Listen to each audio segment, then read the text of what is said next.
What's up, my derps? It's your boy, Gregolis. Hey, that's me, and welcome to an unusual episode of Mireborn. We've decided to call our little single night chronicles Swampbites as we stay dark, dirty, damp, and dank. This is my first time storytelling as our infamous DM Noctum Joe is away. Cass is away, and unfortunately Thomas is away, so it's just me today with some lovely human beings, some friends of mine who decided last minute they would give me a hand here, help me out, and derp our way through this storytelling of Vampire the Masquerade, an actual play based in Florida, based in the swamps, based on our setting of Mireborn. So all that to say, please wish me luck today. I am extremely nervous. I have no idea what I'm doing, but we're hoping we get a good story out of this. And that's all my announcements. So I'm going to send it over and get everybody here to introduce themselves. We'll send it over. You know what? Ladies first. We'll send it to Amber Lynn Holloway, as played by Terry Batley. Terry, talk to the people here. Hi, how are you? I go by Harlem Hale on Twitter and Twitch. I normally do charity streams, and I am looking forward to playing Amber Lynn. She's a little bit of a not quite the same personality as me.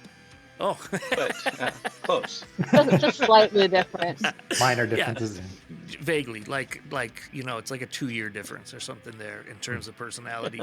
Can you let them know about all of your charity work that you do for autism? Because people might remember on this Twitch account that we used to do a lot of work with you, Terry, for Autism Home Base, yep. And you are very connected in the autism awareness world. You want to let them know a little bit more about what you do? Lately I've been, my son's been going down and doing some social activities with them every Monday. And they do social activities throughout the week for people. And I do quite a bit of fundraising with them. I'm currently not on the board, but that was a choice to step back and do some more union work. So nice. All right. Well, that being said, why don't we throw it over to our infamous author playing Luke and Vale, Wade? Do you want to tell them about yourself? Hello, I'm Wade. I'm a part-time author, full-time human, and well, not today. Haven't played this game since like the 90s when it first came out, and I'm ready to give it a try again. Can you not downplay the fact that you are a published author? Your book is on Amazon. We can put the link in the chat. Come on, Wade. This is your time to shine, buddy. If you can. I am terrible at self-promoting. We know that of you, and we love you for it. What's the name of your book? Phobos Survival. And give us the elevator pitch here. It's a post-apocalyptic book where the whole world's trying to kill you. All the technology has been destroyed, and it follows two people just trying to navigate this world. I'm furiously looking for the link. I'm going to put this in the chat. I should have set this up earlier. If anybody's interested, that is a long link. I am so sorry. If anybody's interested, you can get a copy off of Amazon. I have one myself. It's fantastic. I've actually read it twice. And I'm hoping that he continues and does part 2 because it's kind of left open. It needs more. And I'm excited learning more about the main characters. He's done a really good job. And we just got to get him out here promoting himself a little bit more. I have started writing book 2. About a quarter of the way done. Been through it. And would you look at that? Long process. One meow time says the link could be a little bit longer. Thanks, Kat. And without further ado, last but definitely not least, this handsome fella over here, Mason Wrench Calder, as played by, you guys are already in the chat saying, well, we're Tessie sighting. Talk to us, Amanda. Hi, my name's Amanda, and I'm going to be playing Mason. I have not played this game before, so it's going to be interesting. I also can't talk very well because I have some orthodontic stuff going on in my mouth. So, super fun. I will probably drool on myself, make all the jokes because it makes it more fun.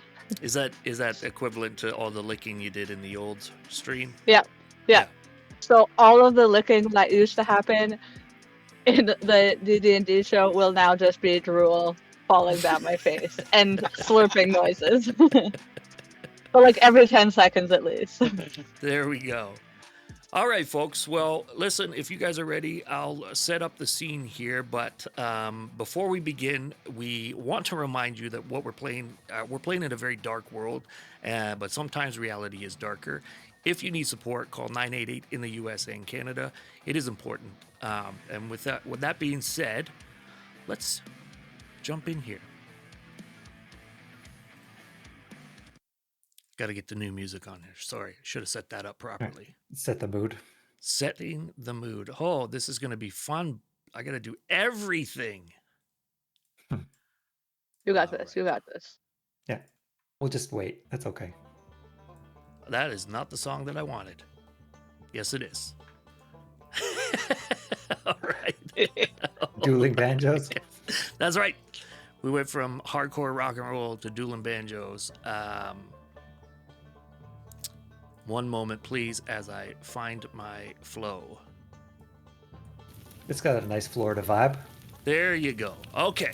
All right, folks. Let's get into it. Everything is dark. For a moment, there is nothing. Your senses begin to trickle back to life, slowly at first. You feel heat, not warmth.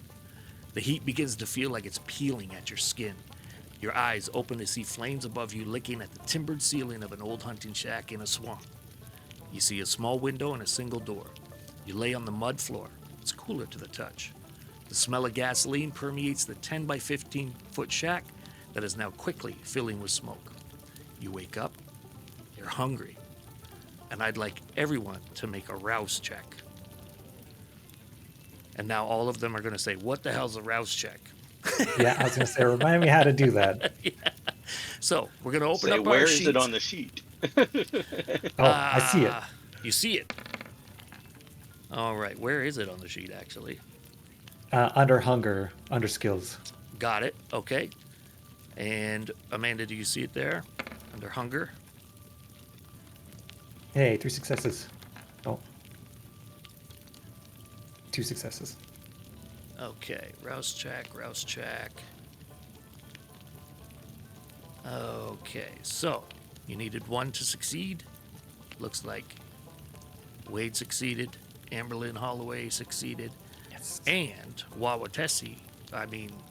Mason. Mason. Yeah, I'm going to end up doing that all day. 'Cause I'm used to Mason. that.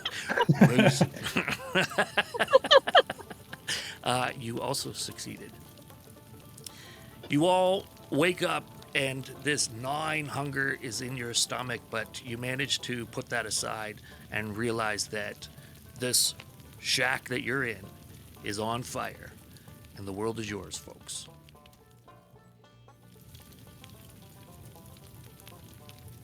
Is it like can I a look big around fire? to see? Where? Yeah. Pardon me? I asked if it was a big fire.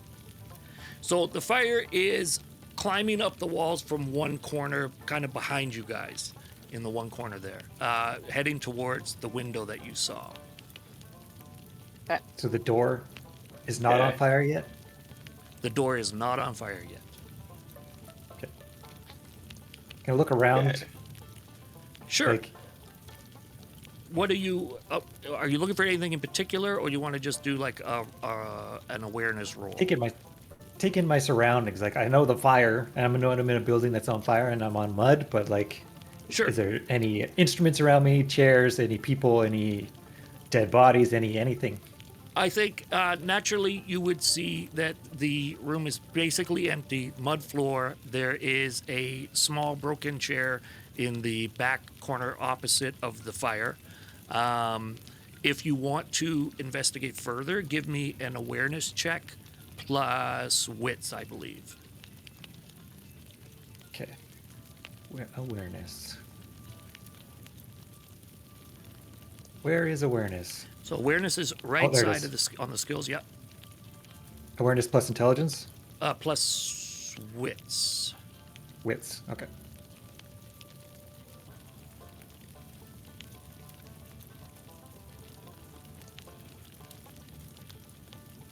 I feel like our little banjos are getting drowned out by the fire. Failed. Okay, 0 of 2 successes. Yeah. 0. So you see the chair, you see the mud floor, you see the door, you see the window, everything as described, but your survival instincts are kicking in, and you're not as focused as you would hope to be in this situation. Okay. I'm just gonna go to the door and see if it's unlocked. Okay. As you check the door and you realize there's actually no handle on it, it's just a push flap door, you try to push it and it is locked. Can I smash it? Okay. Yeah. So give me an athletics plus strength, and this will be a difficulty of 4 for 2 reasons. You already know it's locked, and there is fire and smoke filling up the space that you're in. Okay. So you got 2 successes. So as you hit it, you hear it crack a little bit, but you realize you hear the jangle of chains on the other side, and you guys are locked in there pretty tight. So are we all in the same room? You are all in the same room. Okay. So I see 2 other people are like also groggy in the. Yeah. Okay. That's right. Amber Lynn, you are. Oh yeah, go ahead, Terry. Okay, sorry. I was just gonna say that I see him try and hit the door and it not quite budge. And I was just gonna say maybe if we both try at the same time. Oh, okay. So I'm going to need you both to make. I think this is the easiest. Can way I to jump do in that. first? Yeah, go ahead. Yeah. Is the fire is just on the inside of the room? Like, can we tell that it's only inside the room, or is it coming from like out the other wall or something? It's coming from inside the room. It's flowed up from the ground up to the timbers, up to the ceiling rather, and it's licking at the window, trying to find its way out, trying to find different sources of air. Okay, so can I, because of like me being like a mechanic and knowing stuff, like, so I would assume I would know a little bit about fires because of like flammable substances and things. Sure. Could I try to like interfere with them trying to break open the door, knowing that if the oxygen comes in, the flames are going to get bigger? Yeah, I don't see why not. Like, are you telling them this, or this is your thought process? This is my thought process. Like, I wanted to check with you first to be like, is this something that I could do to like, they're going to try to break down this door and I'm going to try to like interfere with them. Yeah, go ahead. And roleplay in that, be like, okay, role play it. Now I gotta get my man voice on. Yeah, put your man voice on. So did you still want Terry to roll? Well, I thought you were interjecting, so why don't you interject, role play it, and then let the boys decide what they're doing. Okay. And just because I like literally have never played this, I don't have to roll for like how that interaction goes, or like if I'm successful in stopping them. But to me, it sounds like she and I we're like, okay, I couldn't break it myself, so let's try together. We're about to, and then you're like, guys, wait.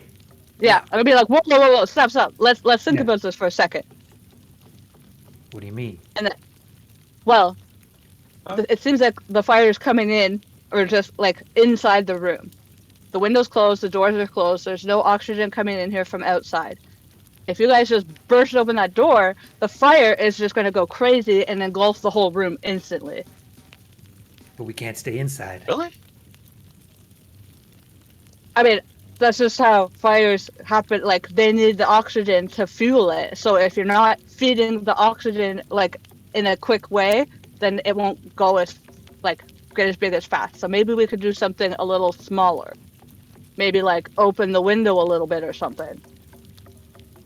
How big is that window? Yeah, it's like a 2 foot by 2.5 foot, like a regular size window. Big enough that somebody could get through. Yes. Get through? Is it boarded up? It is not boarded up. It's an old style window it's 4-paneled, just wood and glass, pretty old. If you think about like a swamp shack, yeah, we're not talking some brand new. It's not like triple house pane building. argon Yeah, filled. yeah, right. Okay. How loose is the mud? So I guess 2 questions. How big is the fire and how much mud is on the ground? Can we use the mud to put out the fire?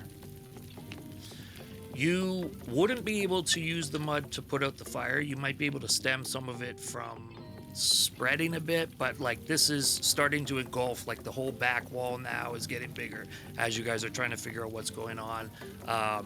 It's a major, serious time crunch. There is some urgency here with this fire burning. I'll try the window and see if it opens a little bit. Okay, so give me a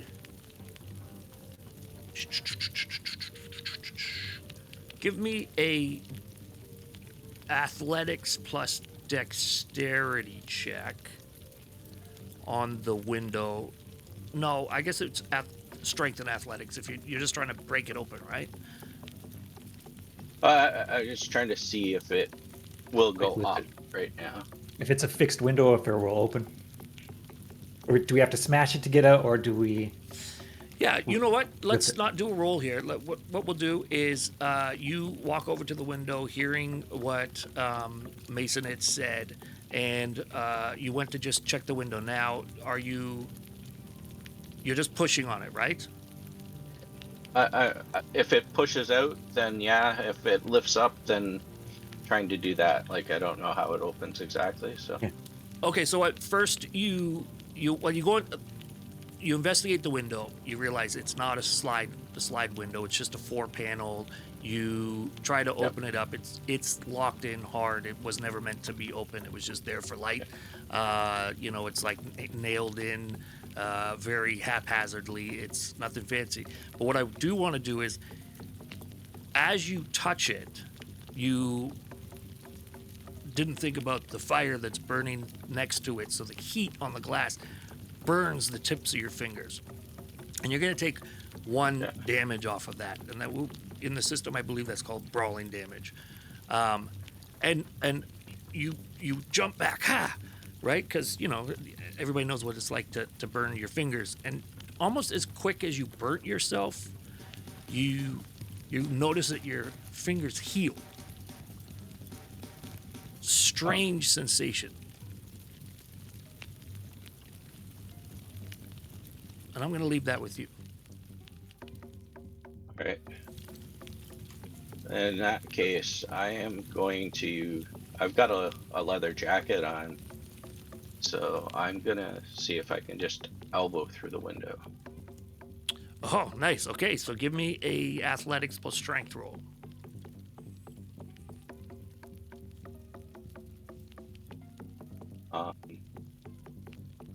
And difficulty? 3, because you know that the window is A, piping hot, B, locked in, like hammered in, nailed shut, and you already took that Nice. chance. Why is it slow on my end? Oh, okay, so 3 of 3 successes. So you managed to. Are you punching it, or are you using your elbow wrapped with the? I've taken my elbow from my leather jacket. And Okay, put it through. so both Mason and Lucan watch this small 20-something-year-old blonde biker hang around chick, for lack of a better word. I remember this is not a PC game.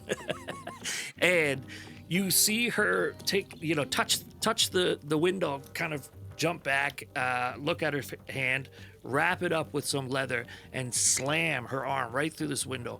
And smartly enough, she went right through the I'm not sure what you call the wooden pieces that hold the panes together. The But she mullions. smashes. What are they called? Mullions. Of course you would know. It's almost like you're an I author. was just gonna say, of course the author would know. No, I work in the housing industry in real life.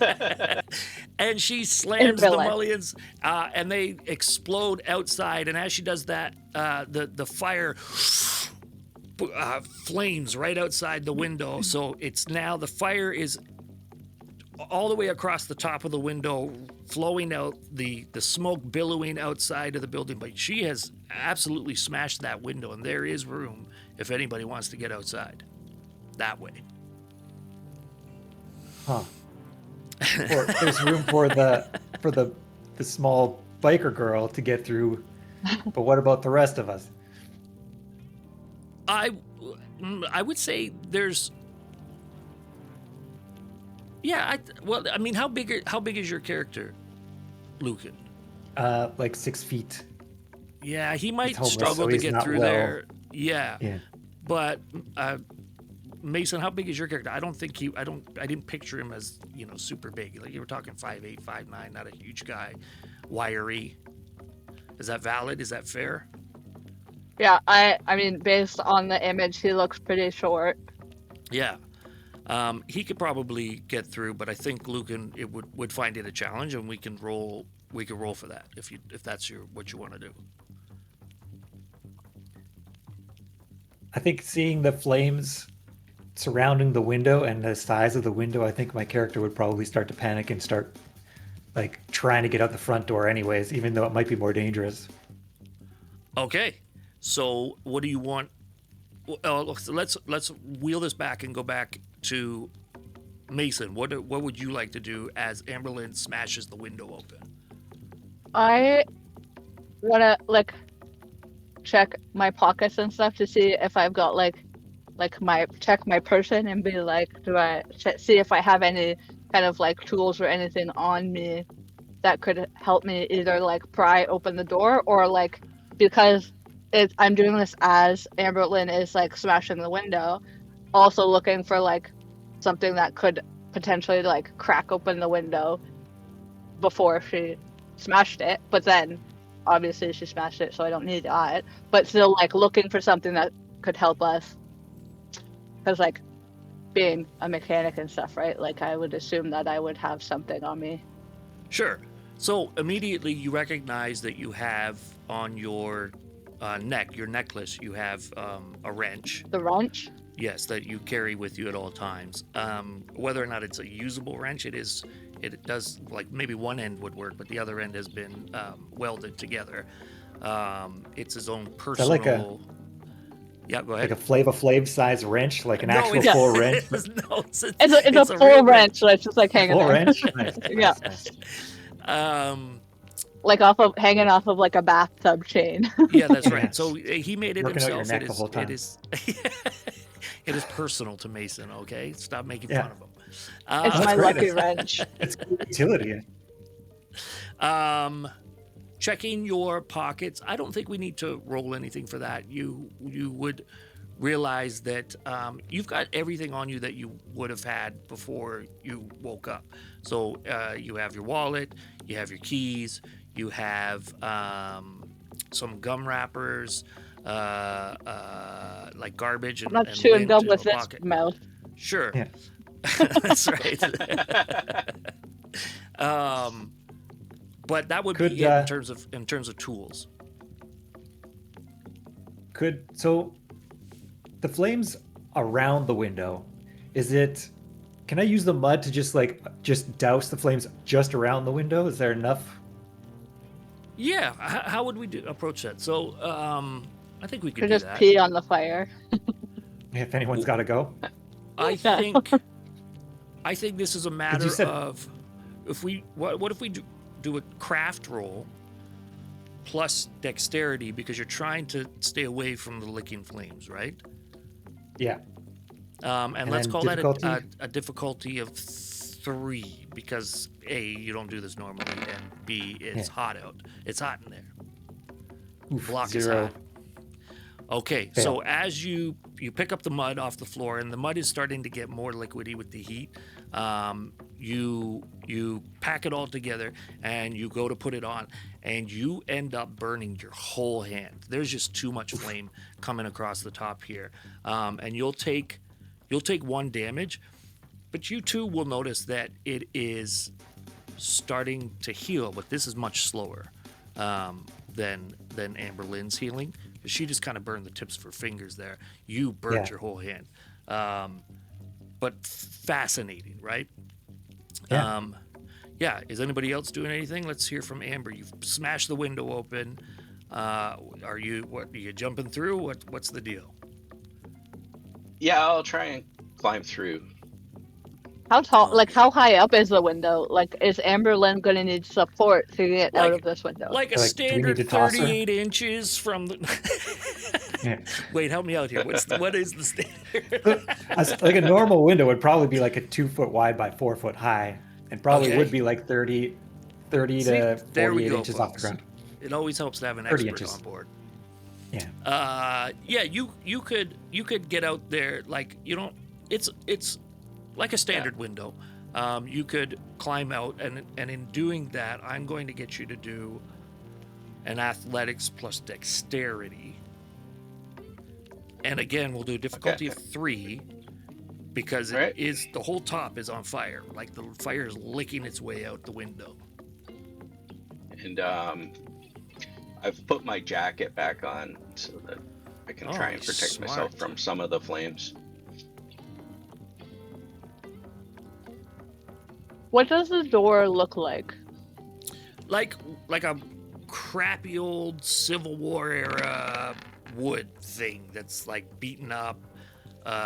It doesn't look like it should have held up to what I see. Lucan was doing. Maybe we'll just try again.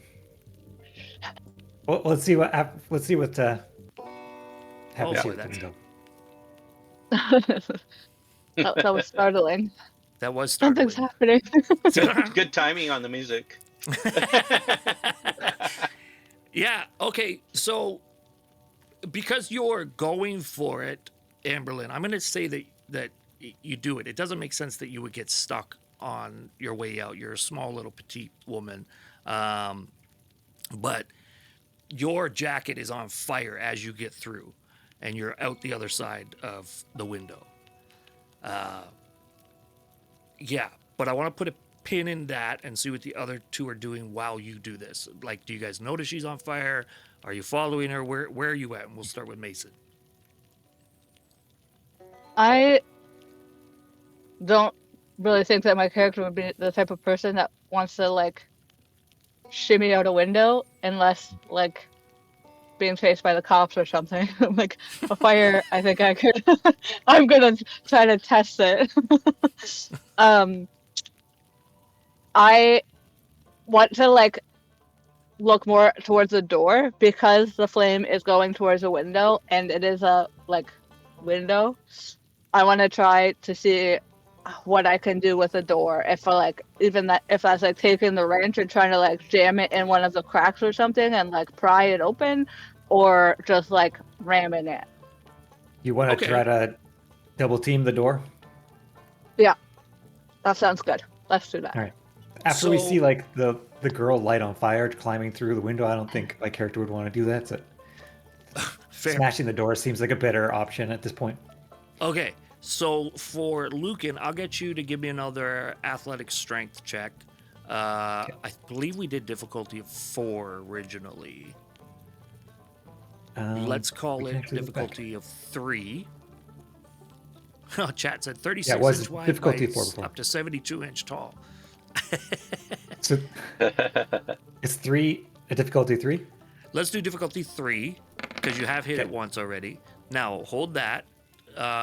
Mason, you give me a craft plus dexterity check. Difficulty of 3 as well. because all you got is this little wrench, and I'm not sure it's going to do much. But I think He's going to hit the door, and I'm running my body into it. Okay. Ooh, okay. Both of you Nice. succeeded. Good Very success. well. Oh, Okay. That's so many dice. That's just what Roll20 is doing. I don't know why. And you've got one of your dice. See, this is why I think I like we use Forge VTT. I think it's what it's called, or Foundry. yeah. And it tells me when there's a bestial, like a messy critical, or a bestial. Oh, I see. And I assume that's what that one dice is, right? The one with the fangs. Yeah. What is that called? Is that a messy critical? It's blood dice. So it Oh, I see. is- So the one blood yeah. dice was rolled because it's connected to Mason's disciplines, compulsions. Doesn't matter. You had roll. Yeah, I think it's the hunger, the rouse, because I get rolled twice initially, so one of them was a failure. Oh, okay. Okay. So, we'll just ignore that. Roll20 has a mode that doubles the dice rolled and treats half of them as dummies. It helps with proper distribution of rolls. End of nerd poop. Okay, interesting. Thanks. Thank you for the info, Shield the Warforged. Okay, so you both succeed here, but it's odd what happened. Because Mason's on one side of the door trying to like use this little wrench to kind of find any kind of leverage. As Lucan comes in and hammers it, shoulders it again, what ends up happening is the top half of the door breaks over the chain on the outside. So you've got 3 feet by 2 feet, almost this. It's like another window to try to climb out of if that's what you wanted to do. Another window.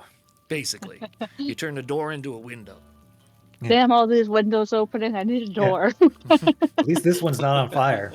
Well, with Yeah. that though, the fire does, with that breath of air coming in, start to increase across the top, and now you guys are virtually surrounded. The back wall is on fire, the top is all on fire, and the side with the window is increasingly gaining speed here. Okay, so I'm just gonna, like, if Mason was by the door, I'm just gonna like start shoving him out the opening. Like, pick up feet, lift them out, and shove them out, and then jump out myself. Okay, I think for the sake of brevity, let's call that a success. I don't think it would be that difficult at that point to get out of the door. When you get outside of the shack, you realize that you're in the middle of this forest, in this swamp. There's swamp to the one side, dirty swamp water, frogs, trees, bushes, all lined behind the shack. Very clearly, this is a hunter's shack. And it's just almost fully engulfed now. As you guys get through the door, you break out and pass through. Does anybody want to do anything outside as you reach the outside of the shack there? Stop, drop, and roll. Well, maybe that's a good point to get back to Amber Lynn. She went through, her jacket was on fire. Let's pick up there. All right. So, noticing once I'm through that my jacket's on fire, I take it off. Looking at it, hoping I didn't catch on fire anywhere else. So I think you felt the heat on your back. You've thrown the jacket down. It's laying on the ground, still engulfed in flames. And again, you have this weird sensation across your back where you thought you were hurt. You knew you were hurt. You're pretty sure you got burned, but kind of doesn't feel that way anymore. Okay. And I'm just looking at my jacket, and it was, it's my favorite jacket, but um, it's beyond repair. So I take that in, and then can I see the other two trying to get through the Yeah, door at this as point? you do that and you take a look at your surroundings, you see the two of them come out the front of the shack. Oh my goodness, why didn't anybody tell me to change the damn picture? Oh, You guys have been playing without pictures. Hold on a second. Oh boy, oh boy. Again, folks, A lot Oh. of things to keep track of. it's Oh. a lot. oh, This okay. would have helped you understand what's going on around you. Just a little bit. Yeah. It's all good. Just a It's all little. good. So, Now, why did that not change? so is the this? motorcycle actually there then? Is the motorcycle there? Yes, you would see a motorcycle as you got out. Oh. You would also see them climbing out the front door. Ignore the fact that in the image there are two windows. You would So see. can I do something? Yeah, go ahead. Okay, so as I get like pushed out the window or the door, I'm gonna like get up from the ground and like dust myself off and be like, at least buy me dinner first.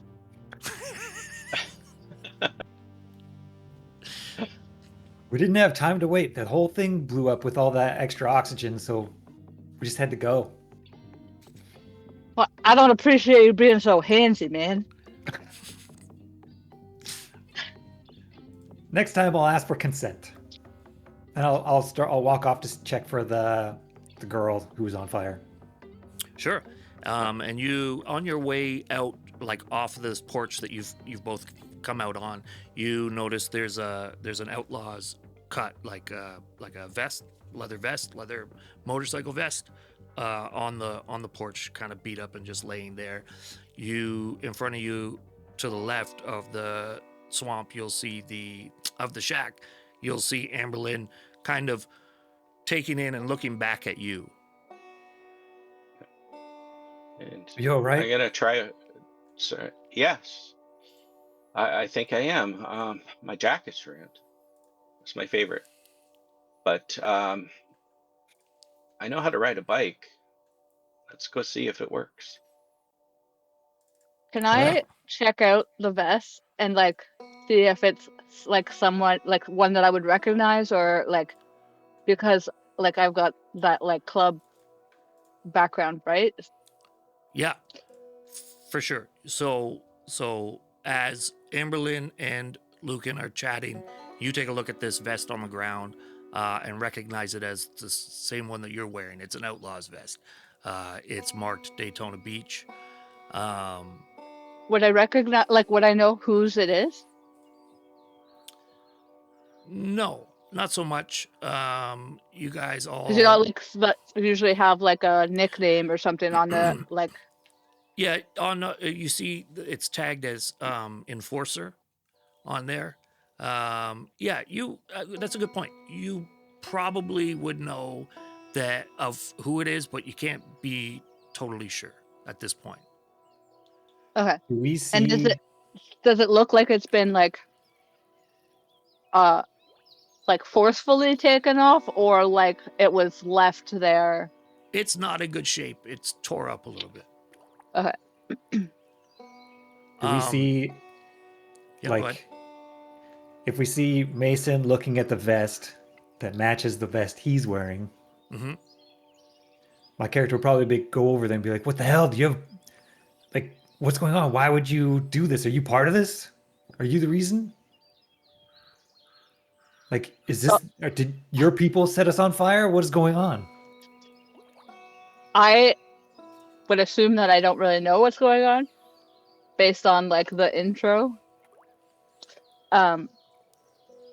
So I'm just gonna be like, I don't know what's going on here. I don't even know.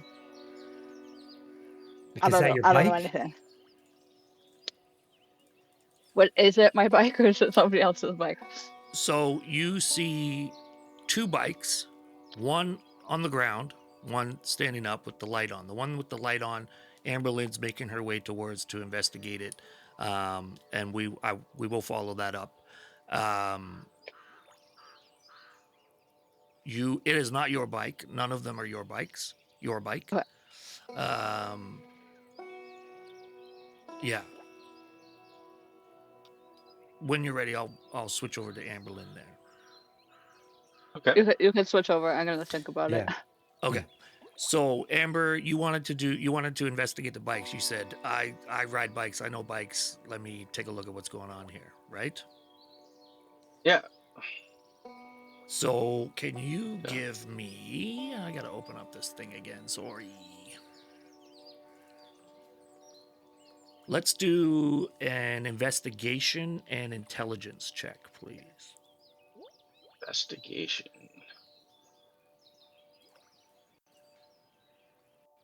Right.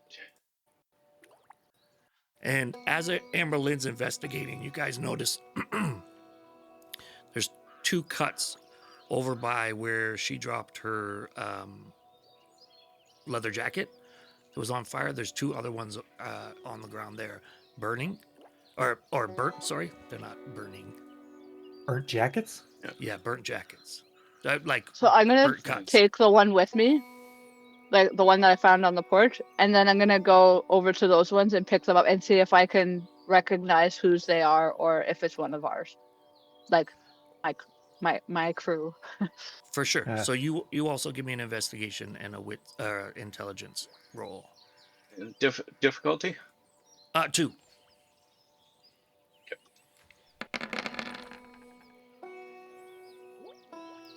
So Amber, you take a look at this bike. You see that it is the lights on, but it's not running.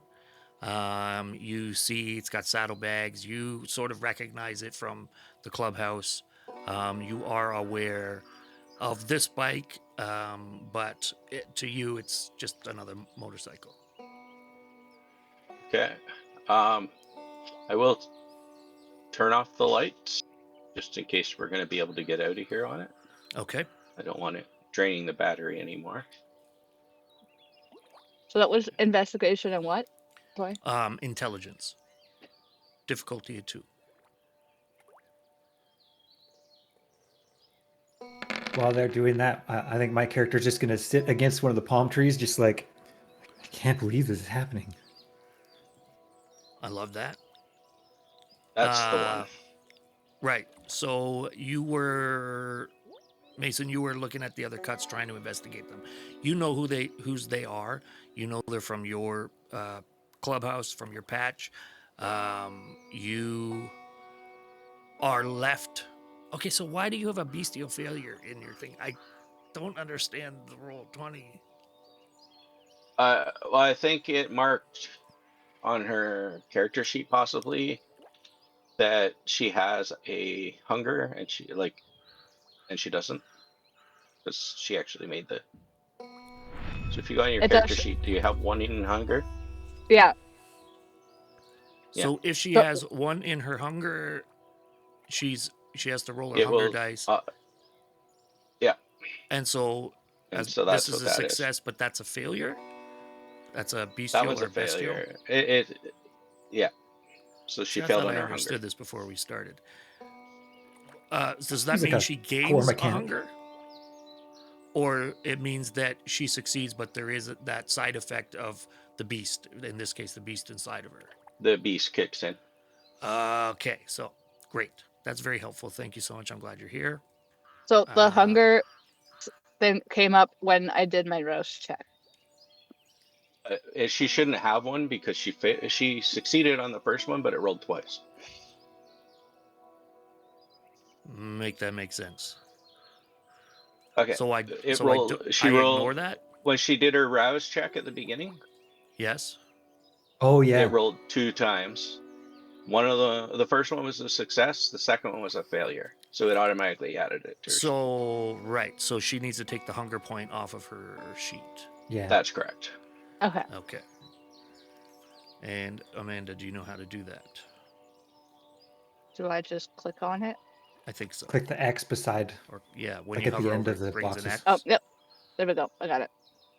Okay. Cool. So I can ignore that, and then that will stop happening. Okay. Yep. Because those are very important narrative things for those as we're learning. Messy criticals, bestial or bestial failures. I'm just at this point I'm saying bestial because I prefer it.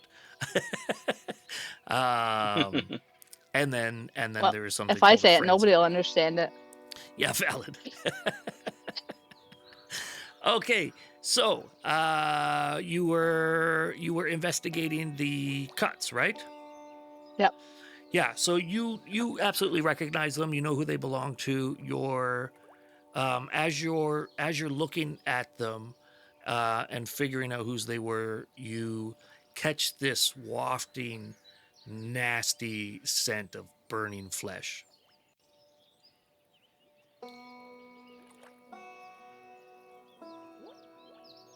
And so while you're having that happen, Amberlynn, you turned off the light, and what was Lucan doing? He was just hanging by the tree crying. Not crying, but panicking. Yeah, Taking a quietly breath. panicking to himself. Gotcha. Does Lucan also smell the burning human, cooking human? I think, yeah, now that you guys are all starting to Rotisserie. get your bearings Yeah. again, there is a general scent in the air of burnt flesh. And what ends up happening is the more you try to sniff it and smell it, the more intense the smell becomes. And what happens to Lucan is he actually realizes something. It's at this point he recognizes that he's not breathing. Sure, he's sniffing in, but he's not breathing. There's no air. His lungs aren't functioning like they used to. Guys, are you breathing? This might sound like a weird question, but are you breathing? I'm not breathing. Are you breathing? Because I'm not breathing. Do you breathe? Only panicking. Yeah. He's panicking real hard, like he's breathing heavily, just- but he's not breathing. Do you guys? Just like moving his chest in and out. Just will work, I swear. Do I need to CPR myself? With the cuts, would I have any like feeling towards them? Like, would these be like really close guys of mine, or are they just like just somebody I would know in passing? And I also want to say that like because I'm used to like being around chemicals and all those things, I'm just kind of like trying to tune out the smell and not necessarily like trying to like sniff it and smell it and be like, what is that? I'm gonna be like, this is just another annoying smell that I have to deal with on a regular basis, and I'm just gonna like try not to sniff too hard. Okay, so there's two things I want to do. I want to do with this. In terms of the recognizing the cuts, yeah, you definitely knew who they were. You are aware of them. Are you closely connected to them? Not in the sense that like you're going to be super passionate about whatever the hell's going on. You are going to do. You're going to feel a couple things. Your loyalty is to the club. So, Well, and that was one of the reasons why I was asking, because like I wanted to take like I'm wanting to take the cuts with me because that's part of the club, and that's like it could be used as evidence against the club. Like those are the things that are going through my head. So I'm trying to like pick those pieces up out of like recognition that I need to protect the club and anything that could be going wrong, but also that like if something comes up, like it might also be used in the club as evidence to be like these people fucked up and here's their cuts to prove it, kind of thing. So I'm getting like these things going on, being like, how can I protect the club, and how can these are going to help me in doing that, whether it's just because I've taken them from the scene or because I'm going to provide them to the club as like the leaders and be like, we need to do something about this kind of thing. Well, and then the added layer of that is you would know as an outlaw, you never take your cut off, and seeing them just laying down there is disrespectful, confusing. So that adds that layer in there as well. And then going back to the smell thing, what's happening now is as Lucan is recognizing that he's not breathing, he's starting to panic. This smell of burnt flesh is becoming more and more intense to everybody, including Amber Lynn. I'm going to get you all to do another hunger check for me, because as all of these your senses start to intensify, so does your stomach and this churning and this bubbling inside of you. Is that a rouse check? That is a rouse check, yes.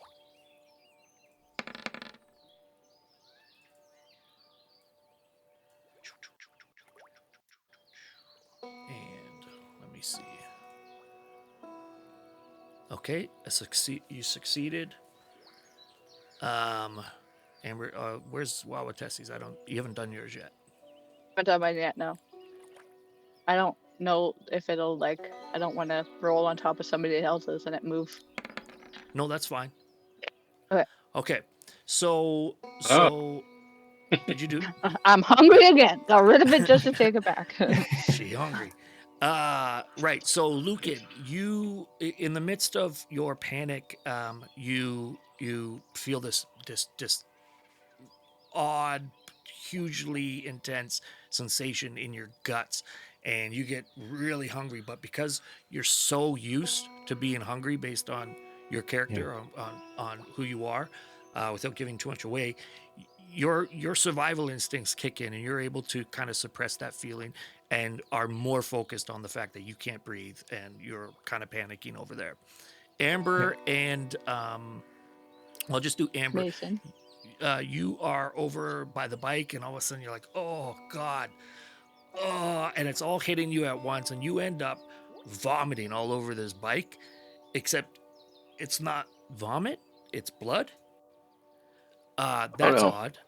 And then Mason, you the wafting of this burnt flesh hits you, and you were trying to suppress it as hard as you could, but all of a sudden you are overcome with the same feeling, the wave of kind of hunger, that the acid in your stomach churning, and you also end up kind of hurling all over the ground there, where on the side of the shack where you are.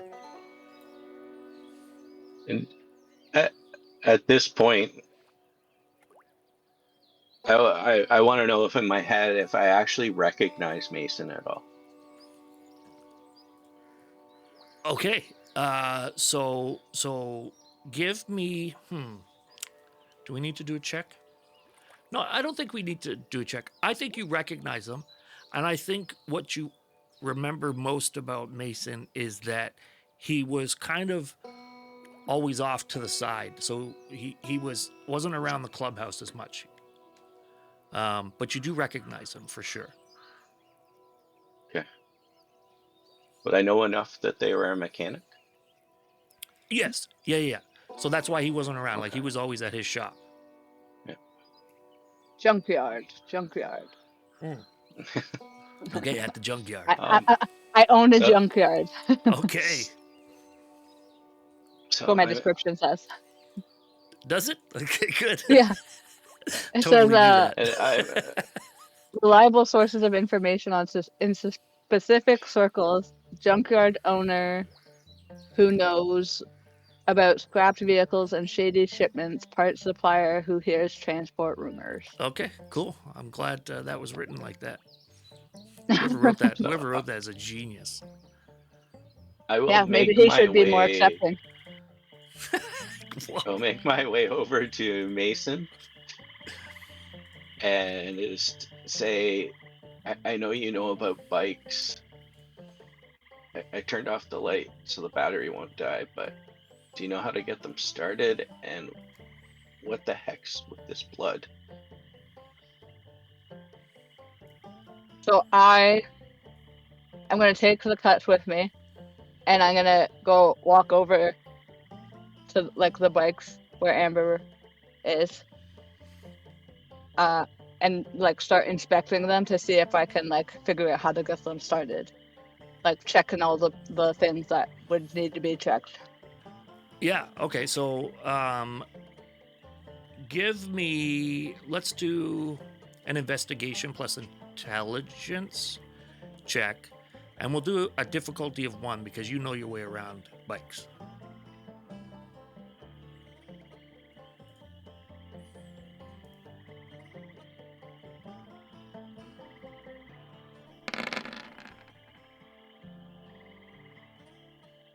Holy, so there's even more ways there. Yeah, okay. So you take a look at the one bike that's standing up. You haven't looked at the other bike that's on the ground that's kind of like tucked away in the bushes there. The bike that is up, you recognize there's nothing wrong with it. You just need to figure out how to get it started. If that's something you'd like to do, we'll make another roll. Would it just be like just getting it started, or is it like hot wiring it? It'd be like hot wiring it, unless you want to do something else. You want to search for keys? I mean, if I don't know whose bike it is, I don't really care to look for keys. Oh, were you asking whose bike it was? No, I was Oh, okay. just saying, like, I had asked if I recognized them before, and they weren't. None of them were my bike. They're not your but bike. then I would recognize them. Yeah. You'd recognize the bike. Also, I need to clarify. I need to retcon something. There were only 2 cuts there, not 3. I said there were 3 cuts. Okay, so there was one on the porch and then one on the ground there. over by. Yeah. Okay. That's right. So, you wanna hotwire the bike? Yeah, because I'm just gonna assume, like, seeing the cuts on the ground and the fire in the cabin or shack, whatever, I'm just not gonna bother looking around for keys. I'm just gonna try starting it up. Okay, so this is a fairly new. What? we had a hand up. Oh, sorry, I missed it. Go ahead, Wade. You're muted. Oh, you're Wade. muted. Yes, of course. So while I see them rummaging around, so my character is not charismatic and has very low composure. Mm-hmm. So after like panicking over the not breathing, clearly he hasn't died yet. So just can ignore that. Seeing them like they ignored you. Yeah, but like as they're like looking I was through about to go out, just so you know. I was just waiting. Did I see them like look at the vests, talk about the bikes, everything like that? Like I was panicking, but yeah, I think you would all, you're not in this, like, you're not vastly far apart. You would all be paying attention and hearing this all happen in unison. You know, for the sake of the story, we're going back and forth as much as possible, but it's all happening in real time together, right? Yeah. Okay. So I want to walk over and be like, what are you doing? Why are you trying to hotwire it when you might have keys? Just look at the vest you found. They might have keys. And then I'm gonna go back and like sit down again. Back to the tree. Yeah. I mean, maybe just because yell at the tree. Yeah, I think because of like my background and abilities to like understand vehicles and bikes and stuff, I think it would be pretty quick and easy for me to hotwire it. So I think that's just I don't know if you want me to roll for that. Oh yeah, we're gonna roll for that. Okay, all right. So I'm gonna do that for like how quickly I get it started, if it starts. Well, before we jump into the roll, what's Amberlynn doing at this point in time? Like, you're standing with Mason talking about the bike, right? And then Lucan came over. I did that, and then Luca came over, and I'm just sitting there and waiting for Mason to do their work, and I'm gonna watch your chest for you, just to see if you're breathing or not. Yeah. And then I'm gonna say, "You're right," and then start looking down at mine. And you see that you're not breathing as well, Amberlynn. Okay. Hmm. And I'll just slowly observe Mason as well while they're working. Okay. I'm just gonna like keep doing like getting the bike going, but also like I'm not really a people person, so like I've literally ignored both Yeah. of them in their like personal body things. Like Amberlynn is like puked blood and asked me like, "What is this blood all about?" And I'm just like, "The bike," and totally like dismissing the like human things because I don't know how to like really handle that stuff. I'm more about the bike. You understand the bike And, more. That makes sense. Yeah. Yeah. and in order to get that running, can you give me a craft plus dexterity check?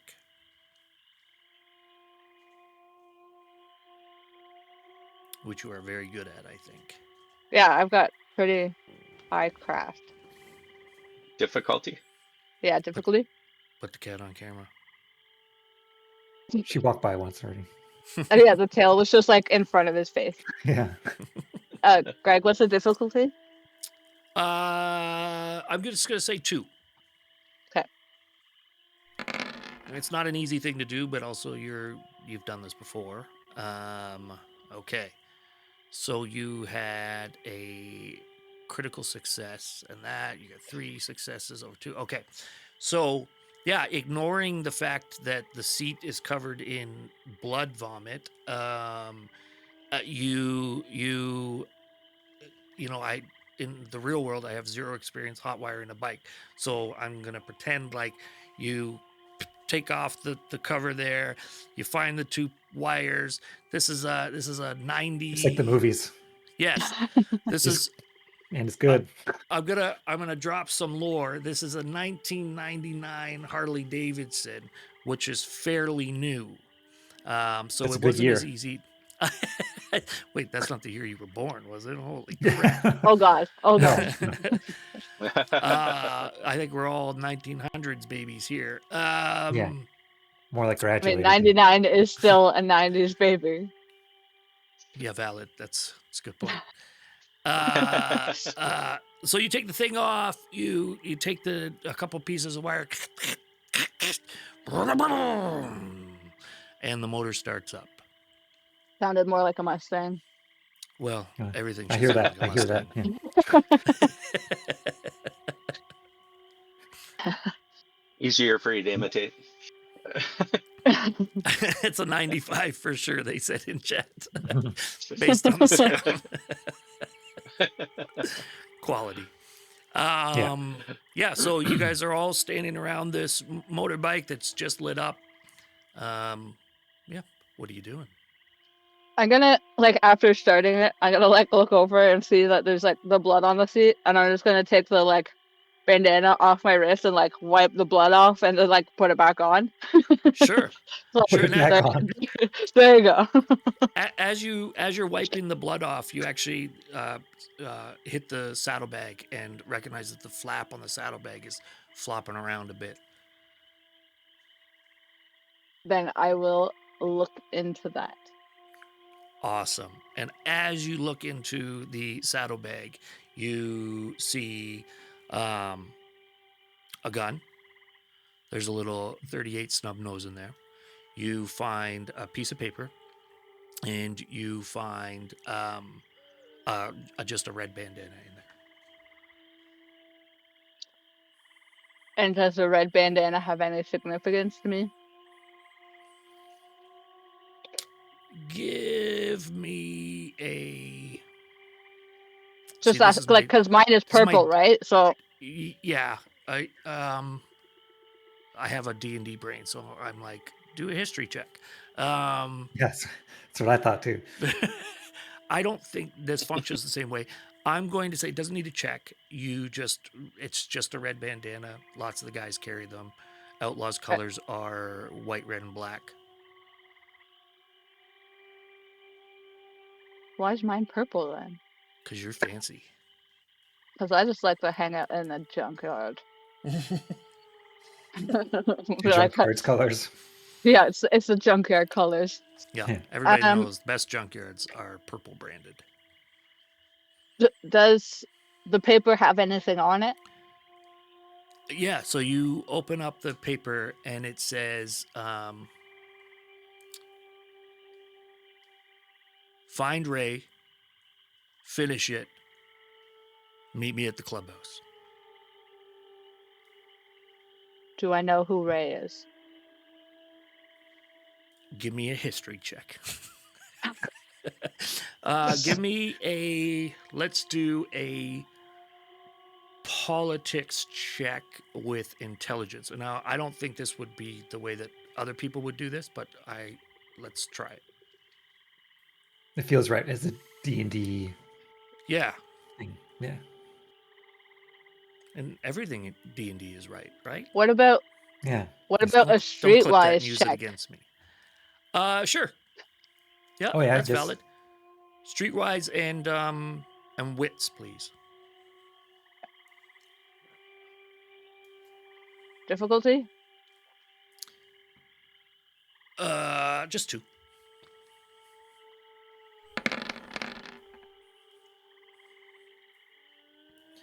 Okay. These are good successes. So you would know of Ray. You would know Old Man Ray. You would know that Ray used to be the chapter's president. But you would also know that Ray hasn't, like, we don't talk about Ray. He's like Bruno. Like Bruno? Yeah. That's a reference for people Okay. with kids.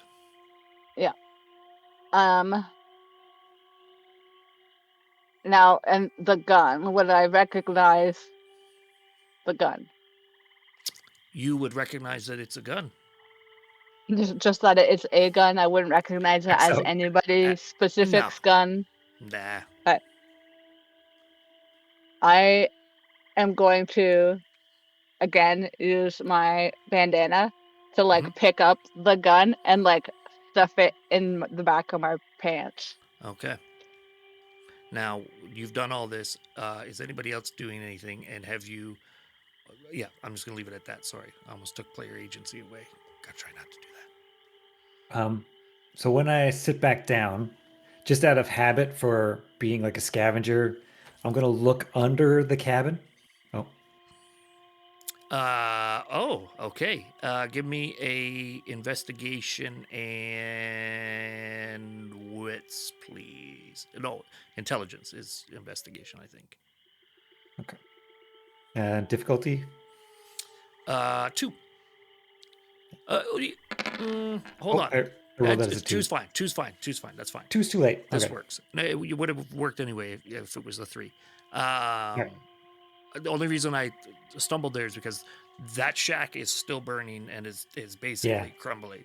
So it's going to be hard to see anything in there. But what ends up happening for you is, as you investigate this shack, you realize that this has been your home on many occasions. You know this shack. You Shit, Oh, this sweet is merciful crap! My home. Thank you for my life bits, Ethan. savings. You my life savings. Yeah, you've used this shack throughout the course of your life, often as part of your traveling. It has been a shelter This for is you. that where he meets up with his side chick? Yes, and his side chick is loneliness. Sweet, Basically sweet sorrow. Yeah. Yeah, so that's your takeaway. But in terms of like seeing other things, there's not really anything else there, and everything's burning. All right. So because I'm It's his homeless, pleasure yeah, cabin. Jeez. Yeah, I'm really not worried about my belongings. Yeah.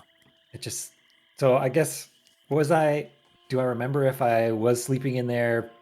Like, did I go to sleep there on purpose and just woke up and there's 2 strangers in my in my cabin?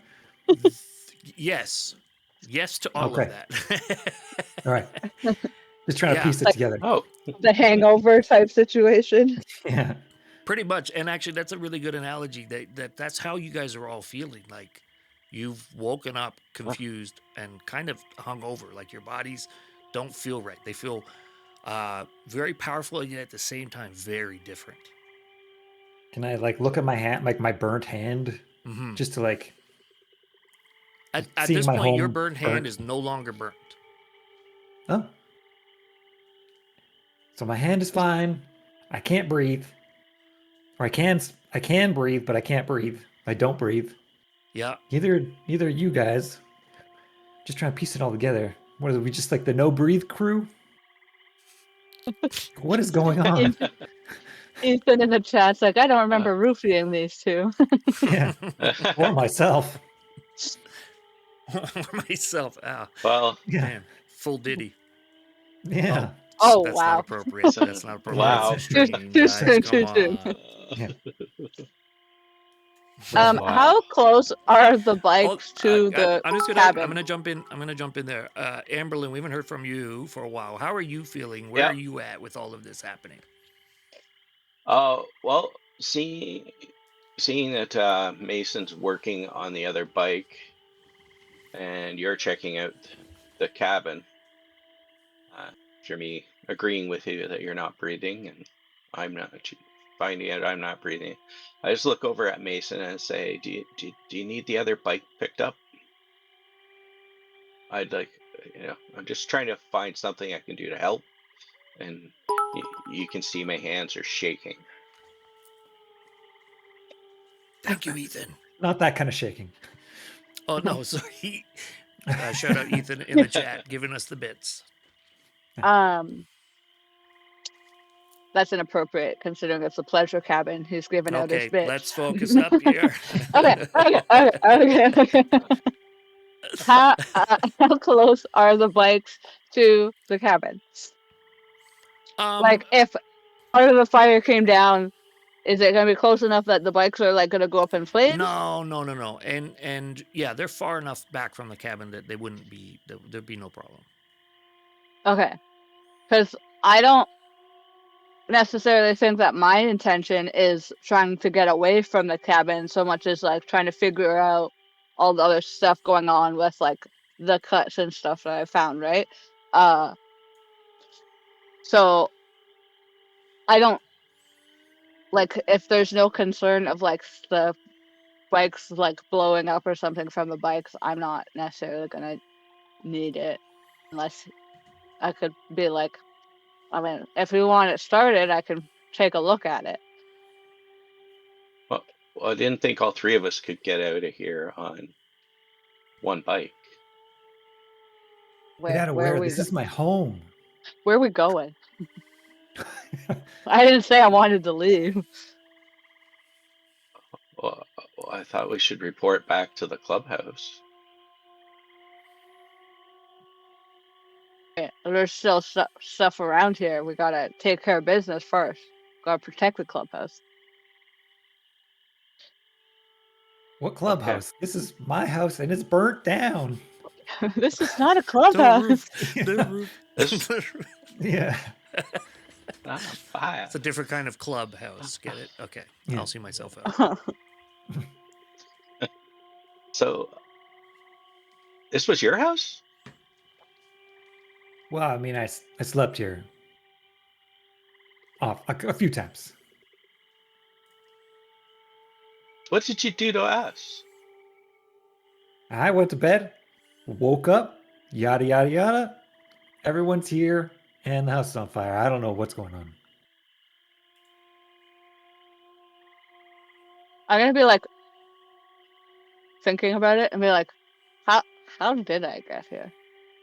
And trying to like remember what happened.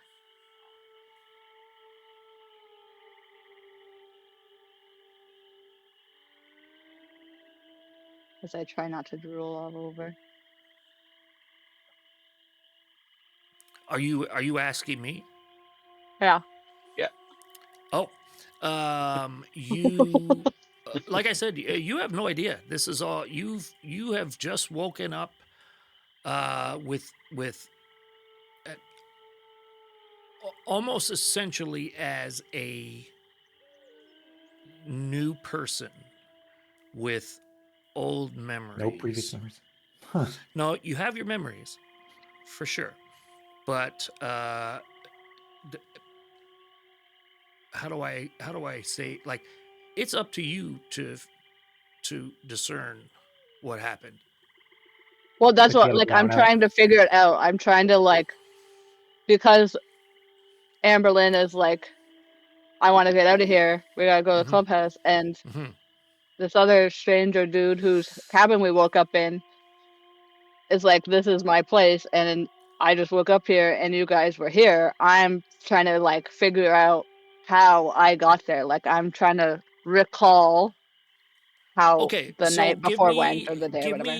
let's do this thing. Give me an investigation check plus intelligence. And actually, I'll get everybody to give me an investigation check. It feels like everybody's kind of, that's where we're at now. Everybody's trying to figure out a little bit of like what the fuck's going on. So let's get everybody to do that. Difficulty? What's the difficulty? 2.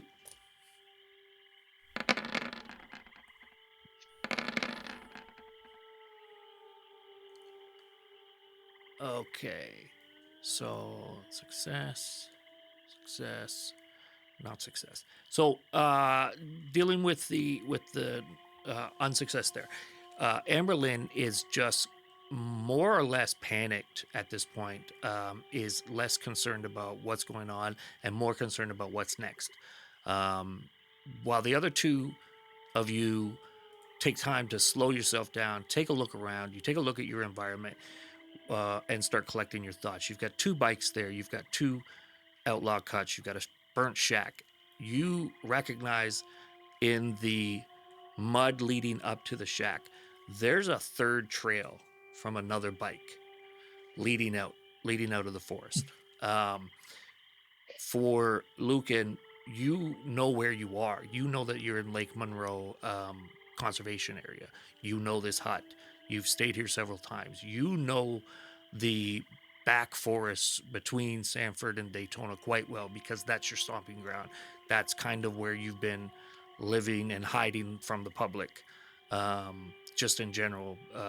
As I don't want to overstep, but like as a homeless person, that's Yeah. what you've been doing, and that's how you've been existing. Yeah, I think that gives you more information, and I'm going to leave it there. I just want to point out that Ethan said in the chat, quick, while we're testing, lick the mud. Oh God, we knew it was going to happen. Yeah. Well, but it was funny because I was actually thinking about like going to look at the mud, the track from the other bike to see if I like recognize the tire marks or like anything about it. Sure. Yeah, I was gonna see. For your character, Mason, you recognize the bikes, you recognize the cuts, you're aware of who these people were, and you again, like, you recognize there's a 3rd bike track out. It came in and has exited the area. So what I'm trying to look at the tire marks itself to see, because I am very familiar with bikes and vehicles and the things. I'm trying to see if I could figure out. It's too muddy. You can see somebody came in and left, but you're not going to be able to tell Like by it's soft mud. It's not the tread tire. Yeah, it's pretty soft and crappy. It's drying out on the way out. That's why they could drive their bikes in there, but it is just a dirt road essentially. Knowing the area, do I know if they're like heading back to the city? If they're going deeper into the swamp? Yeah, they are definitely heading back out towards civilization.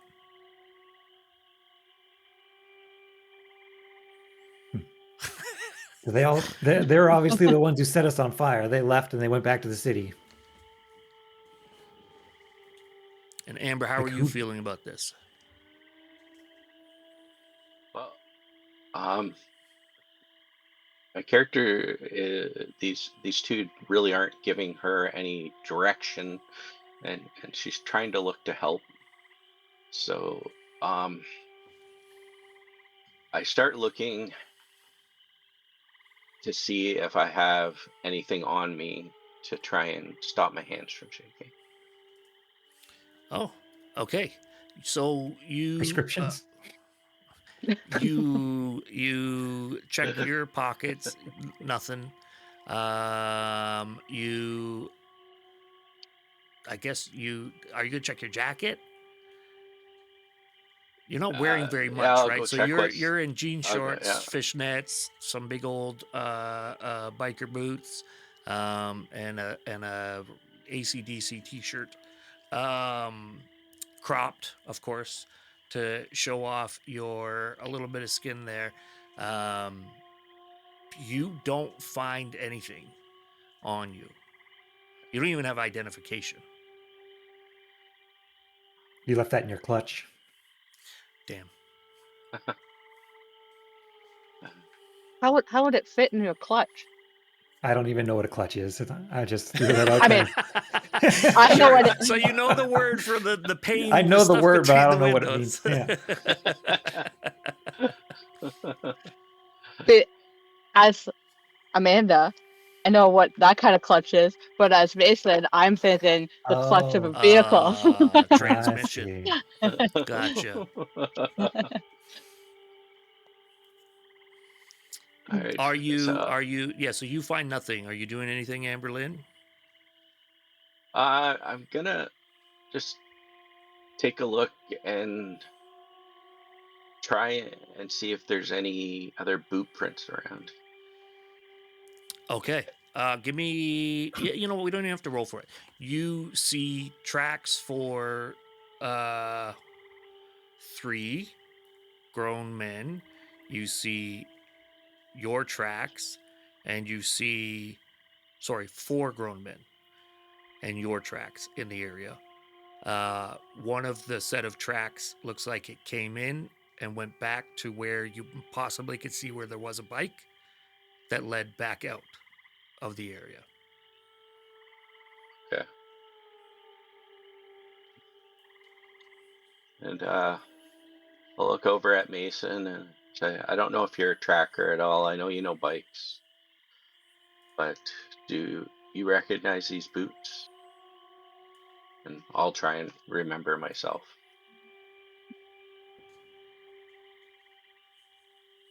So I was choking on my saliva there. That feels right. It wouldn't be well with Tessie if that didn't happen. That's true. It's even way worse than it was back then. So that's even funnier. I don't think because I've been around people, like I generally stick into the junkyard, I don't think I would recognize or even know how to check for whose boots they would be. Okay. Because, like I said, I'm not paying attention to people, so, like, yeah, sure they wear shoes. Yeah, I that's don't fair. think I would I notice just the difference if somebody was barefoot or wearing shoes,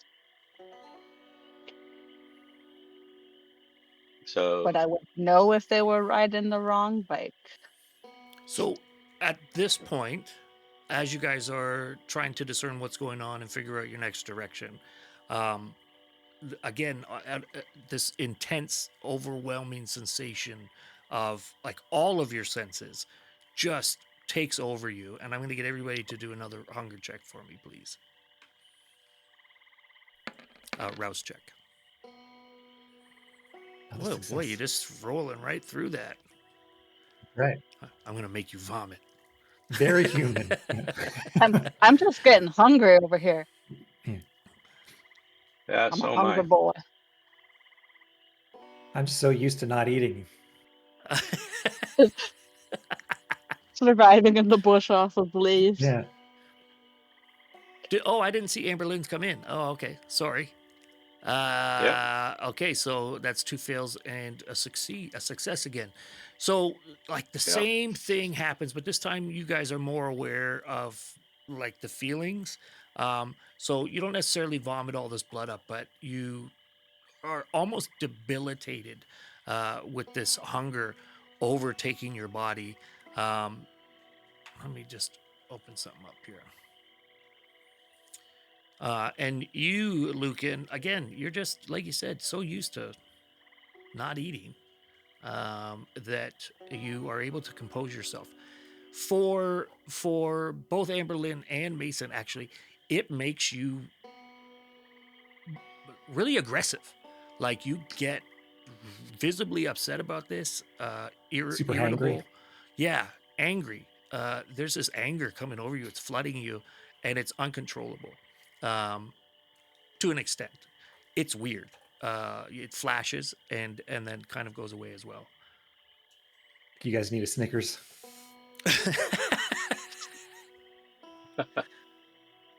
Yeah.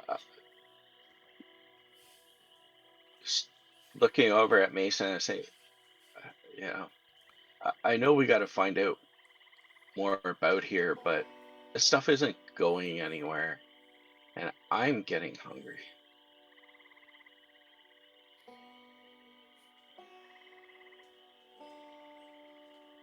I am kind of like torn because I think I don't know if like I'm trying to figure out between like am I actually hungry or am I just like stressed out about the situation? I Because think it's like there's all of it's this all stuff. of the above, but also Well, that's there's what I this. mean. I'm like in my body, in myself. I know that I'm going to be like I'm really stressed out and concerned that there's something going on in the club and like all this shit's going down. But also I'm hungry at the same time, and I'm just not necessarily sure that So I would like skew it that could all as just be like all jumbled in one. your hunger and aggression is now towards figuring out what the fuck happened. Yeah. That's what's happening inside your body. So it's one part like an actual hunger, but it's another part like we need to move and we need to go now and we need to figure out what the fuck. Because if you're an outlaw biker, it's it's for us by us. It's us forever, forever us, right? Like so if one of your Yeah. guys are down, if two of your guys are missing their cuts, one of them you've made the assumption is a burnt body. The other one is not there. You'd be focused on that based on the loyalty. Yeah.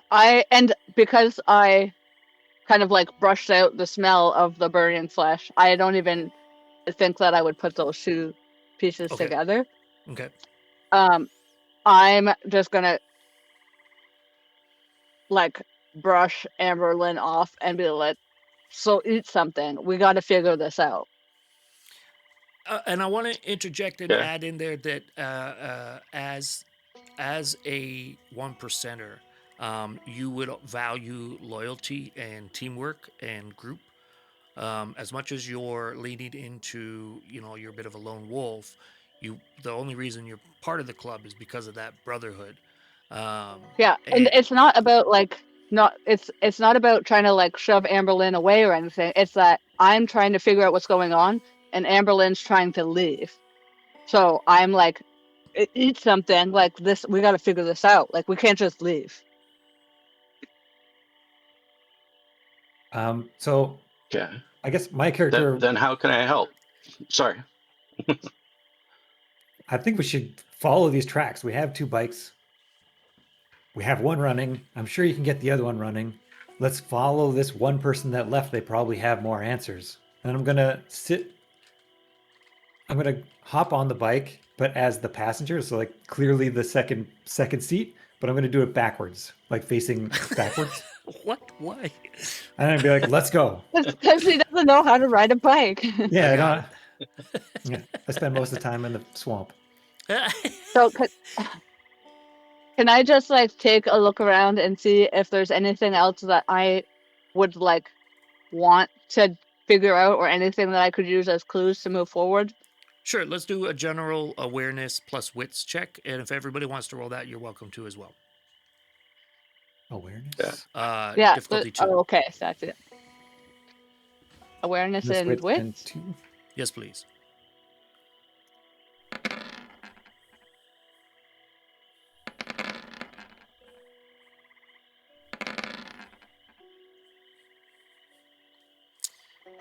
Okay, so we've got a success, and a success. Triple success.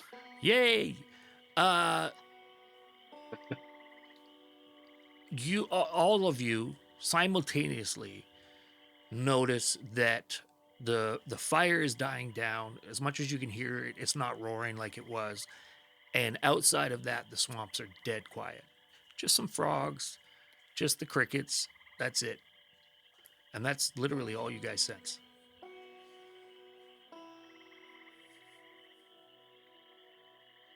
I think we should just go find this person. They have to have more answers.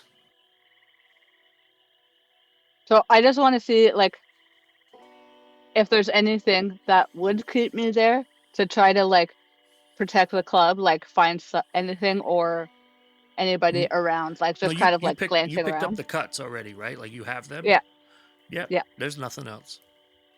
Okay. Like it's clear So then, this person's trying to kill you too. I saw that. I mean, face. I don't really. You saw my face? Yeah. It's like, Yeah. I mean, mine don't was know what I scared. did. I've already put the gun in my pants. Like, I can take I don't care of even. myself. I don't think my character even Why knows would you have a they? gun. Amber, I want to say that this whole this holding on in this situation is making you more and more angry.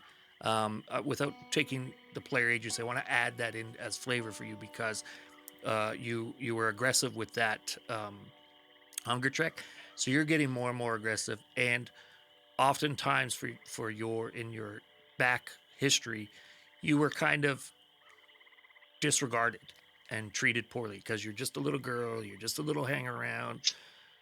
Yeah, just throwing that Yeah, out there. yeah. I'm like, well, fine. I'll see if I can find something, and I start looking through all the saddlebags. Oh, cool. Okay, give me an investigation and intelligence check. It's gonna take a minute. I'm gonna have to move roll20 over to a different screen here. Oh, somebody was He messing decided to start around. flashing on me. No, it decided to start flashing on that TV. Uh-oh. So I don't want to switch screens here. So just moving the character sheets. Apologize. Just waiting for it to come back up. And I think once we get that going, we'll also just follow up with a quick bio break. How does 5 minutes work for everybody? Do we need longer? Okay. Works fine for me. That's good. All right, let's get that roll. What did you want me to roll again? Investigation intelligence. Difficulty of 2.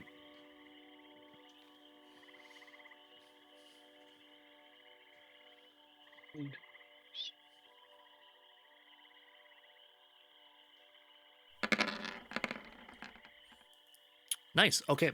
So you start rummaging around the other saddlebags. You check. Mason had only done the one saddlebag. You check the other side. You check the other bike, and you find another gun on the other bike. It's a little Glock 19. You find some brass knuckles in there, and that's it. They're mostly just empty. Okay. I will look over at Lucen and say, "Do you know how to use one of these?" and hand him the pistol. I'll like.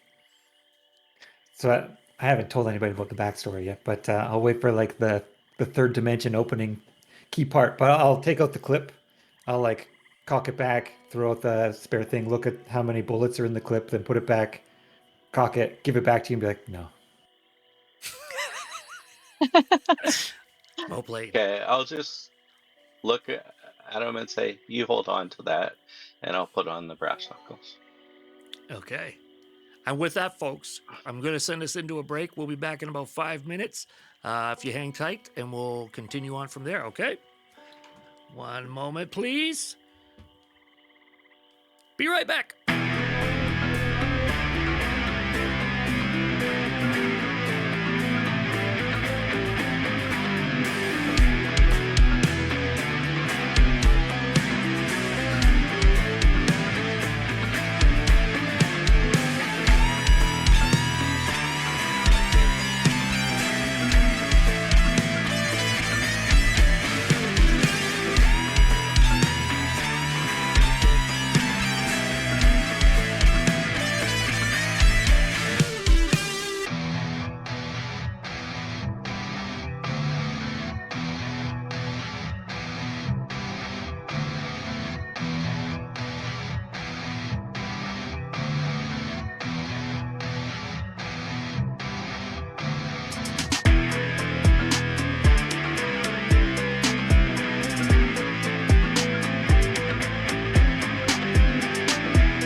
What's up, everybody? We are back. Thank you for hanging out with us during the break there.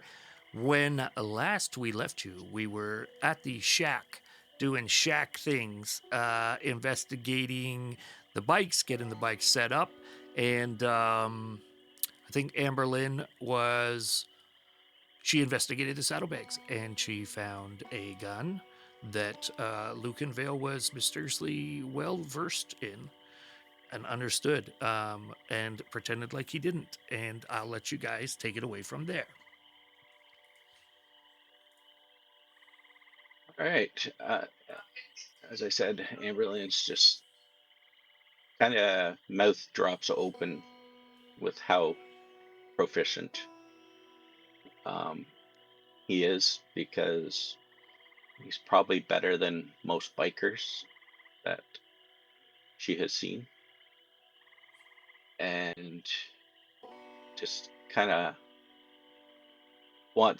feels more secure with him having it, and has gone into the fact that she knows how to use the brass knuckles and will stick with those if it comes to it. Well, now that you guys have recognized the trail out of there, you've investigated, what do you want to do? So now, because I've like figured out that there's nothing else here that I can do, there's nothing else like club related or anything like that in the area, I'm just gonna like usher everybody, be like, okay, let's get on the bikes, let's go. And did you want to get the second bike running? Yeah. No, I forgot that I didn't do that yet. Yeah, so for the sake of brevity, we'll say you did the same thing. You pulled it out. It's a little bit muddy, but otherwise it's in perfect condition. And you hotwire it and get it running. Yep. As you get that running, as it starts to go and you pick up the cuts again, you hear a little jangle in the two cuts that you had. Recognizing that the keys were That's in the the cut. case. Yeah. Yeah. I will also, just because I'm not even gonna try to say what not Lucan? Lucan. Yeah. Like Luke. Lucan. My mouth doesn't do the ooh noise properly. So Lucan is on the back of the one bike and like sitting there kind of like nervously backwards and Yeah. all awkward.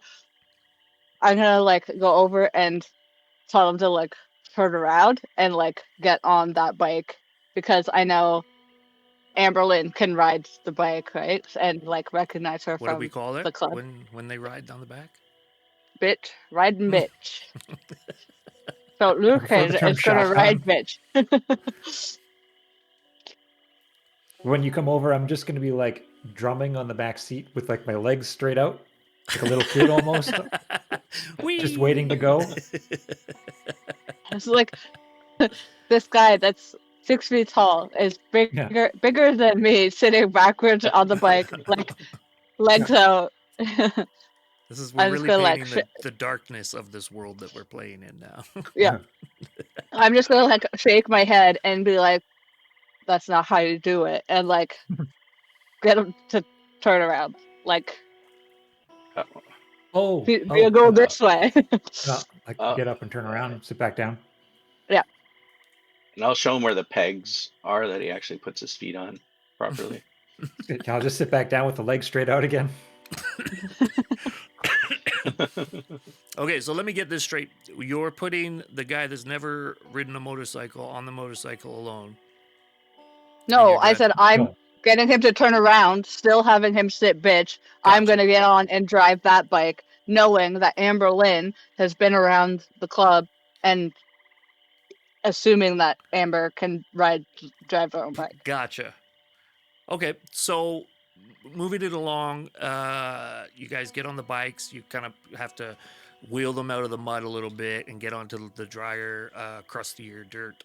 But the engines are working fine. The bikes are working great, and you guys start to head out.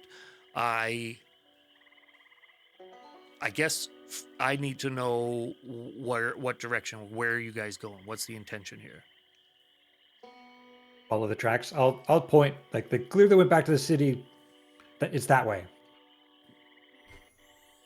Yeah, because I think that like both Amberlyn and Lurkin, Lucan can had talked about like following the tracks before he jumped on the bike backwards. So I'm just gonna go towards the track. I'll just point over his shoulder. Perfect. And I'm gonna you go ahead. I'm gonna like wave to like Amberlyn to be like to go ahead in front so that like I can keep an eye on Amberlyn and making sure that like she's not falling behind or anything. I'm Yep. okay. That's fine. Yes. Never mind. I was gonna correct your outlaw attitude, but we'll let it. It's your show. Sorry. I also play a motorcycle person in the show, so I'll stop talking now. You guys head out the dirt road and you're deep in the Lake Monroe Conservation Area. It's lined by trees, and the trees are changing from more willows and swampy trees into more coniferous style trees, heading out towards the highway. You don't really see any lights, but you do end up at a gated like long driveway entrance. You open the gates and you guys head out to travel down the highway. While you are traveling, you realize that there is a limited amount of gas in your gas tanks. So at the first opportunity, you head over to the nearest gas station, where you see, you pull up and you see two jovial, for lack of a better terms, we'll call them frat boys, coming out of the gas station entrance there. It's pretty late at night. It is well past midnight at this point. And they are off in their own world, laughing, joking, broing it up, if you will, heading towards their car. You pull in, you stop to get your gas, and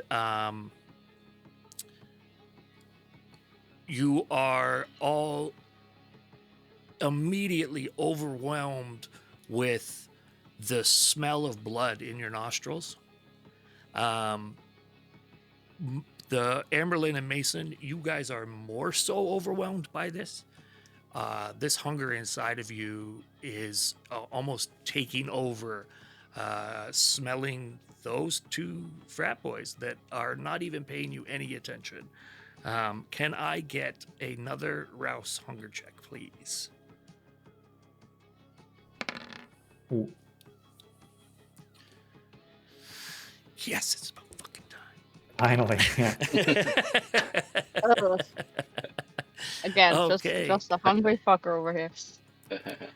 Yeah. Okay, so you guys are at hunger 3, if I'm not. Yeah. Interesting. Do these two kids? So there's nobody else? It's just like the empty parking lot. We just pull up. There's these two kids who are just fucking around. Yep. Does this count as like an alley cat? For the interesting. Yeah. Very thoughtful. The two boys, all three of you immediately lock onto them. It was like something took control of your body. You can start to sense their blood flowing. It's almost like in the movies when you see their necks start to pulse. You can feel the blood flowing in their body, and it is making you hungry. They are completely oblivious to you. They're just, you just are normal people pulling up to fill your gas tanks. They don't think anything of it. They're joking around, laughing, probably a little drunk, if I'm honest. And they are heading back to their car around the corner. For all intents and purposes, Your predator type is alley cat, I believe, Lucan. Who else Yep. is alley cat? This is sort of educational. I am. Mason Amber. is All as three well. of us. Him. Yeah, Mason is as well, right? Yep. So that, in terms of the mechanics of the game, means that your feeding type Prey takes over. is predatory, and you pounce on unsuspecting people. And I think the two of you with a hunger of 3, it would be almost uncontrollable. You both suddenly turn into predator types, and they are your prey, and you're following them.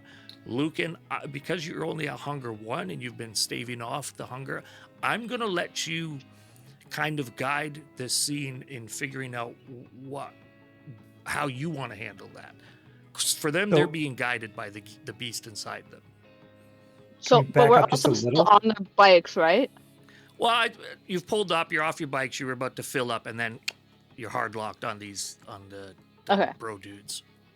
Because I was gonna say, like, if we were still on the bikes, I would just like keep going, and then Lucan wouldn't have much of a choice but to come with us, right? Because she's on. Well, the you were bike running with out me. of gas, so you had to stop for gas. We had to stop Yeah. him.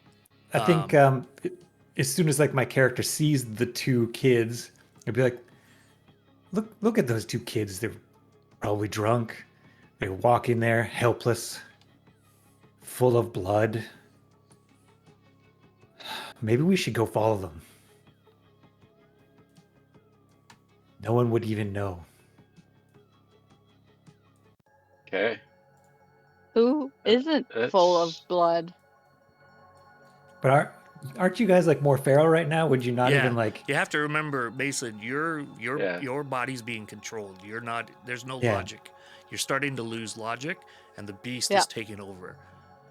You guys are locked on. You probably haven't even said anything, and you're already moving towards them.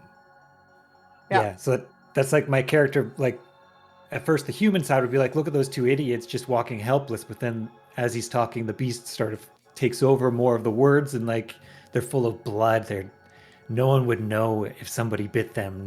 Like it'd be easy taking candy from a baby, and get up and start walking.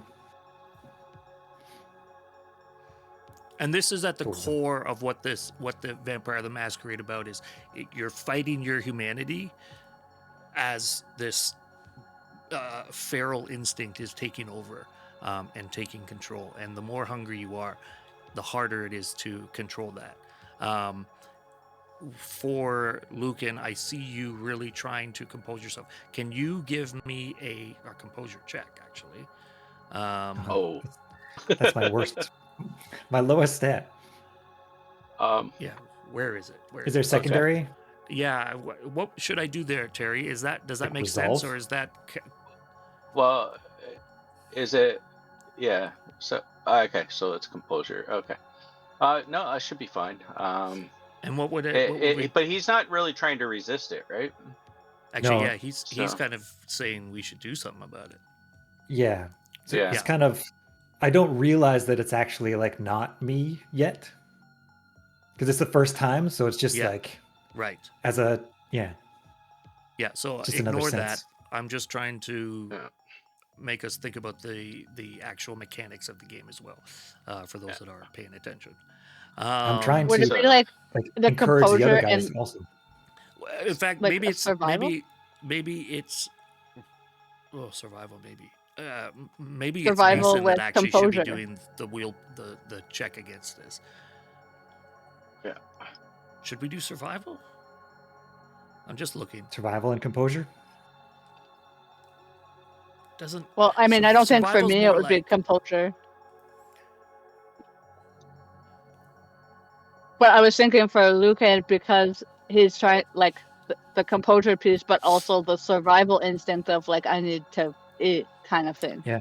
I think for the sake of what we're doing, let's just move it along. Okay. Again, you guys are being compulsed.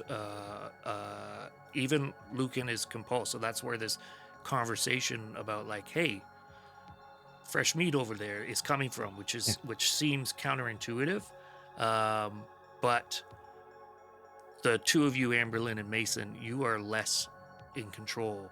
The hunger is starting to literally eat away at you and move you towards them.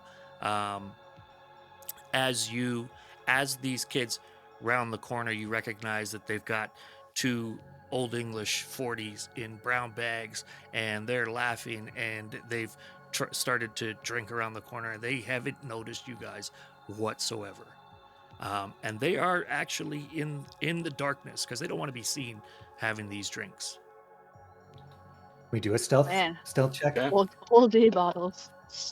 Oh yeah, I mean this is actually it's 2002, I think. Too. I actually think I still have them. What, oldie bottles? I think Yeah. they do too. Yeah. Or like Colt 45 or Ice, Labatt Ice. That's very Canadian. You're welcome. Okay. Can I get? Okay, are you stealthing, Lucan? Yeah. I All don't right, so want you them give to me see a me as we go. A dex stealth check. Stealth dex. That's Delk. Yeah, I got there. Difficulty. 2. These guys are not paying attention. 2 because you are in the light of the gas station. Yeah. Nice. Are you, the two of you, are you stealthing or are you feeling more compelled to just?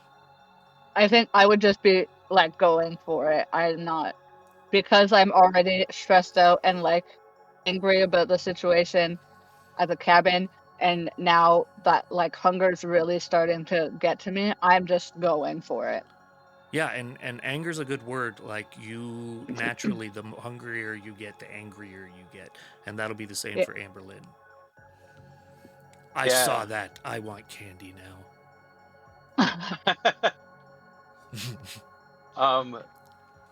So yeah, I'm just trying to interpret whether I would take it as an actual compulsion. I don't think I am at this point. Oh, is 3 not enough for that? No, I'm talking about because of my mechanically I try and resist authoritative. Yes. You're a bit of a rebel. And with Lucan actually giving those orders, I may. Oh, it's like turned you off a little bit. Okay.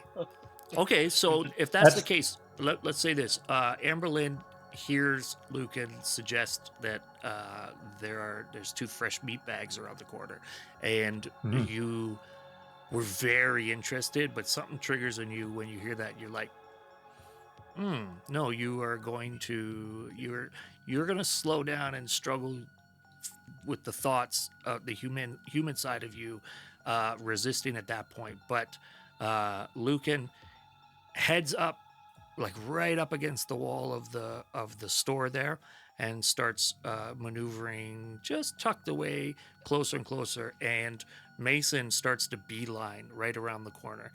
As Mason reaches the corner, you are faced with the 2 gentlemen there. What do you do? I'm just gonna go for it. Like not even thinking, not even knowing what's really going on. Like I'm angry and hungry. So you immediately jump and pounce on the closest one to you. Is that what you're doing? Yeah, yeah. Okay. And I'll follow in and pounce. Right. So you As were the other one. right. So as Terry, do they have to roll for this, or they're vampires? Do we just? It depends. Like, if they have no clue that they're coming in, Yeah. then there's not a lot of. And it sounds like they're drunk frat boys, so it's probably not a lot of resistance. Right. So, you Then- could then- have them do like a brawl check or something like that, but No, they're not it's even. not going to be Strength. huge. They're not prepared. Strength check. I think we just go with it. You guys are strong vampires, Yep. and these instincts are coming out of you that you didn't know existed, a few hours ago. So Mason comes around the corner. Mason's not adverse to, standing 10 toes down and going at it. Like, violence is part of his life on a certain level. As much as he tries not to engage in violence, he's also not afraid of violence. So he comes around the corner and sees the frat boy in the blue jacket there and grabs him by the neck and kind of tears at his collared shirt, pulls in, and chomps down on him, and he instantly starts screaming. Blood is leaking out of his neck. And at hearing this, Lucan, who was already waiting was in wait, stealthing, immediately comes to take out the other guy before he makes too much noise. And both just naturally going for the jugular as vampires do, or kindred in this case. And both of them are just feeding on them nonstop, almost unable to quit. While that's happening, where's Amberlynn? What's Amberlynn thinking? Well, I'm thinking I would have to make some kind of composure roll to resist, especially once the blood hits the air. Perfect. I was thinking the same thing, but I don't know how we. Oh, that guy's he's just dying. What was that noise? Oh my god. That didn't sound like dying. Yeah. Oh. And you're gonna get banned. We're gonna get banned. Okay, so if you were doing, is it like a willpower check to resist? We could do a resist frenzy roll. Could do that. Even though it's not a frenzy. Yeah. Composure, resolve. Yeah, that's willpower, right? Yeah. And resolve. That's willpower, yeah. So let's do that. Let's, for the sake of this, and we don't really know what we're doing, we'll figure it out. Okay.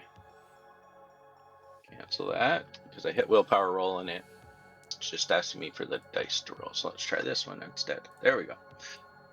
Nope, just doing the macro as well. Well, you guys are still going at it over there? Is that what I'm hearing? Just gonna, I'm gonna hit submit. We'll see what it does. All right.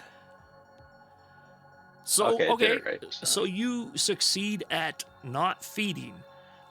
You succeed at kind of fighting your baser instinct there. But you definitely hear the two of them feeding and noshing and blood spewing and splattering. It's messy business. And as the two of you finish feeding, go ahead and clear your hunger. You are satiated. That's right. Wipe your mouths. Don't leave a mess. But you have to know that you are now covered in dripping blood, like down your chest and all your clothes. This is my only shirt. And I would think that I would have kept pouring the gas into the bikes while they were doing this. Get us filled up. Money. I'm gonna zip up my hoodie on my character there, try to hide some of the blood. Okay, smart. Do I have any? I'm not sure if I'd be remorseful or not. I don't know how this works. Do I? Now that I've fed, is my feralness gone? Yes, that's how I understand it. But you correct me if I'm wrong, Terry. Yeah, you suddenly come back to your human instincts. So now it's what have I done? If that's what your character would feel. Yeah, it would. What happened? What happened? What the hell? I'm gonna grab onto Mason and be like, what did we just do? I don't even know how I would respond to that. I think I'm just where am I right now? Yeah, kind of in shock of what the hell's going on? Is this even real? Is this real life? Yeah. Sorry. Am I dreaming? Pinch me. I'm gonna. I guess my my homelessness survival instincts is gonna kind of kick in. I'm gonna search for money. Oh, you're going to search the dead bodies that are in front of you? Yep, for money Sure. before we leave. Give me an investigation intelligence. Okay. Call it difficulty 1. It's not like they're going to resist. True. They're gonna fight back.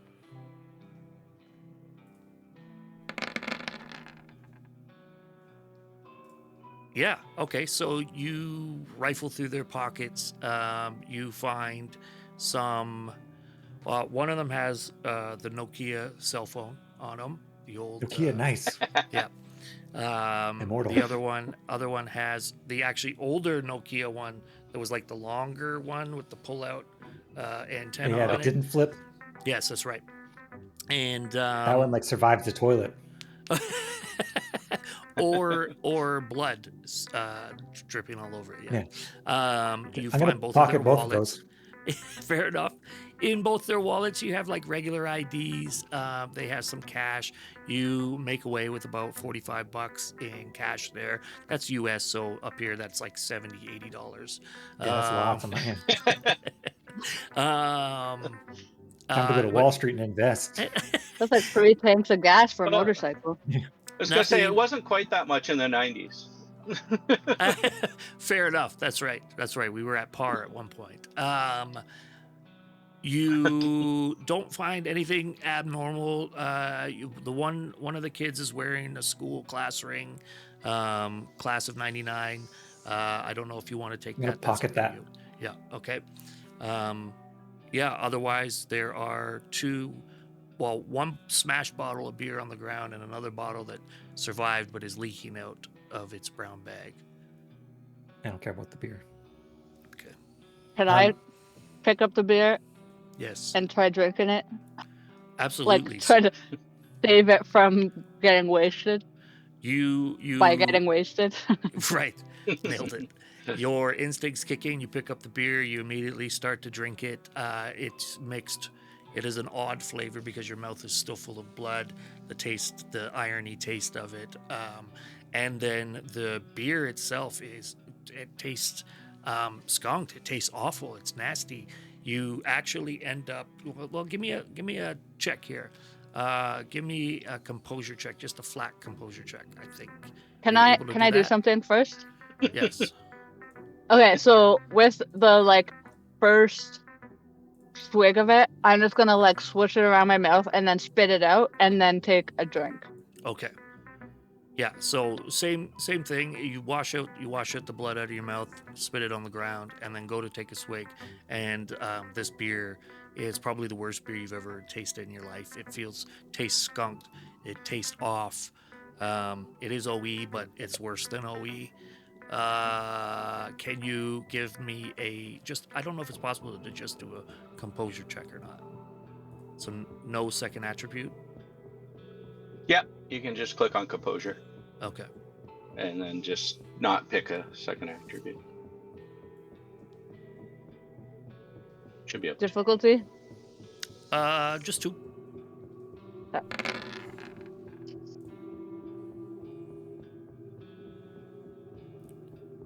Yeah, so unfortunately for you, as you intake the beer, you took in a lot, you aren't able to compose yourself and you end up throwing up a ton of the blood that you just took in.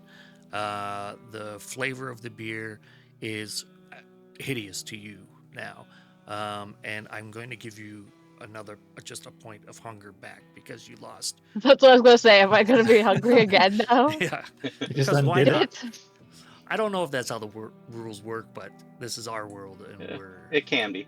okay. Yeah. You just threw up all of the blood you took, so now that's a big mess. It is a nasty mess. So yeah, that's a very valid point. This is a nasty mess around the corner of this gas station here. Now that my humanity is coming back after I fed or whatever, and I see all the blood that he just puked, I'm gonna dry heave and go, let's get out of here, and just go around the corner again. I'm gonna in the vomiting and recognizing that it tasted like shit.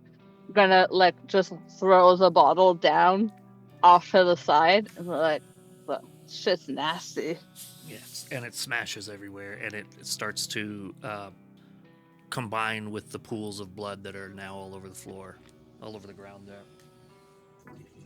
And I'm just gonna follow Lucan because he Yeah, and was I like, want to check in with Amber Lynn there. How are you feeling?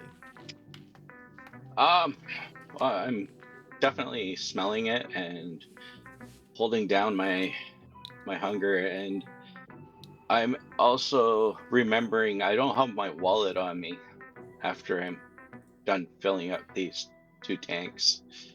So I'm kind of yelling over to Mason and asking if they have any money to pay for this gas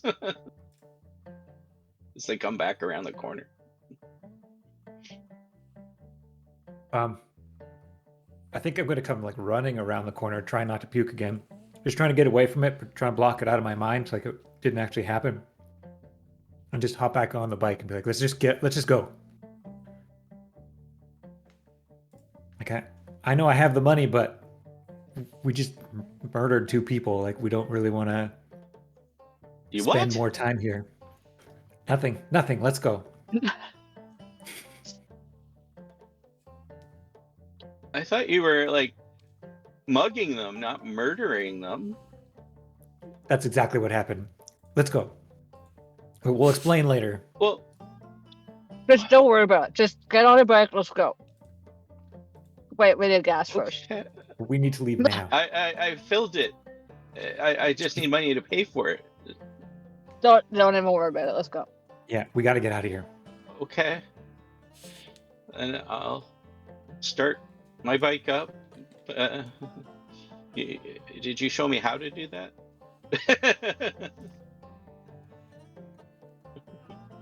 That's all on Mason. Yeah.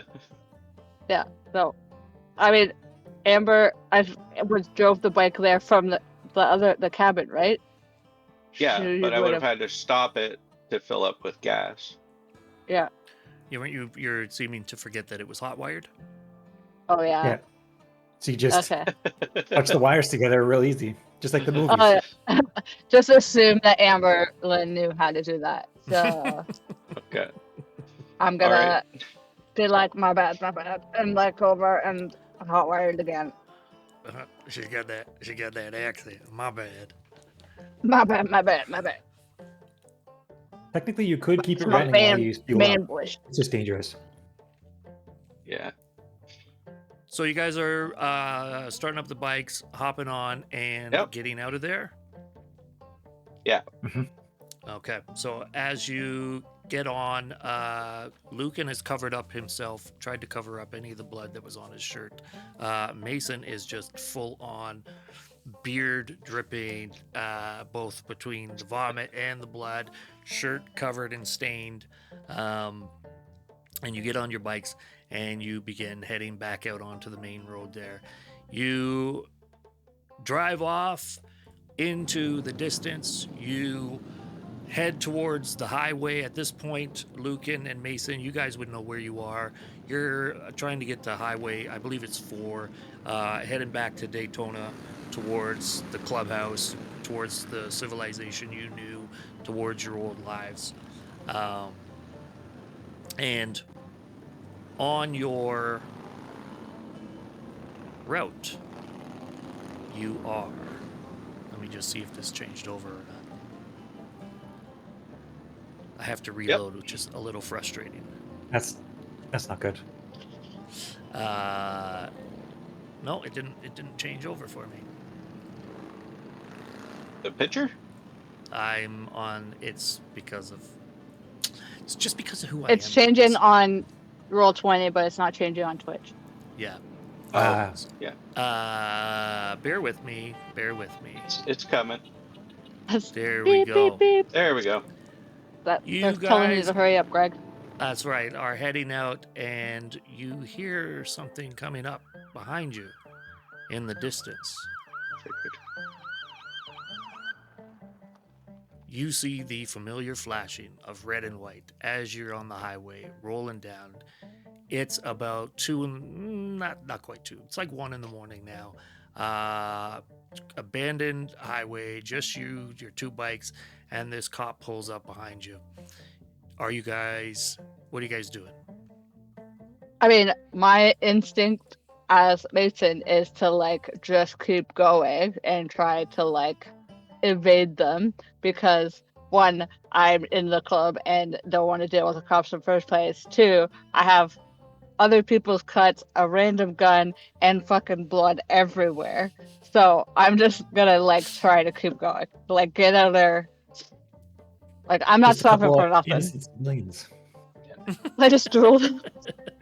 She drew. And It's one way getting out of it. Amberlyn is following Mason's lead on this one. Okay, so you guys speed up to try to evade the police. Let's get drive plus dexterity checks, please. For those that are So driving. I'm not driving. I'm just holding on for dear life. Yeah. That's right. Do you want to do a And Difficulty? difficulty? Oh, I'd say 2. Like, this is just a standard running away from the cops. Everybody's used to that. This is standard. And I'm just doing a strength, just flat strength. Yeah, maybe just a flat strength just to see how well you hold on. Okay. Oops. Okay. Oh, yes. Oh man, it'd be hilarious if I fell off. I got a 1 on one of my hunger dice. Oh, you got a bestial. Okay, hold on. Yep. Hold on. Wait, what? No, that's not a bestial failure? It Is it or no? Looks like is. it. Okay. Let me do something here. I think this is the right one. No, wrong one. Damn it. Sorry, I did something for the Twitch people. We got a bestial failure. All right, so Amberlyn, you're driving your own bike as well. And Mason, you're driving the bike with Lucan on the back. For all intents and purposes, Mason, you know where you are, you know what you're doing, you know the area real well. You're hauling ass. Hard for the cop to keep up with you guys. He's also alone. He knows this area and he knows the outlaws real well. He saw your cut, made him kind of, he wasn't sure. He was a little bit anxious about the situation. But Amber, you, out of sheer terror turned aggression, you fucking hammer it and you are gone. In fact, Mason's trying to keep up with you at this point. Fortunately for you guys, you're able to get away. Unfortunately for you guys, you're way off the path, way off the beaten path here, off of Highway 4. You are way down into the back roads, into some more swampy, forested area. You pull in, park the bikes, turn the lights off, and wait to hear what's going on around you. Am I familiar with this area, or is this new? Yeah, I think you are. I think you would know that you're just at the tip of the Lake Monroe conservation area, splitting in between. You aren't like directly familiar with this area that you're in, but you know that the general area. You could surmise that that's where you guys are. Right. It's not Gator territory. Oh, funny you should say Isn't that. it all gator territory? I've never been down there. I just picture it's all alligators. As a matter of fact, this would be gator territory. Yeah. But you're not awfully close to any bodies of water at the moment. Okay. Made it far enough away from that swamp. That's right.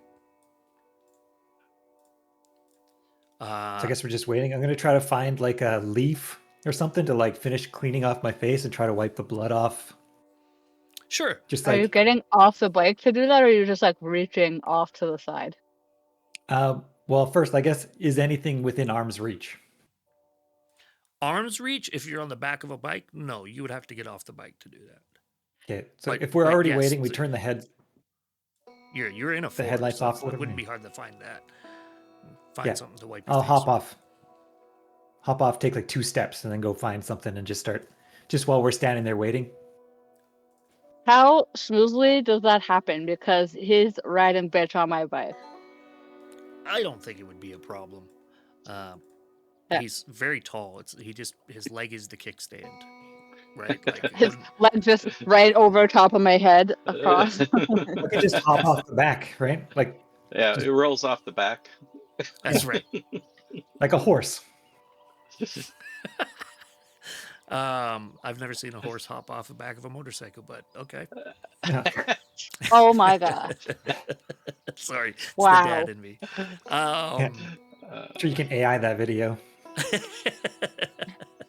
Yeah, so you are cleaning yourself up, Lucan. What are the rest of you doing? I am trying to regain my composure from the fear. And And as you guys are sitting there, you hear the siren pass by in the distance.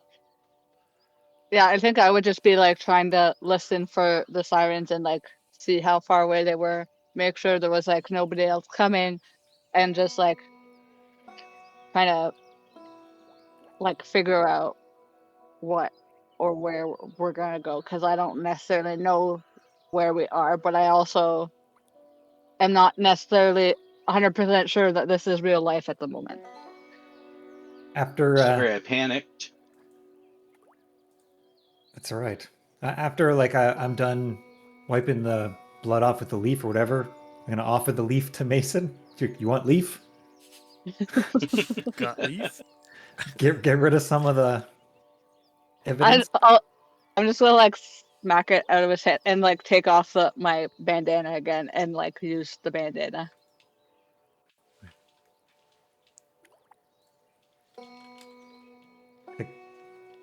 Those cops weren't after us, right? There's no way. That was just coincidence, right? There's no way they would have known already. Or did they? What? Oh, Maybe we they're going just for the fire? We just didn't pay for the gas, so that's possible what they were after us for. Yes. Just didn't pay for gas. I'm not, yeah, I don't even understand what happened back there.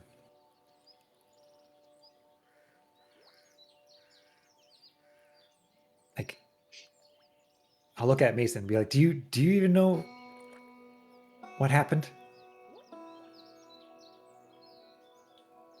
I am gonna like assume that because the siren and lights were still going after we got off the track, like off the road, that it wasn't for us.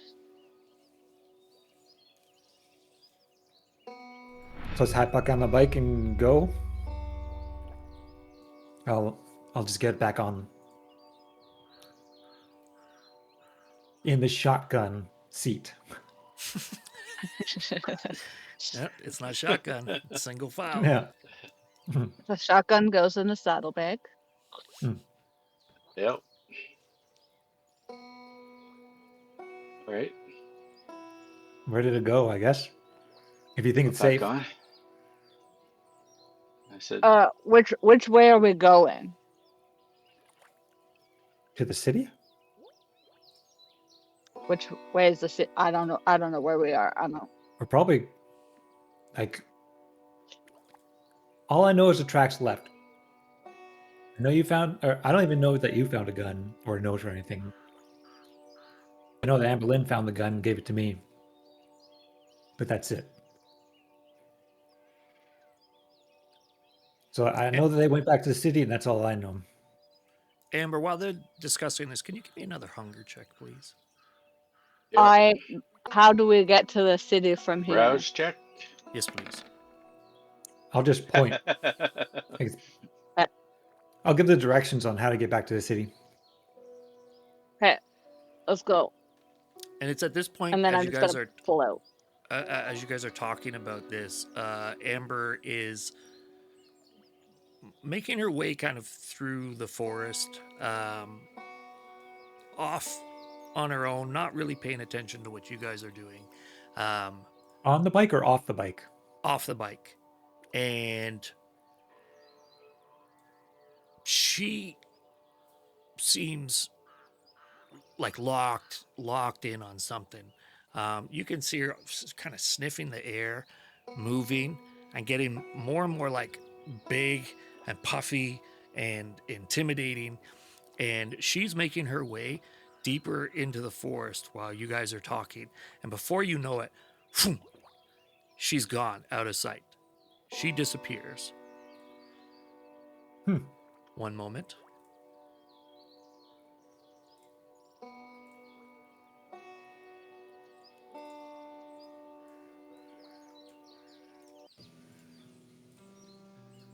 And you guys, are you going to follow her?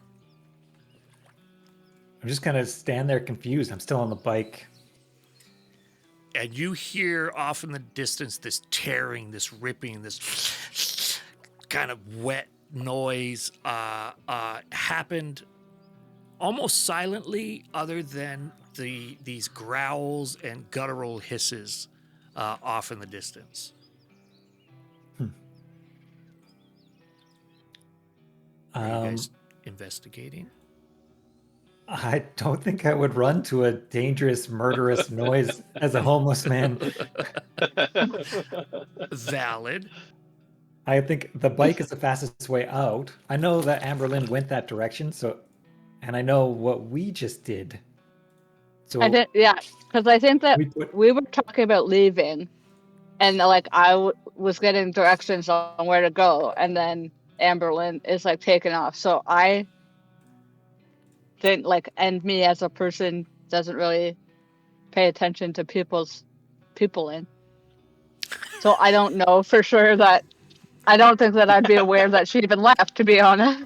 That's fine. And she left kind of silently, stealthily, predatorily. Amberlynn, the beast has taken Yep. over. Your hunger is uncontrollable. You smelled a gator. You knew where that gator was, and you could not hold back. And you went and ravaged that poor defenseless gator. Poor defenseless gator. It was one predator Innocent. meeting another predator, and the predator became prey. Do you want to describe how you just tear this thing apart? Or do you want to describe what you're feeling at this point in time? Oh,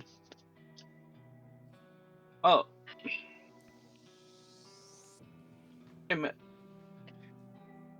horrified with myself about the fact that I just tore apart an innocent gator in the way I did, and the way in which I did the damage is incredible. I don't know where I got the strength to be able to wrestle a gator to start with, and I took it under,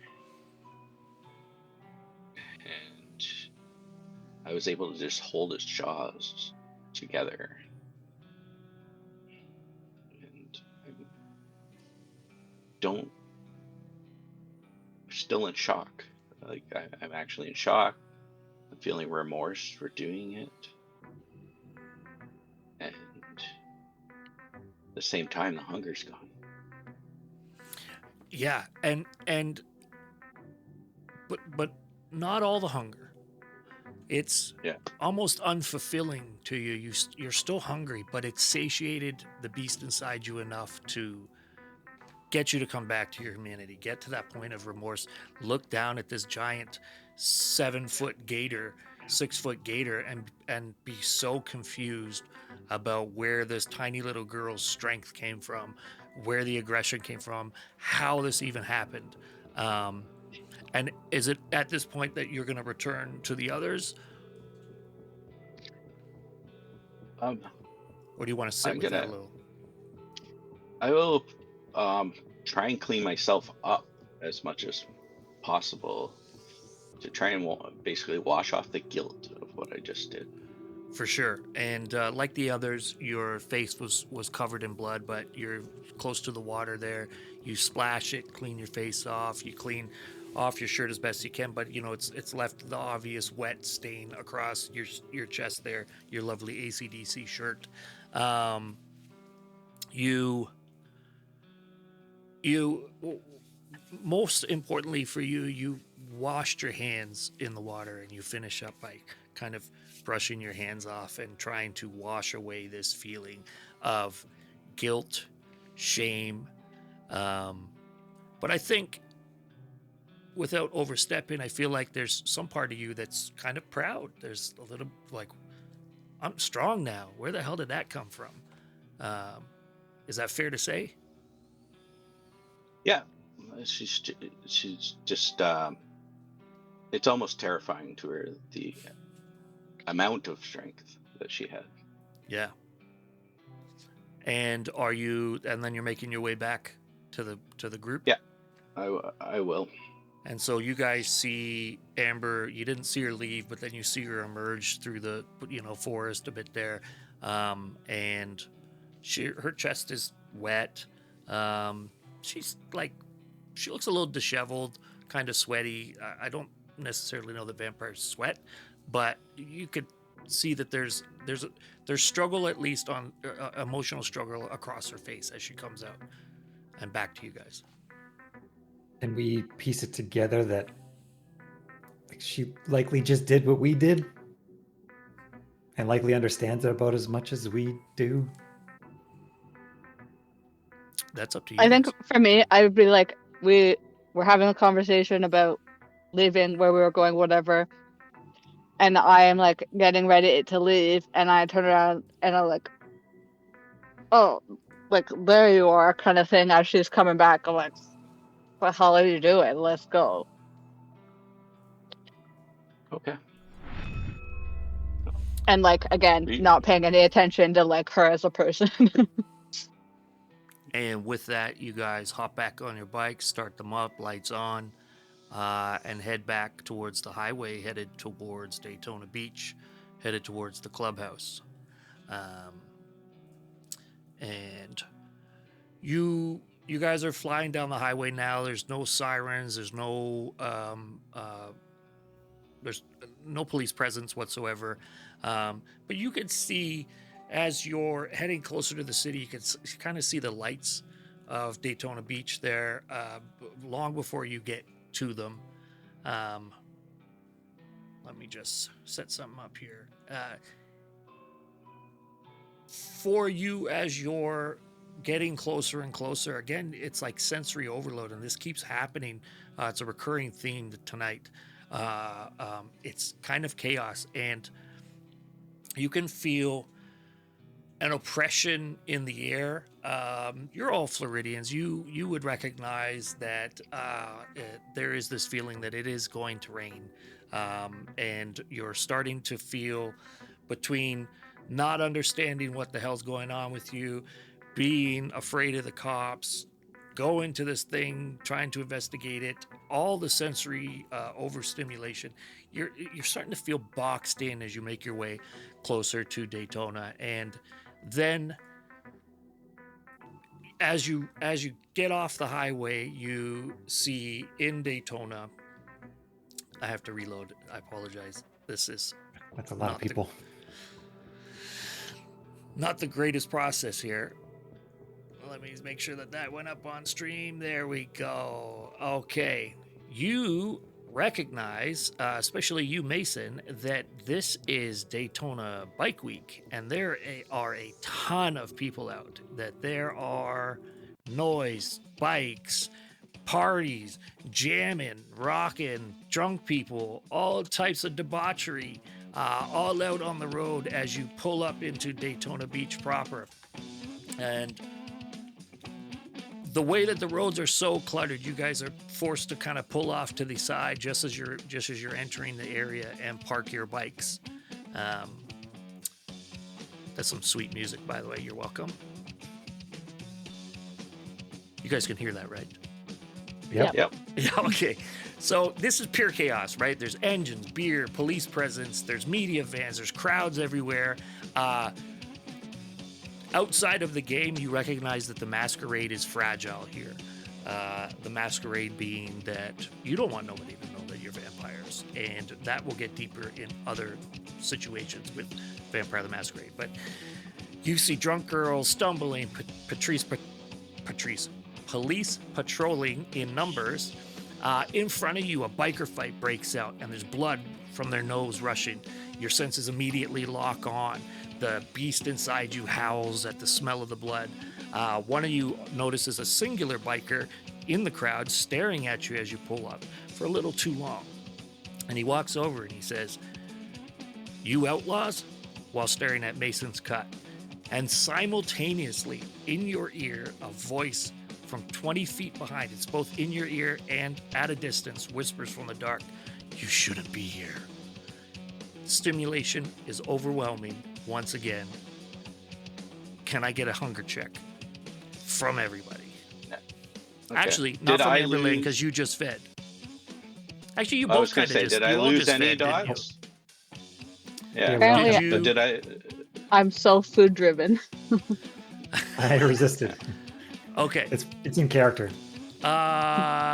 You lost half of. Amberlynn lost half. Okay, that's what I was wondering.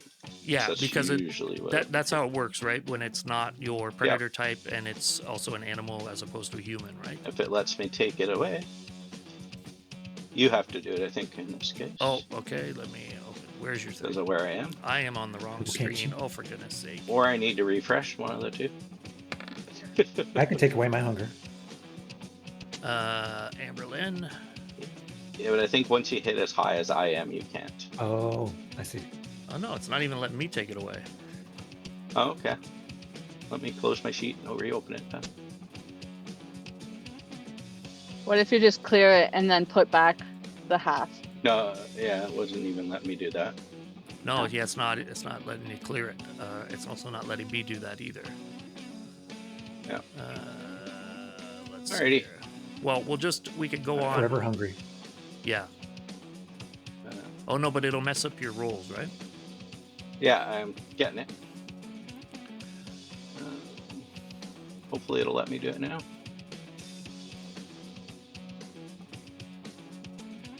Nope.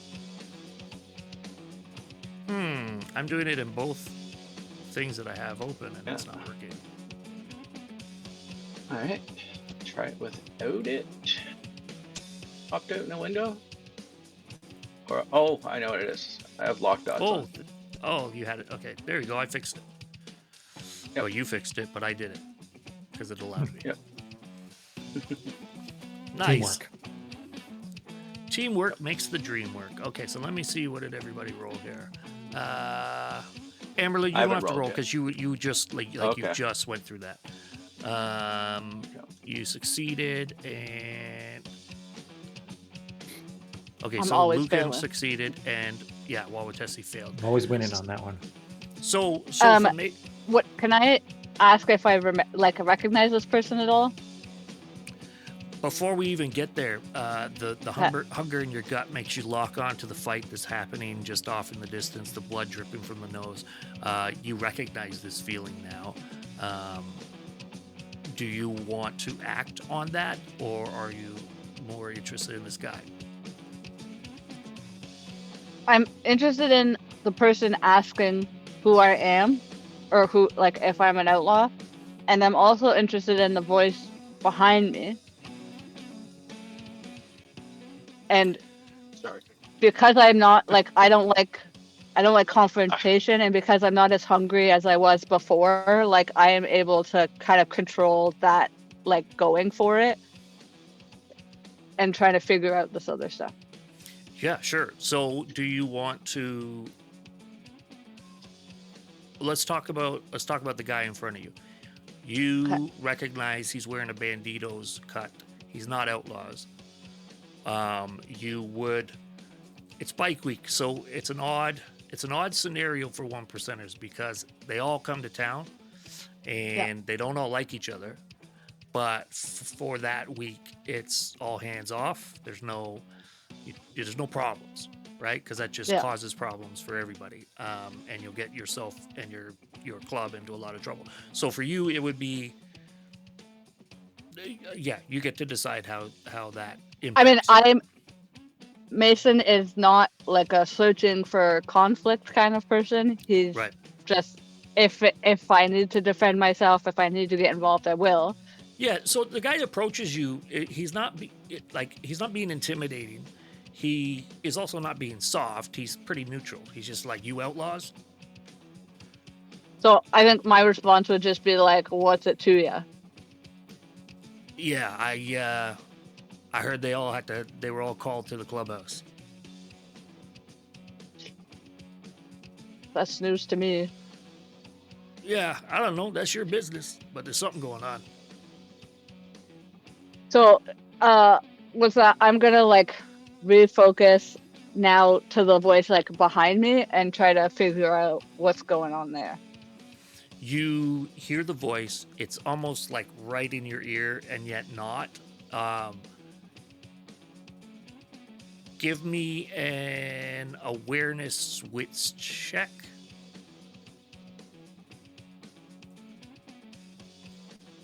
Did we all hear that voice? Yes, you all did. Okay. I would also probably look for that voice more than the guy. Sure, then give me Difficulty? an awareness wits check. 2.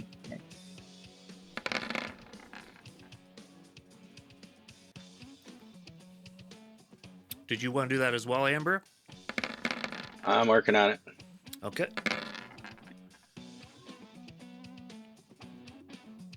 Okay, so you all succeed. All you heard was a voice saying you shouldn't be here, and you try to pinpoint where it's coming from, and you actually don't find anything. It's odd.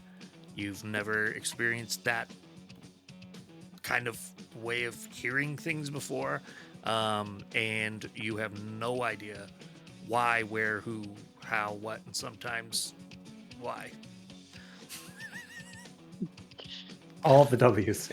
Yeah. And AEIOU. Yeah. I do have a 1 on my hunger. Oh, yeah. So for you, that pisses you off. That's your bestial. And it makes you more aggressive. You're like, what the fuck was that? And why? Like, what the hell is going on tonight? You are sick of this shit.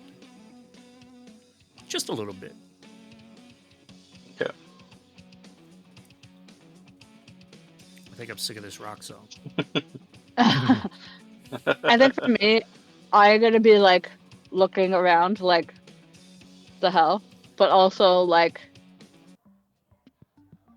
still in like this belief that this is real life. So I'm like what the hell, but also like okay, and try to think about like they paid me. I'm here. You outlaws gotta go back to the clubhouse. It's not that serious. You're an outlaw, right? She's with you? Yeah, she's with us. And Stinky McStinks over there? Or... He's with me. I mean, you guys are... I'm just gonna... When he says that, I'm gonna like look over my shoulder like, someone else? Listen, I gotta get back to partying. I don't give a shit what you do. You're on your own. I was just told to make sure any outlaws coming in head back to the clubhouse. You know how it is. So I'm gonna like scan around and see if like I recognize anybody, like any of the other outlaws, see if there's anybody around to like see if there's any validity in what he's saying. Sure. Give me. You play a lot of D&D. You're very paranoid. Give me another awareness wits check, please. Difficulty? 2. 2 because there's a lot of people. You know what? Make it 3 because there's a lot of people and a lot of shit happening. I would like to look around for hanger-rounds that I Might recognize. hang out with. Sure. Let me check something on your sheet here. Hang-arounds and old ladies. Where's? Yeah, give me. You also give me an awareness wits check there, Amberlynn, please. Right. Mason, what did you roll? Let me open that up.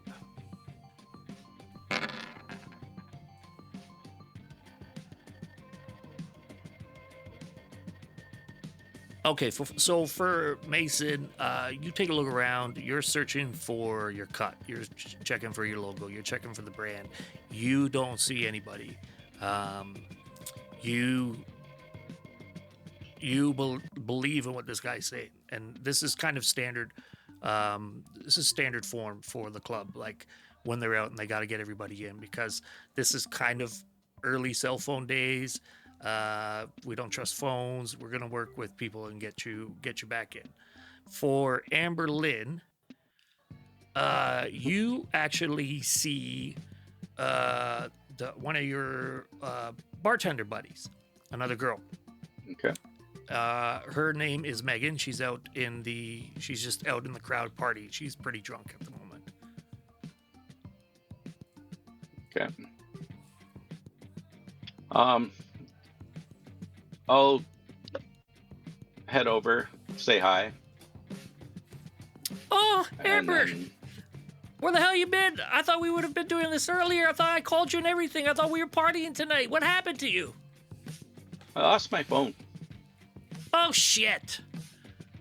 Well, we'll have to get you another one, but are you coming over to the club? I heard that they were calling everybody to the clubhouse tonight.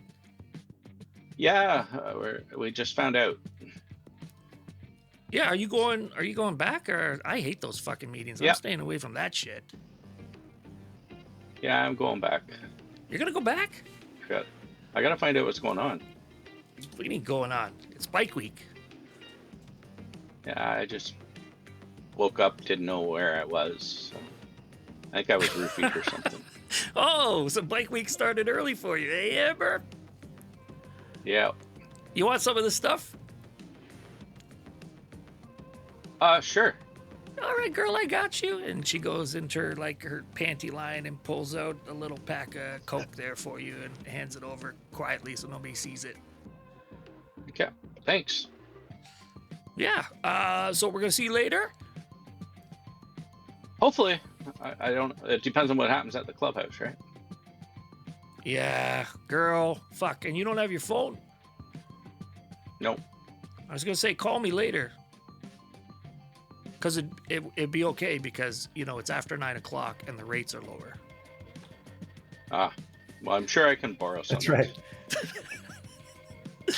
Because this is Maybe 2002. she's on this top 5. Yeah, that's right.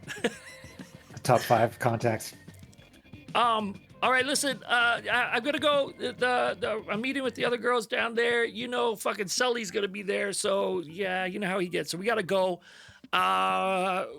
Will you meet us over at the Devil's Drink later on tonight? I'll try my best. All right, bitch. See you. See ya.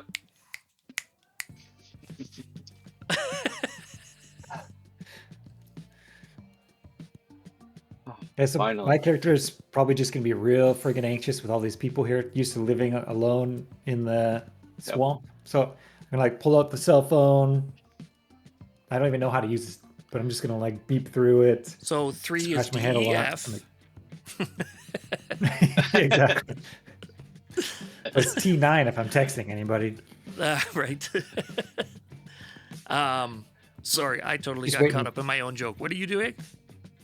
Just being really anxious, waiting for these guys to figure out what we're doing next. we're doing, Just okay. pretending to be on my phone, looking around at everybody, scratching my head, just really anxious.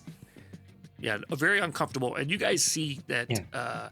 that Lucan is getting more and more uncomfortable in this scenario, in this environment.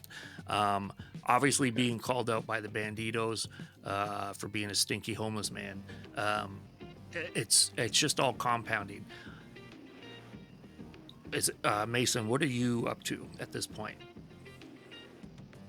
I am gonna be going to like, I guess, figure out if they want to go to the drooling again. If they want to go to the back to the clubhouse, like Amberlin, because I've now realized that like, yeah, this is a thing, and I gotta get over there. Yeah, I want to know what's going on, why we ended up where we were. So the only way to find that is to the boys, right? Yeah. Yeah. Hey, you guys better hurry up and do that too, because you know how they are when they call. You gotta go. And you didn't hear on the radio that the hurricane's coming tonight? We're gonna have a fucking wild party. This is the Banditos talking to Mason. Yeah. I thought he walked away. No, I don't think so. Okay. I'm just gonna like not engage with him at this point. I'm just gonna like go because like I still have like blood on my shirt and like we've gotten into some shit and I already know that stuff is going on. I'm just gonna like turn and head towards the clubhouse. Great. So you And guys be like, let's go. You guys collectively get back on your bikes, start them up. You're going to have to, pull them out, reverse them, and head back out of town because trying to get through this crowd is going to be a nightmare. You know another way around to get out to the clubhouse. And you make your way there. The clubhouse itself sits like just on the edge of town. Let me just organize some stuff here for you. Okay, we'll do that. This is not the one I wanted. That'll have to do. I'm in the wrong thing. Golly, there's so much open. My poor brain. Reload so that on stream we can see. Aha. All right, so you guys see the clubhouse out there, I believe. You can see that, right? Yep. Okay, let me make sure that we've got an appropriate style of music. They're having a bit of party there. Yeah, there we go. This is more Lucan style. And let me open this. Yeah, so you guys see the clubhouse. You pull up, you park your bikes backwards as you would, Mason. You know the deal. It's faster to get away, and you enter in. As you enter, everyone immediately stops what they're doing and kind of stares at you. The clubhouse itself looks like it was poured straight out of leftover concrete and bad decisions. The walls are bare, cinder blocks, sweating in the Florida humidity, stained with years of smoke and greasy handprints. Nothing matches, except for this beautiful table, 12-foot table in the middle of the room. It's, for those wondering and those who are in the industry, it is a 12-foot table made out of Bahamian mahogany. It's probably the only piece of furniture that you can see that holds some sort of reverence. Air smells like gasoline, stale beer, sweat, lingering bite of cheap cigars. There's a box fan in the back rattling uselessly in the window. The bar is essentially just plywood, slapped over some cinder blocks, countless bottles all over empties. There are 5 men inside, 2 at the bar drinking, 1 sitting at the head of the large table, and another stops dead at the back door. He puts down the box of empties he's holding, turns, moves towards you, and says, "Where the fuck you guys been? Who are they?" Why are you trying to kill me? Just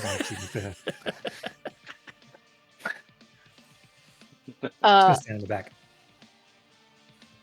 I'm going to be like, trying to like brush off the blood a little bit, and be like it's gonna do anything, just like wiping my shirt a little bit.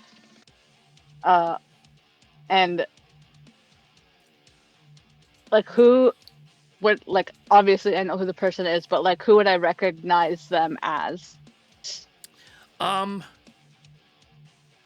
guy that questioned who you are, you'd recognize as the sergeant at arms. His name's Terry. The other two at the bar, you recognize everybody. Yeah. But mainly you see sitting at the head of the table is the president of the chapter, and that's Michael Smalls. His name's Mick. You would call him Mick. He's about 35. He's big guy.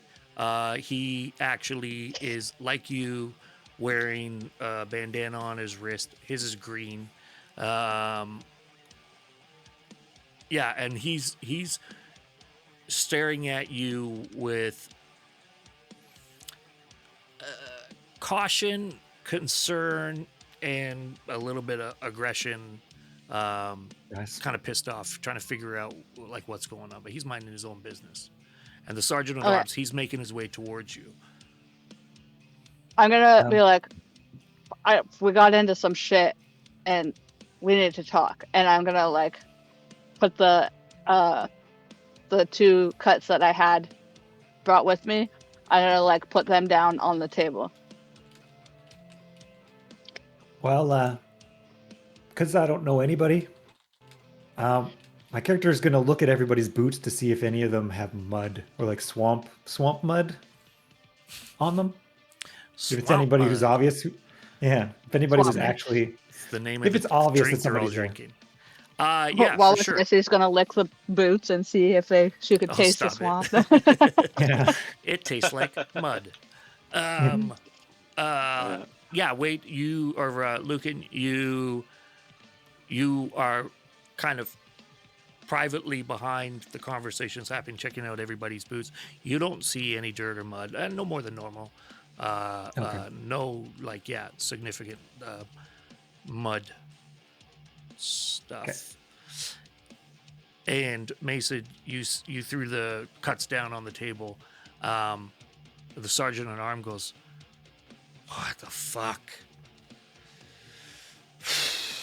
How'd you get those?"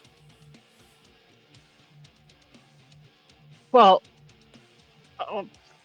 Where honestly, were they? Mason, fucking this stammering bullshit, this lone wolf shit. What the fuck is going on?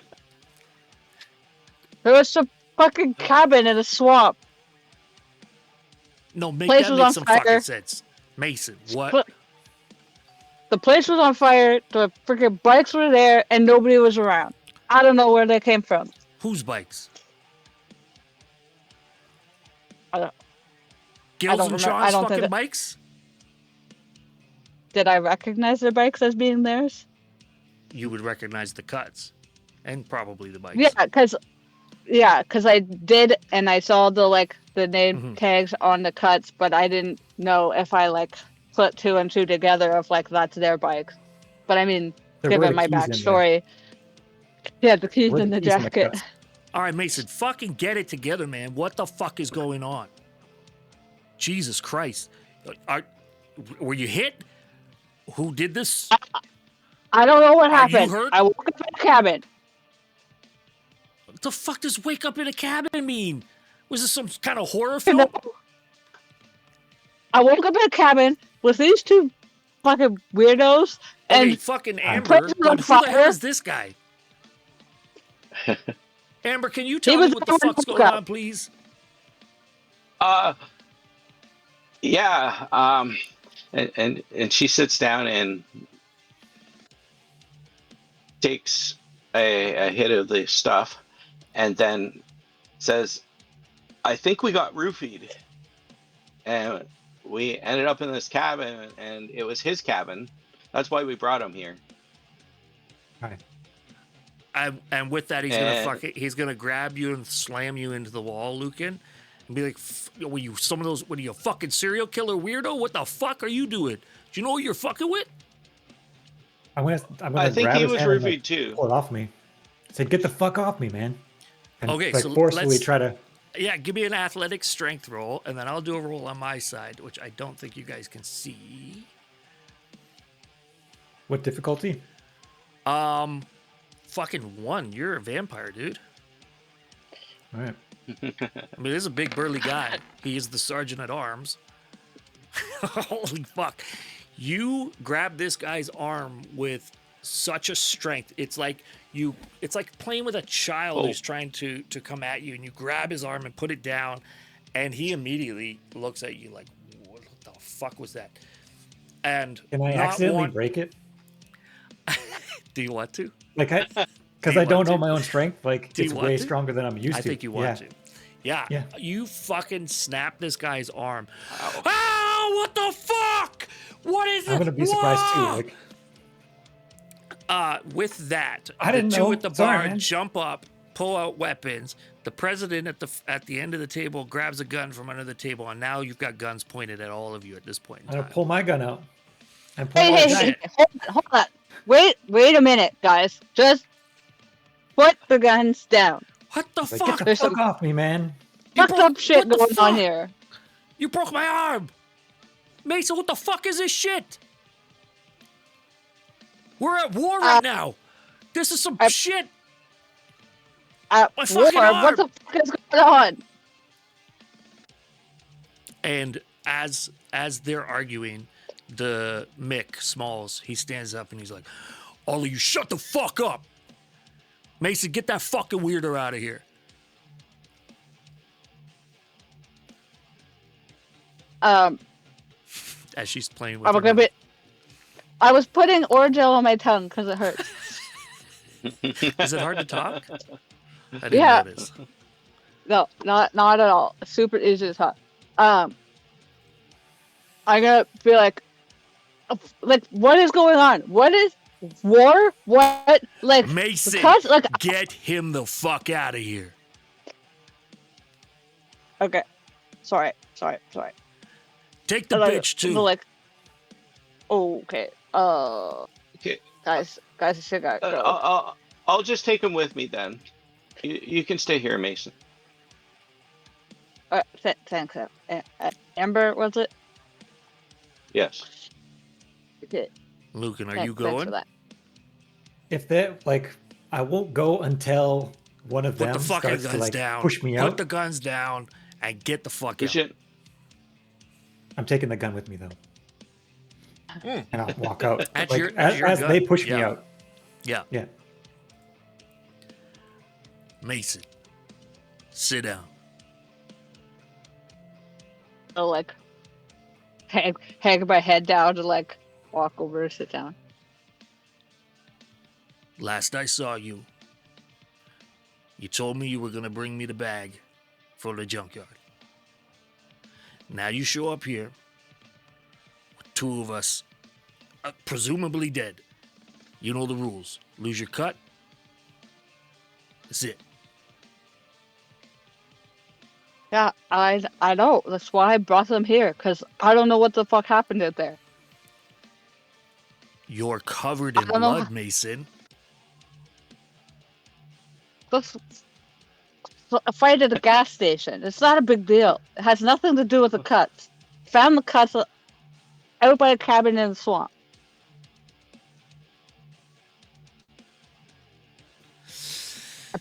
Brought him back None of here this. to figure out what happened. This is not fucking making sense. And I have so much shit going on between Bike Week, this bullshit, some other shit that's coming down the pipe. I need all hands on deck, and I need people that I can fucking trust right now. And you don't look trustworthy. You bring two fucking people in here. One of them just broke his arm.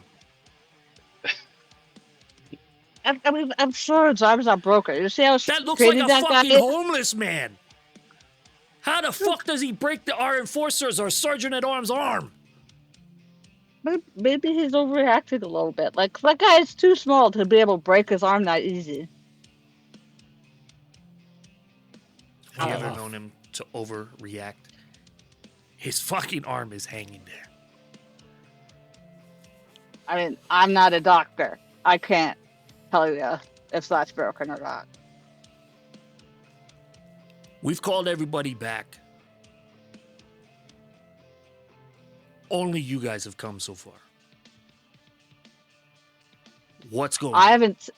haven't seen anybody. There's been nobody around. We were even down at freaking down. I don't know, the strip. Is that what it is? Yeah, we'll call it the strip. Down at the strip, and there was nobody was there.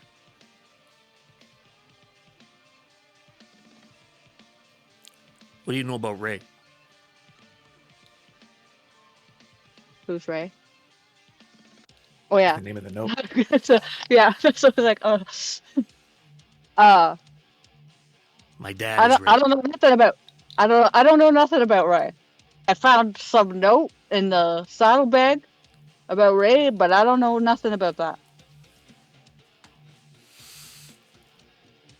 What was on the note? Said something about take care of Ray and bring me back Okay, the bag. listen. I need a smoke. Follow me.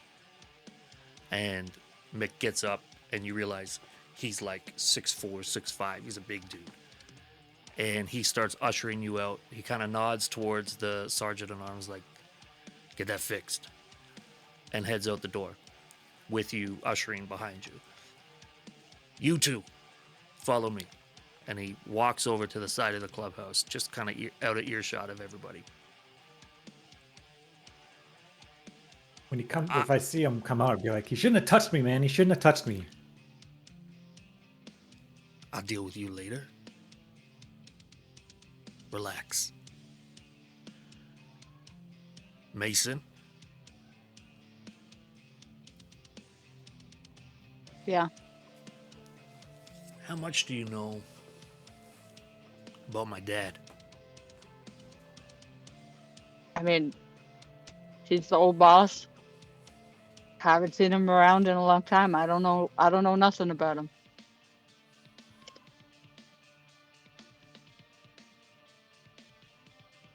How'd your friend do that thing he just did? I don't know, like I said, he's a skinny-ish dude. Like, I didn't think he could do anything like that. How'd that blood get on your shirt? I told him inside. I got into a fight at a gas station. And if I told you I think you've been drinking blood, what would you say? What the fuck would I do something fucked up like that? Truth is, you kind of smell like him. Smell like who? Old man Ray. I mean, the oldie I was drinking, the fucking bonfire that was happening at the cabin. Let me put this plainly, since we seem to be dancing around it, Mason, and I know you to be smarter than this. I'm not the cops. Fact of the matter is, all three of you motherfuckers have been turned. Tell me I'm wrong. See, what you just walked, you walked into some shit. And now you're gonna I have to woke clean up it up. into some shit. Yeah, no doubt. Because my papa is now your papa. What And are you talking about? There are more people in charge higher than me that want that dealt with. You see, What? you've entered into a new world, a new life, a new unlife.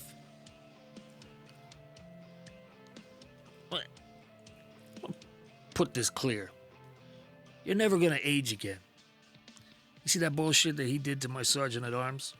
It's because he's got new powers, right? Feeling a little stronger, right? Still not breathing, right?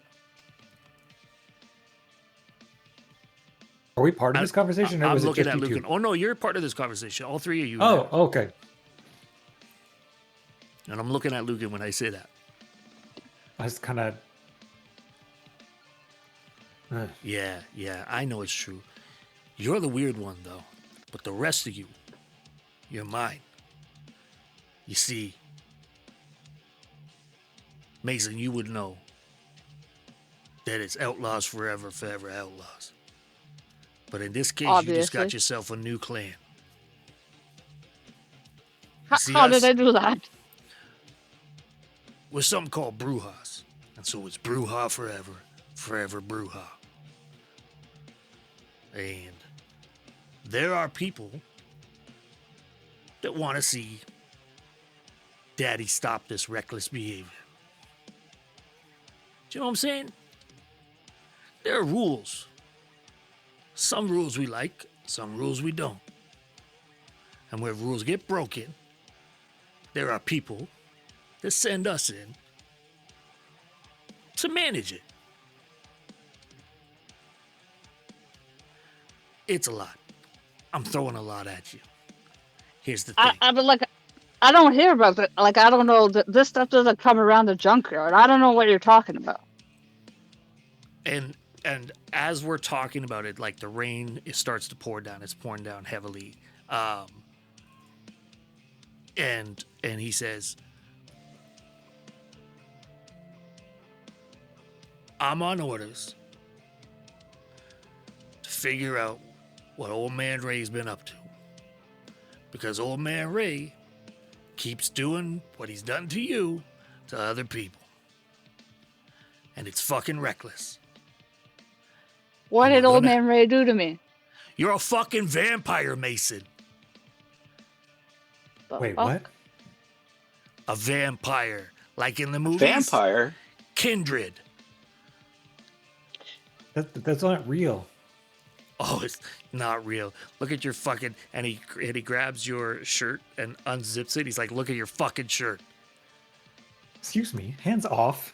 I smelled you the minute you fucking came in. What? So- That was something else. So who tried How- to burn us? Wait a minute. How would you smell us as soon as we walked in? You were like on the other side of the room. Oh my God, Mason. Thank God you're good with a wrench. You are not the brightest fucking star in the sky. He's saying he's one too. Yeah. Gosh. Shit. This is not. And Amber, I ain't never had a problem with you. But I know something's burning inside you right now, isn't it? So how did we end up in the cabin? I don't know the story, and that's for you to find out. You need to go and talk to Ray. And where are we supposed to find Ray?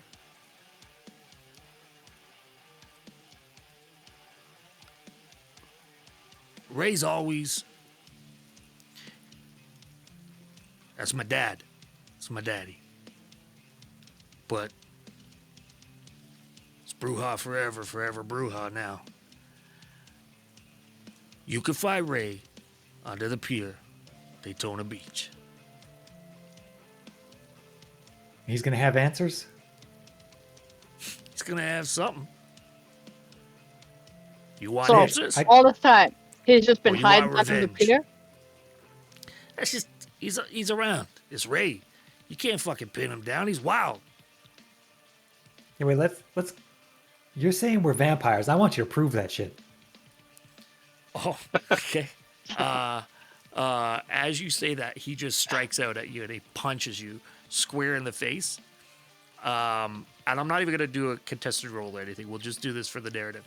He fucking shatters your jaw, and then you rock backwards. You're able to withstand it, like still stay on your feet, but you could feel your jaw is broken, and then you can feel your jaw heal.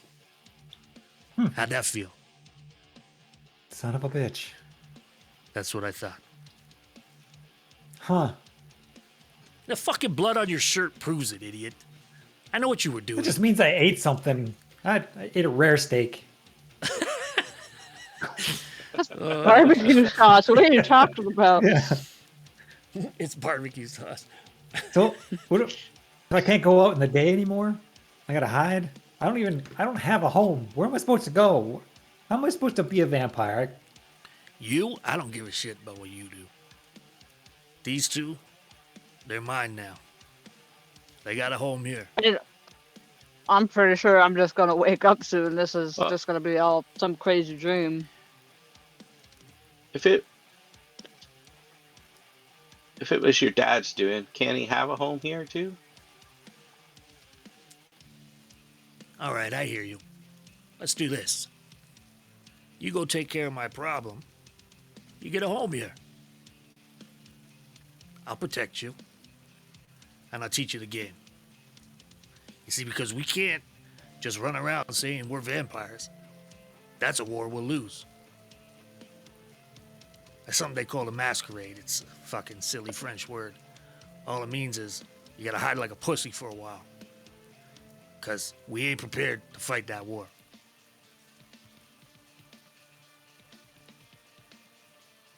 This is making sense to any of you? Like, lock in. Just trying to come to grips. It's not every day you're told you're a vampire. There's a fucking hurricane coming. There's no time for grips. What problem end did you this. say you have? You gotta end it. You want more like you? You want more So we're not maid, allowed to turn no people? home? No, you're not fucking allowed to. Is there a way to undo this? Sunlight, fire, sometimes a stake in the heart. But then you gotta put in that little extra effort. Oh. I get it.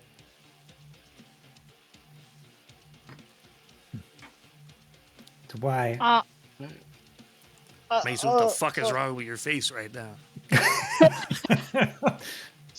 I'm pretty sure I'm just gonna wake up in the morning. It's just all gonna be good. We're gonna be good. It's all good. It's all good. I guess that explains what happened at the gas station. What happened to Amber in the swamp. Go on. It all kind of makes sense. What Yeah. happened to Amber in the swamp? I killed a gator. A fucking gator. Gator. I figured it was just a rabbit or something. Aren't you a little small to kill a gator? I guess not. So we weren't anywhere near there was gators. Like, what? I don't know what the fuck's going on. It took me no time to get there. All right, so if you're And saying back. we're vampires, what else comes with this? I healed pretty quick on that. We got strength. Yeah. What else? I mean, let us in if you're going to tell us anything.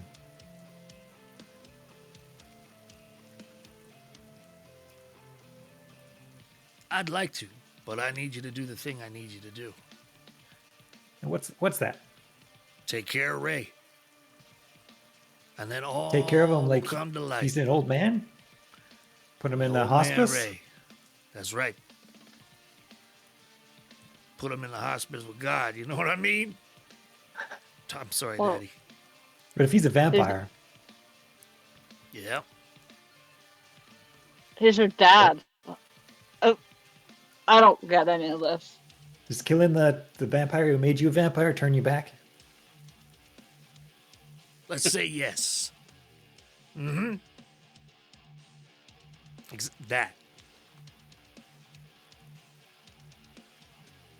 Can I Right. fly? You know how to get Can to I the pier. Do you need anything? I'm gonna send Do I you turn on your into a very bat? fucking way, and now I gotta go deal with my sergeant at arms, who's used to be sergeant at arms, is now sergeant at arm. You shouldn't have touched me, man. You shouldn't have touched me. God damn, you better learn how to fucking use that strength wisely. Do we need anything to kill this guy? Remember, you can't fucking expose yourselves. There's rules to this shit. Because you expose you, that exposes the rest of us. And we'll fucking put you down like a dirty dog. We've been doing Don't this a worry about lot me. longer than you guys have. I'm used to being private. I live alone. I ain't got no one to tell. That's why you fucking smell like that. Sorry, that was unkind. I live as cleanly as I can. You try living without plumbing. I tell you what, go down to the fucking beach and have a bath and talk to Ray. So now we're just talking to him? I thought we were supposed to kill him. Oh, hey. He's from New Jersey now. Listen, I'll let... Semantics. I'm not playing this dumbass game with you. You know what you need to do. You know how to get the information you need. I will protect you. I'll also arm you if you want to be armed for going down there. We're gonna need something. What do we just wait till day and push him outside? So- How does this work? He's not gonna. What do you need? Garlic? Garlic doesn't work. All right. Bible doesn't work I don't- on everybody. Some people it works. It's not gonna work on him. You know, I don't know how to use weapons. Then use your You have to fist. kill him with your charm. Amber, you ain't noticed that you are unnaturally fucking strong now?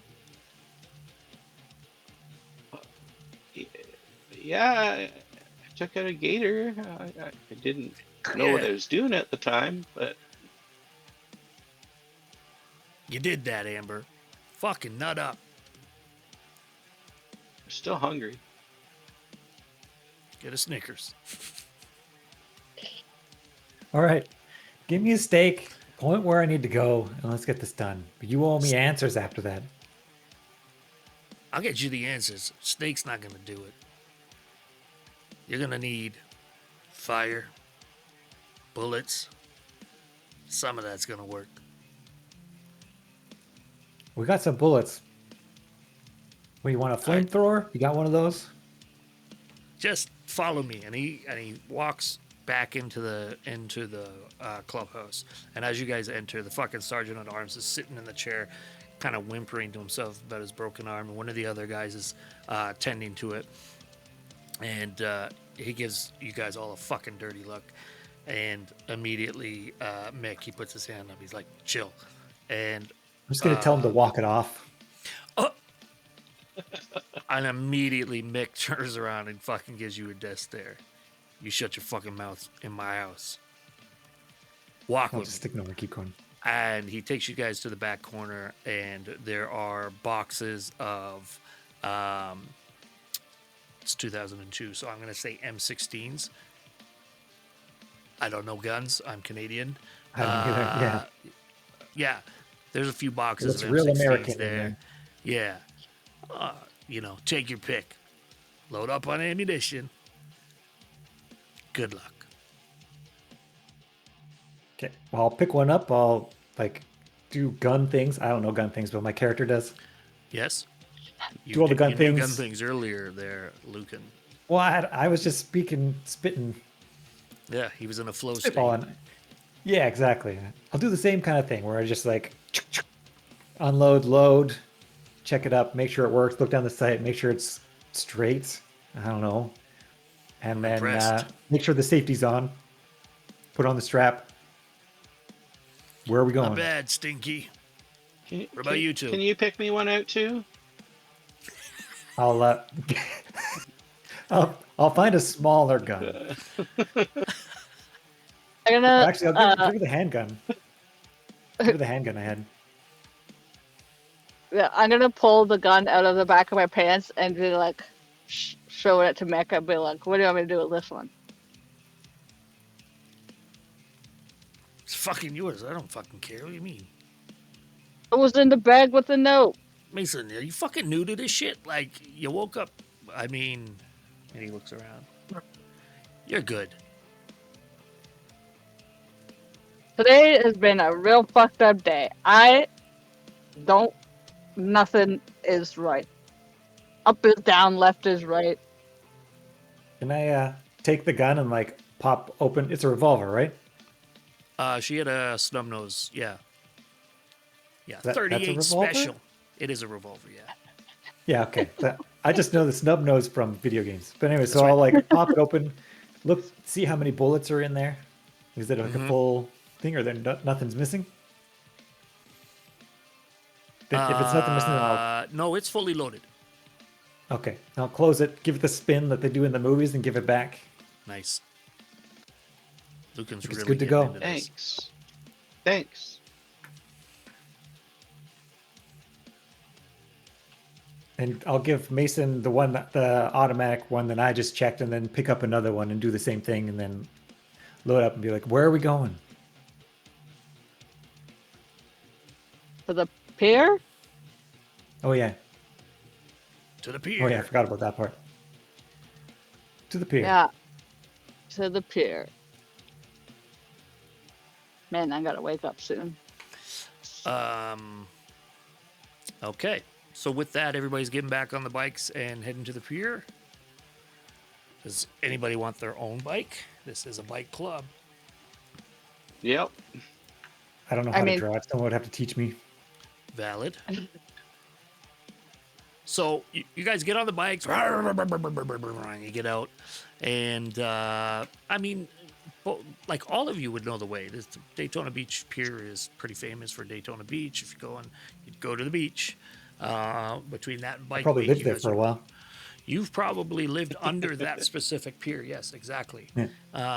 I wouldn't put it past your character's backstory. I have a question. I First. have an answer. So, What is These- life? yeah, these 42. bikes, Yeah. the bikes that we have, keep needing to be hot wired. Yes, they do. So, my instinct, Mason's instinct, would be to like take a different bike if available. So I don't know if there would be like his own bike is there somewhere, or if I His bike would is like not ask. there, curiously. But for the sake of reality, you would be able to take one of the other bikes. You would just say, I got to take these bikes are no good. I'm taking two. Because I mean, I don't want to keep having to hot wire this bike for Amber, and like, Right. I mean, if it was just me on the bike, I wouldn't give a shit. But because I got Amber here and gotta keep doing hers too. That's right. That makes sense. With that, I need to take a bio break because I've drank 2 liters of water today. Can we take another 5 minutes and come back for everybody? Yep. And then I think we sure. will end up concluding. We're getting to the end here, folks. So give us 5 minutes. We'll be back. Yeah. See you. Bye.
What's up, everybody? We are back and continuing where we left off. Thank you once again for hanging with us. This has been a single night chronicle, a one shot, if you will, into Vampire the Masquerade. We are using our infamous DM Noctum's world under the Mireborn that we normally do in this time slot, and we are calling this Swampbites. And when we left off, we had some arguments. We learned about vampirism. We learned about who we are as kindred. I know we're not supposed to call them vampires in the Vampire the Masquerade, which is conflicting in my brain.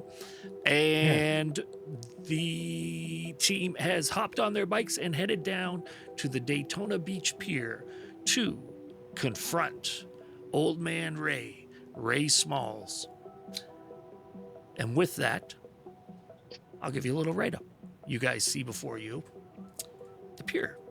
You head down. It's no problem to get there. You know where you're going. In the background, you can feel, hear, see the hurricane coming in that's going to potentially ravage Daytona tonight. Some people find that thrilling. Some people find that terrifying. The waves are crashing. The wind is howling. There's neon reflecting in the black, dark water, sand whipping through the air. It's not comfortable. In fact, it was hard. That's a very bright light. It was hard for you guys to even get there on bike. You realized halfway through the drive that this was going to be more challenging than had you just taken a car or asked for one of the vans from the clubhouse. But without explaining those things, how would you know that they were there? Without investigating, how would you know? You see, I am playing this like D&D so in my now I was not investigating enough, but before I'm paranoid D&D player. I'm just the storyteller. Sure. I see how it is. You guys head towards the pier. You knew directly where to look for Old Man Ray. And as you get closer towards the pier and underneath, you can see a small little light.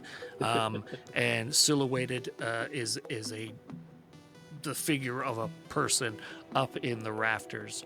You catch a peek at him as the thunder crashes down. You catch his face and you see a gaunt, hollow-eyed, old-looking man, clothes soaked, with a green bandana also tied around his wrist. He's just sitting there watching you, wondering who you are, what you're doing here, why you're here. And I'm going to leave this kind of open-ended for you guys to explore. What was he doing? He's just up in the rafters, chilling.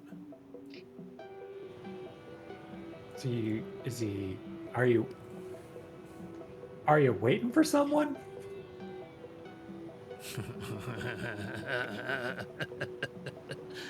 Would I know was who, waiting like, would for I you. recognize?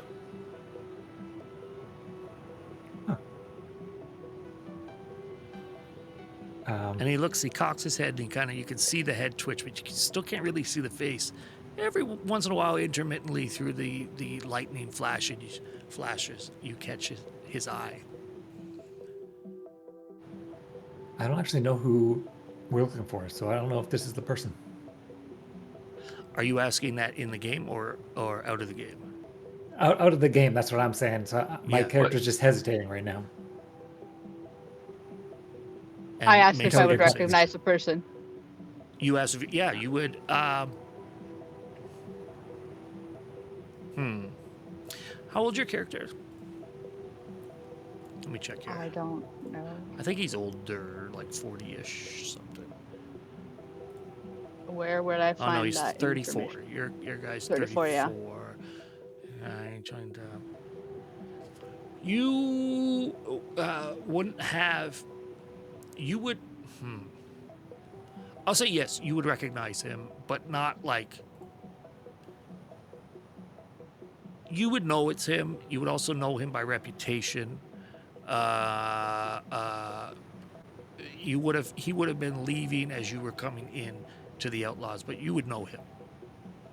Okay.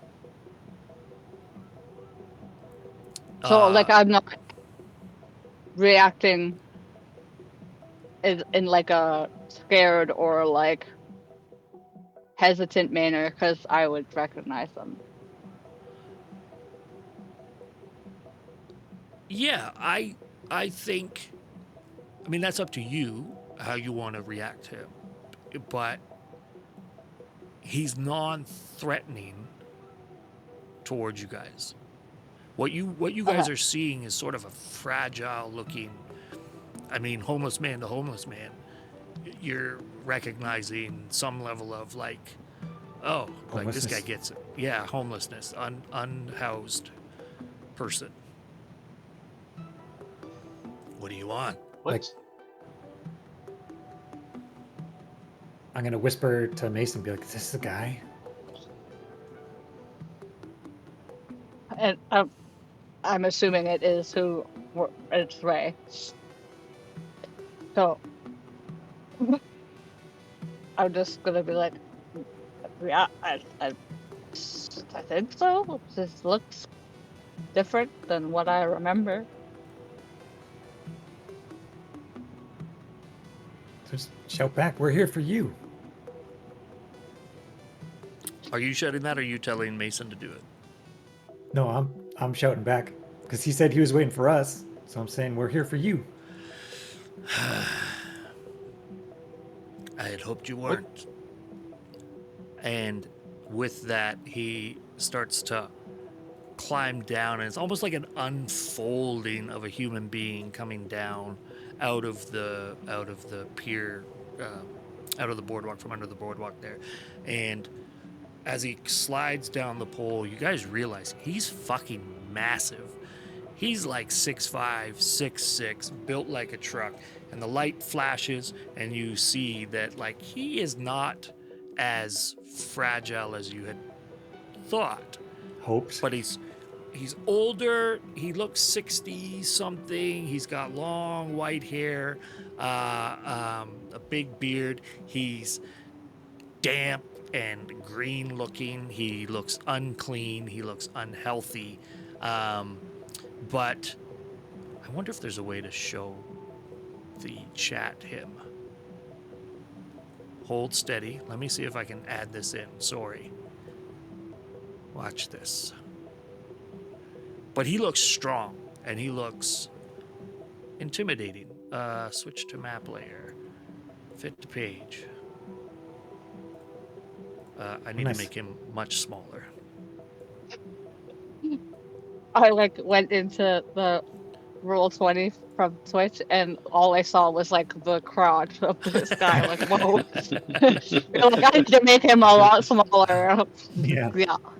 And he comes down and with some heft lands in the sand, and you can see he's wearing his outlaw's cut, and you definitely know that this is Ray. This is the guy you came to talk to. So what do you want? Why'd you turn us?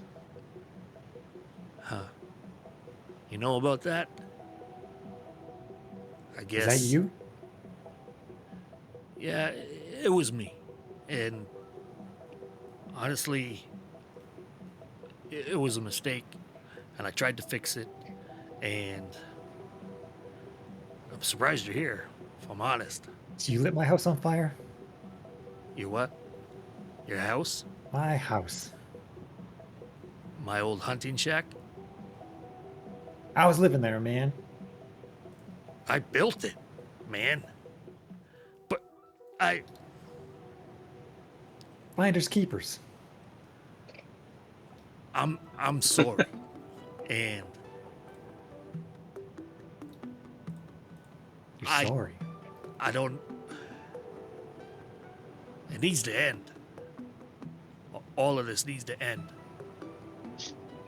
I need you guys to end this. I can't keep doing this. I don't know what you've been through, but I know it's hell. And I know it only gets worse. And I know I just can't keep fucking doing this. I can't control it. Finish it. Finish me.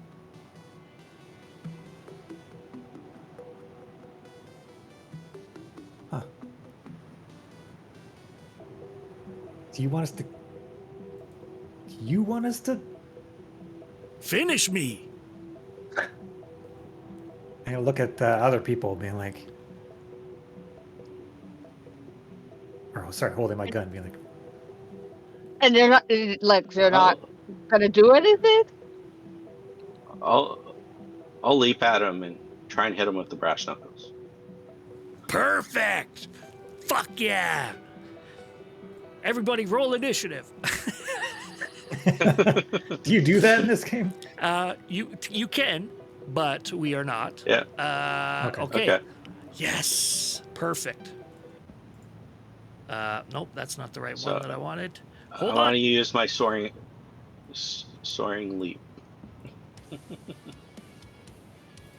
Yeah, fuck yeah, music. So how does that work, Terry? Do you have to take a point away from something? There is a way to do this. So if you click soaring leap, it'll run the dice for you. Should, yeah. Or do you have to click potence? What do you click? I'm just trying to figure out because there are 3 things. Okay, yeah, it is. That should be this one. Hopefully. All right. Oh, no, there's no roll required to activate when used in combat. There's no rouse check required for basic use, and it's 1 jump. It's instantaneous. I fucking love that. There's this, okay, so picture this, right? This big burly guy comes down, and the tiniest, softest, quietest little mouse type girl, just feral as fuck, jumps, leaps at Ray. Are you attacking on your way down? Like, I picture you scratching, clawing at his face. Oh, fuck. He takes the brunt of your, like, you're strong, and this jump, you actually hit him with more heft and weight behind it than even you expected, Amberlynn, and you slash at his face, and he kind of rocks down, and his face being torn into. There's 3 claw marks right across his face, and he kind of looks back at you, and he smiles, and he's like, I can't fucking control this beast, and he grabs you by the fucking neck and starts squeezing. Now hold on a second, I got to do something on my side. Hopefully that's not a kink.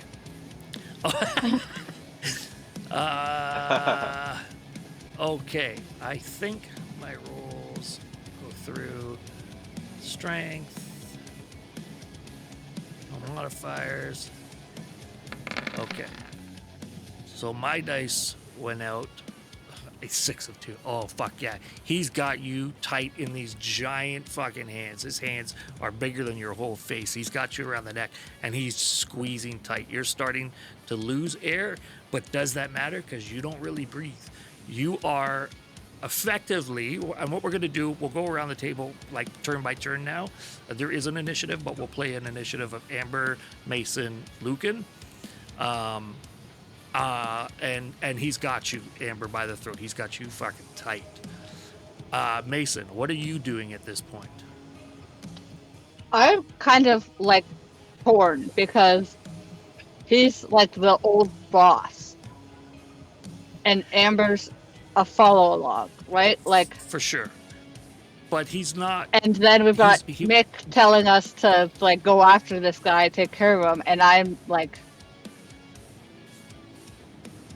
I'm just like, I don't know what to do. Okay. Like I'm like Sensing your internally trying to hesitation, figure out. Ray takes Amber and throws her at you. Okay. Now let me make a roll here. Athletics. Do I need to roll anything? You're going to counter roll dexterity. You're going to counter. Wait, do you have rapid reflexes? I don't know. I do. Yeah, I think you all might have it. You have rapid reflexes, which is. Let me just read it. Yeah. Come on. Why is it not loading in here? Oh, it was. Sorry. No roll required. No, it's no rouse check. Passive is always active. Yeah. Give me an athletics plus dexterity test to see how well you dodge. The difficulty is 4 because I had 4 successes on my throw. And you Wait. may need to add the extra die for your What's the extra die? the celerity die. Because she has a 2 point in it? Yep. Got it. So how do I do that? I think you click. Bonus dice when it asks what you have any extra. You can do this. I think you see celerity down in your disciplines. Do you see rapid reflexes, fleetness, potence, all that? I'm gonna open it for you. You see it? Do you see it Yeah, open? I see it.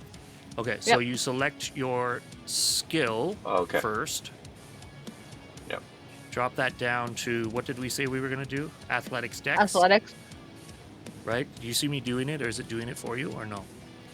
Well, I was doing it. Okay, you do it. I wasn't sure if mine took over. So or not. the first one was skills, and then beside it is athletics. Then underneath the attributes, I turn that to. Dex. Is that under skills Dexterity. or discipline? It's under attributes. Oh, okay. Yep. And then you, when it says modifier, you do a +1. When you click, I think you have to click roll, and then let's see what happens. Pool size modifier. Yeah, +1, I think. I'm not sure you have to. Oh, you don't have to? Well, if you do the roll from there, it may actually add it in. I don't know. Okay, so leave it at 0, just roll it, and we'll see what happens. And then we'll just look at the numbers. Okay. Sorry, folks, we are new to this. And difficulty 4. Okay, so you got 1 success, but let's look at your roll. 0 + 3 + 0. So it didn't add anything to your modifier, but then it did roll the hunger dice. Is that's your +1? Yes? No, Terry? No, it should have added a celerity die as well. Okay. So there should be one more die. Let's roll it again and add a modifier +1, and then we'll just take whatever the... Well, isn't the modifier just +1? Or does that just mean +1 dice into the pool? I'm confusing Should be everybody. +1 die. Should be +1 die. So if she rolls a d10, can you just roll a regular d10 in the chat? Type /roll d10 In which chat? in the Roll20 chat. Okay. Oh, it's not. Yeah, it's not giving you the opportunity to actually add the dot. So that's why I thought it would do it. /roll 10. /roll d10. Oh, okay. Space d10. I think. I hope. We'll see.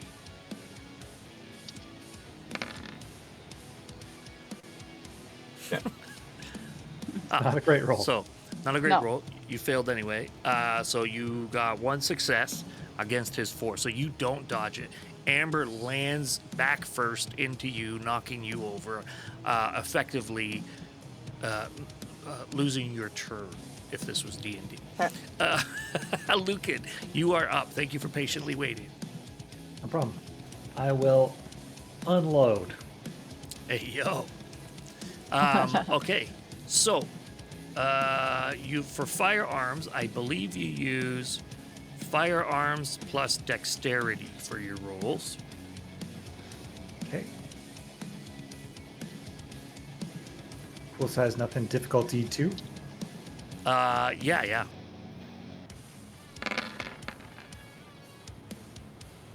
Nice. Okay, and you got a special critical in there. Yeah, so you locked and loaded. You were waiting for this opportunity to show off that you are some weird military guy who has PTSD and lives in the woods. And you know exactly what you're doing. You've been trained. So you line it up. You see him as he's throwing Amber.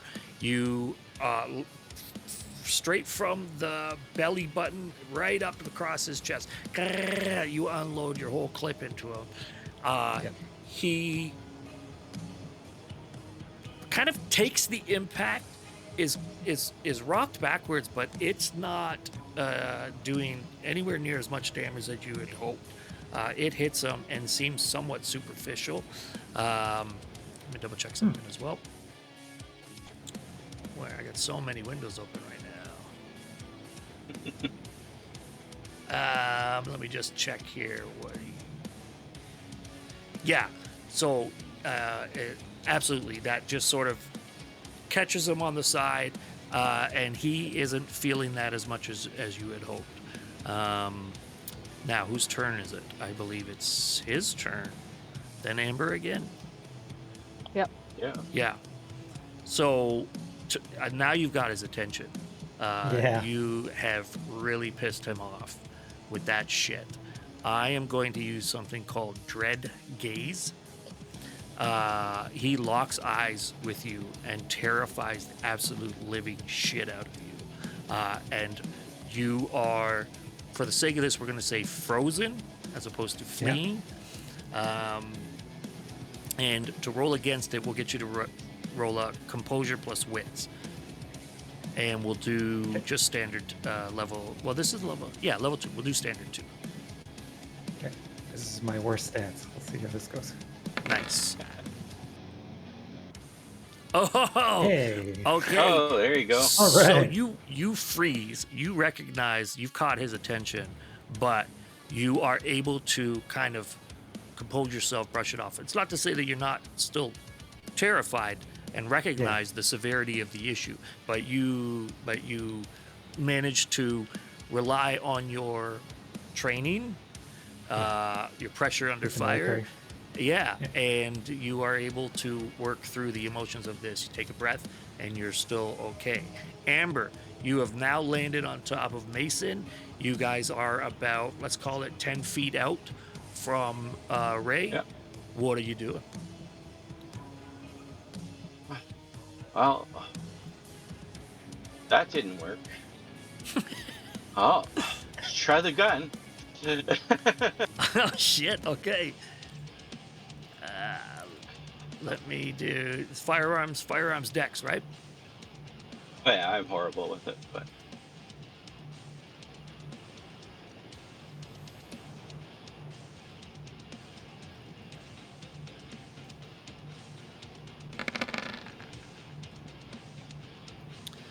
Great. So you have basically never really shot guns off, particularly not in combat. And this gun just takes a hold of you. You never thought it would have so much knockback, and you just and totally miss him. You kind of made an ass of yourself, if I'm honest. And on top of that, you were like right beside Mason. So now Mason's half deaf. Mason, it's your turn. Like, stick my finger in my ear and be like, oh, fucking hell. And then I'm gonna, like, pull the gun out and, like, start shooting at him also. Okay. So firearms dex.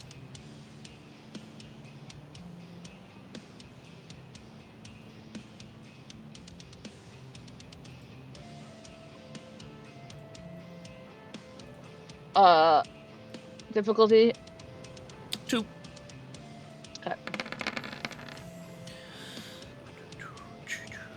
Nice. Great. So, did you have the That's M16 great. like the rest of them, or are you using your snub nose?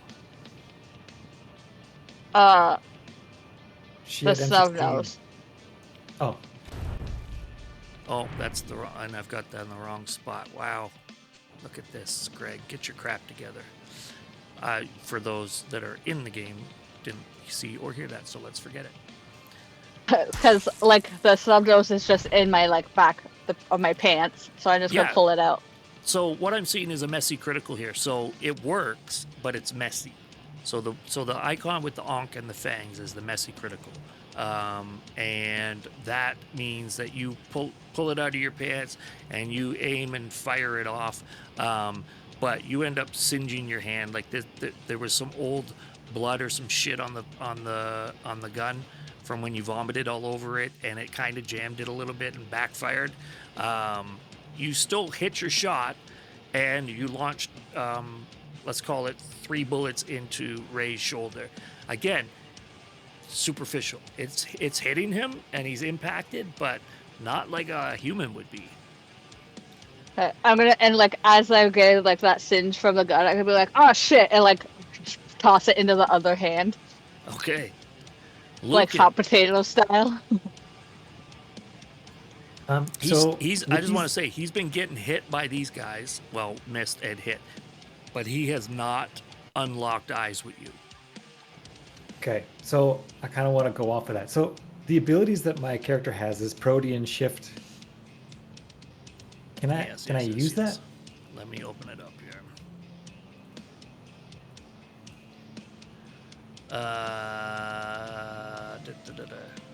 Protean Shift? Yeah. So it changes, like, basically it's kind of werewolfy from what I understood, but I get the feral weapons from it. Right. So feral weapons would be the power, or Eyes of the Beast would be the power. Protean is the discipline itself. It's the overarching where all the powers live. So you would be able to unlock feral weapons or unlock your Eyes of the Beast. Yeah, I know so the feral weapons I know is you what want I to would do go your for. weapons. I know it. I Yeah. knew it. Hell yeah. Absolutely. So you need to do a rouse check, Okay. because I think it's connected to your hunger. And I'm going to put this in the chat. You win those. Oh, I wasn't even looking. Why am I not You win seeing the it? rouse checks. Oh, there we go. Yes, okay. For some reason, it's slow on my side to load up. Oh. Right, so your rouse check, you win. And for anybody looking, Lucan is standing there, and Ray is trying to intimidate him with this stare, and Lucan, as much as he was like, whoa, what the fuck was that? Something bestial inside of him starts to stir, and he's fed up from being looked past, wandered past, forgotten, and it starts to form as his fingers grow longer and hairier and more beast-like, huge fucking bear-like talons coming out at the ends of each one of his fingers. Yeah, and I assume you can say you're going to do that and then attack, right? Like it's not just one or the other? Yep. Yeah, I believe so, yeah. Perfect. Are you coming at him? Oh, yeah. I'm going to charge at him. So how does it work? Bullets So aren't doing anything, so... you're going to claw at him? Yeah, I'm going to slash at him. Okay. And then, do you have to roll anything for that? It says claws deal strength plus 2 damage. So is it automatic? Oh, you have to hit.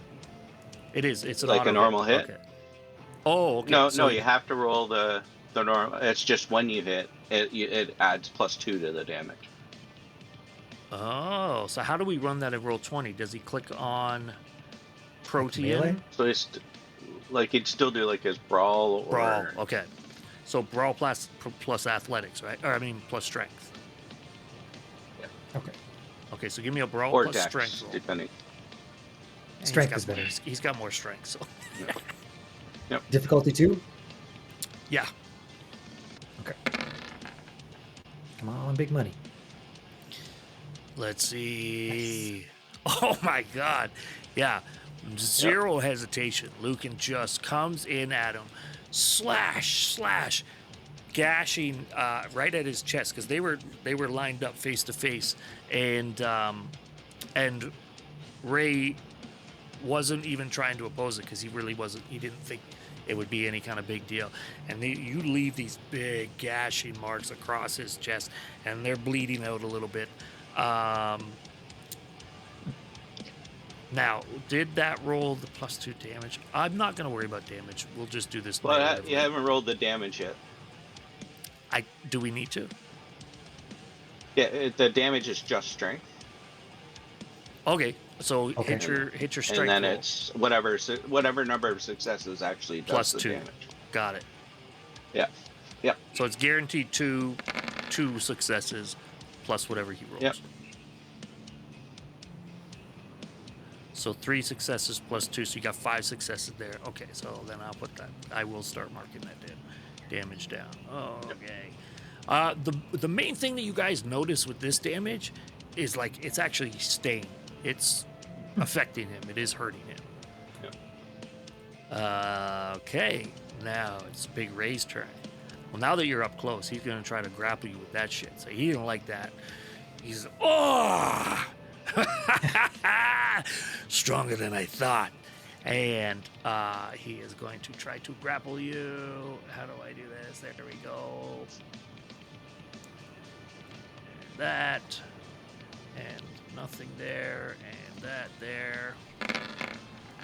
So I need you to roll a counter. I rolled a 6 success. I don't think you can counter. Melee? No, you need to dodge. Do you have... You have rapid reflexes? No, you don't. No. So I need you to use athletics and dexterity. Okay. And difficulty doesn't matter? Well, I got 6 successes, so what's the max difficulty on that side? I think 5 is the highest. I can type in 6. Okay, go for it. Okay. Damn it. Oh, yeah. And with that, Ray puts your bare hands into a bear hug, and he's wrapped himself around you, and he's just trying to squeeze you down.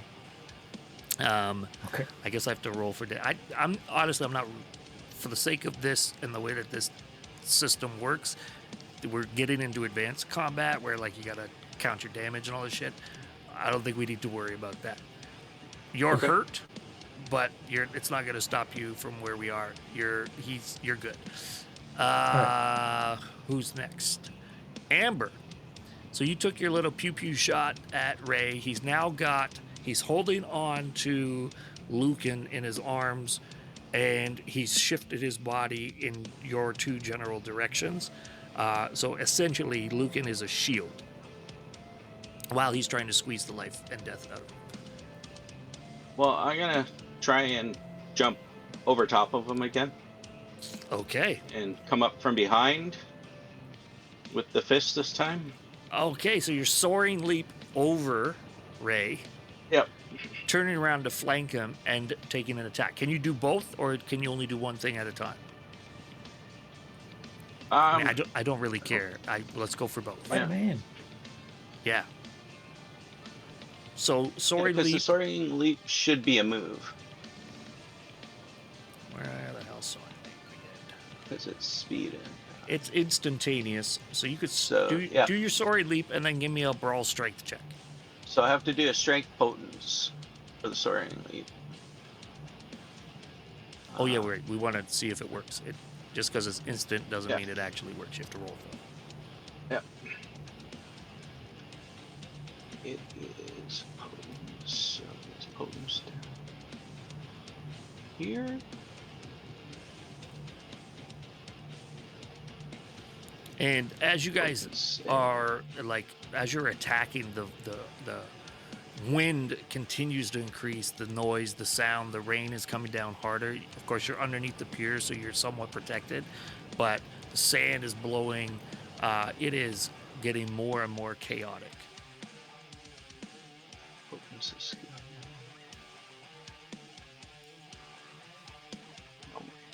Yeah, why does it say strength and potence? It should just be... Well, sometimes it does. Sometimes it is 2 attributes. It's just I don't see potence either. Oh. Oh, potence is my other thing. So it is the attribute and strength. It's the attribute and the potence. Okay. So... Well, I'm thankful you're here. Should be able to roll. Because you know better than me. Let's see here. Let's try this. Did not like that. Alright, so we'll do it the other way.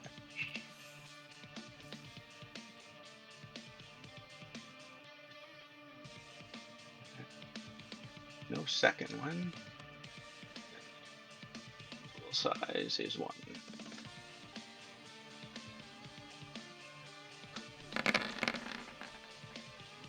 Oh, it actually said messy critical this time. So have we been doing that wrong before? Yeah. No. Yeah, so 5 successes is great. You jump, you clear Wow. him, no problem. I would say as you land funny on your ankle, but you're able to turn around and position yourself to attack him again. Yeah. And now we are a brawl. Yeah, give me that brawl, baby.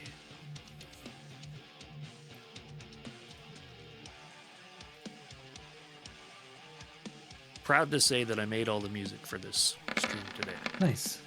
Awesome. Trying to keep it a little bayou Alright, hey. and a little rock and roll. Oh yeah, okay, Hit, great. hit. So you. So I don't know how much the brass knuckles add for damage, but Oh yeah, I don't know either, and I didn't put any of that shit in here. We'll say it I don't adds think they'd more. add much. Yeah, you get behind, you jump over him, you soar over him, land on the ground. A little bit awkward. You can see you wincing a little bit, but nothing you couldn't rally from. And of course, you heal ultra quick when it's superficial damage like that. And line yourself up at the back of Big Ray, and you come in and just kidney punch him straight through. You can see him wince, like, what the fuck was that? And he turns around, he's like, ha, little fly. Oh, but he's hurt. He's hurting a little bit there.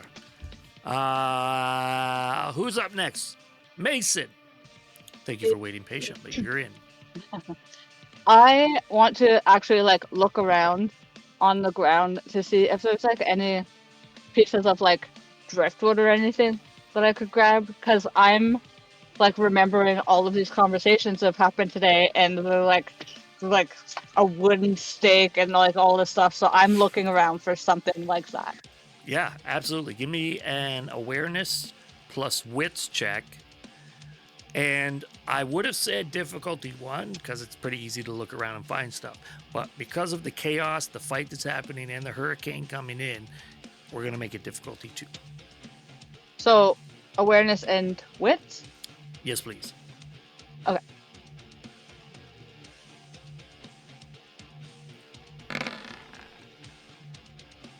Oh, yeah. No problem. There's a big, giant driftwood sitting right beside you. Bigger than you thought you could probably pick up. But you go for it anyway and realize, oh, this is way lighter than I thought. Do you want to go and So take I'm a gonna- swing at Ray with that? Yeah. I like hold it like hammer, like I'm gonna this way, like holding it up. Oh, like a stake. You're going to try to, like, stake him. spear. Yeah, because like that's what I'm remembering from throughout this whole time, and I'm like, this is a thing. Okay. I'll still Um, make it. We'll still call it a brawl check, I think. What were you gonna say? Okay. Is he still holding me? He's still holding you. Yeah. Are you going through me? Yep. Right through you. This is happening now. It's canon. All right. Is your meal Is what? is your melee better?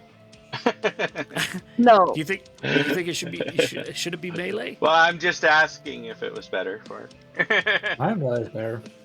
Brawl I was is- gonna make an argument. Brawl plus strength, please. And we'll do a difficulty of 3 because he is carrying another person between you and him.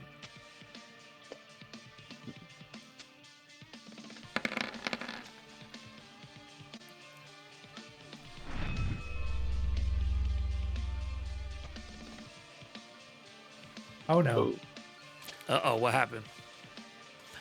Oh, Well, no, he says. Sorry. so I wouldn't do that to you. Yeah, so you come, Right. you pick up this board, and as you're heading towards, the driftwood, you're heading towards Ray to hammer it into him. You weren't aiming for the body in front. You were really aiming for his arm to try to stab his arm to make him let go of Lucan, who he's holding. And you end up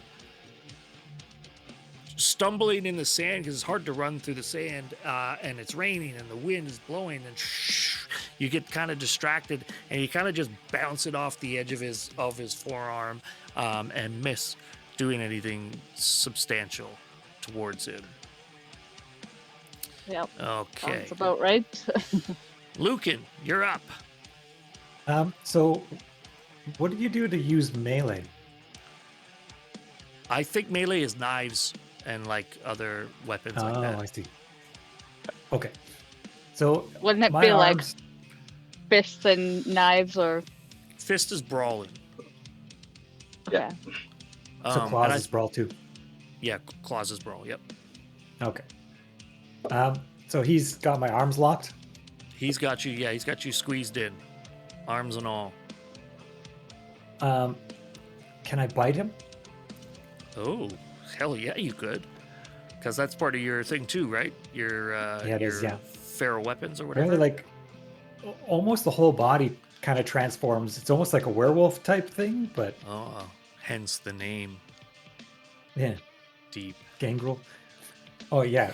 So Yeah, for sure. So It is what do you part have of to it. roll? What do you have to roll for that? So the bite attack does +2 damage. Often bypasses a 1 success penalty. But For you standard have vampire to roll to see if you hit. And what did we roll before? We roll brawl. So let's do brawl again, just Brawl. to keep it in the same vein. Brawl strength. Yeah, Okay. which I know is your character's strength too. So Yeah, I mistakenly did melee max as a specialist, but it's okay. Oh. What difficulty? just swap it. Two. Just okay. Yeah, Okay. 2. You're right next to him, but also you're being squeezed to death. So, damn, that looks like a lot of green. It does. Yeah, sweet. So roll your damage, That which was strength plus 2. Strength.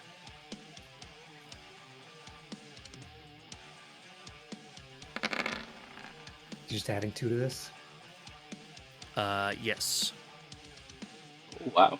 Wow, there's so many dice. You did strength Strength and is a- strength, you little cheater.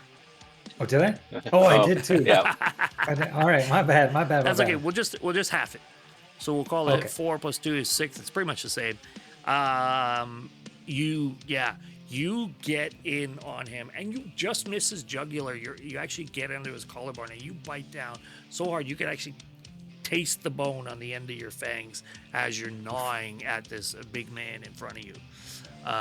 That makes him kind of release you, like it's on instinct, like what the fuck, and yeah, he's gonna try to push you away and push you off of him. If you can give me, we'll do a strength athletics roll for him. Yeah, I think athletics and strength for you, and we'll do a check against it. Okay. I don't know why I can't click on it. Here we go.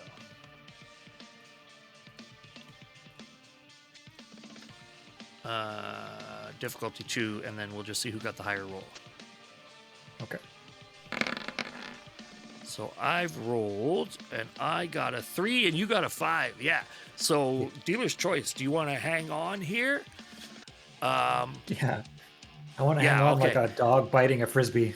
Perfect. So you're locked in. Yeah. You got lockjaw on his collarbone, and he tries to push you off. And like as he let it go, he's grabbing you by the waist to push you off, and your legs kind of go backwards. They fling outwards and then back on. And you wrap your legs around him tight. You're locked in. You're not letting go. right. Perfect. Now, as this is happening, the hurricane is increasing. The weather is worsening around you. It is getting more and more dangerous to be out in this nasty, nasty weather. Who's up? Amberlynn. All right. Well, you're all wrapped around him now? Is that what I Oh, he's heard? wrapped. Yeah. That's right. Alrighty. Then I'm gonna just try and punch his kneecaps.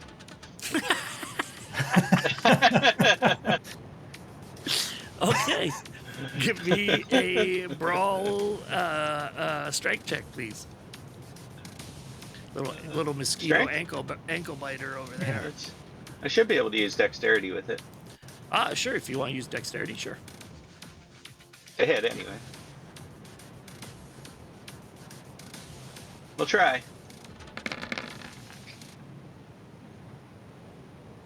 Perfect. I mean, he's very contained and distracted. It's not hard for you to aim at his knee, and you lock in and just let one go. It was like you're harkening back to when you exploded the window, the mullions out of the window, and you slam into his knee. I forget. Do we do damage on this or no? I should. Yeah. It's just what I just didn't know what you were adding for a plus for the I think it's brass knuckles. Let's do I would plus think a plus one. one, but- Yeah. And what is it? It's a strength roll, right? Yep. Beauty. And that full size modifier 1. I gotta turn the hurricane music up.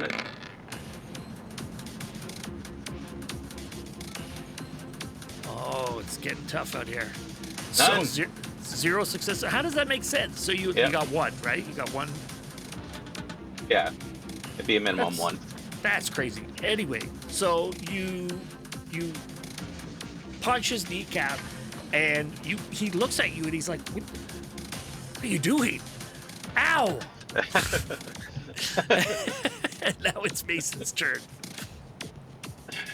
I'm gonna try to go at him with the stick again. Okay, but remembering that Lucan is wrapped fully around him now of his own volition. Yeah. Okay. Where are you? Let's ask. Where are you aiming this stake? Did they say anything about where you had to hit or where you had to use the stake in the conversations before? Not directly, no. But you do So have then some I'm just common trying to, like- sense on this is real world, so movies exist.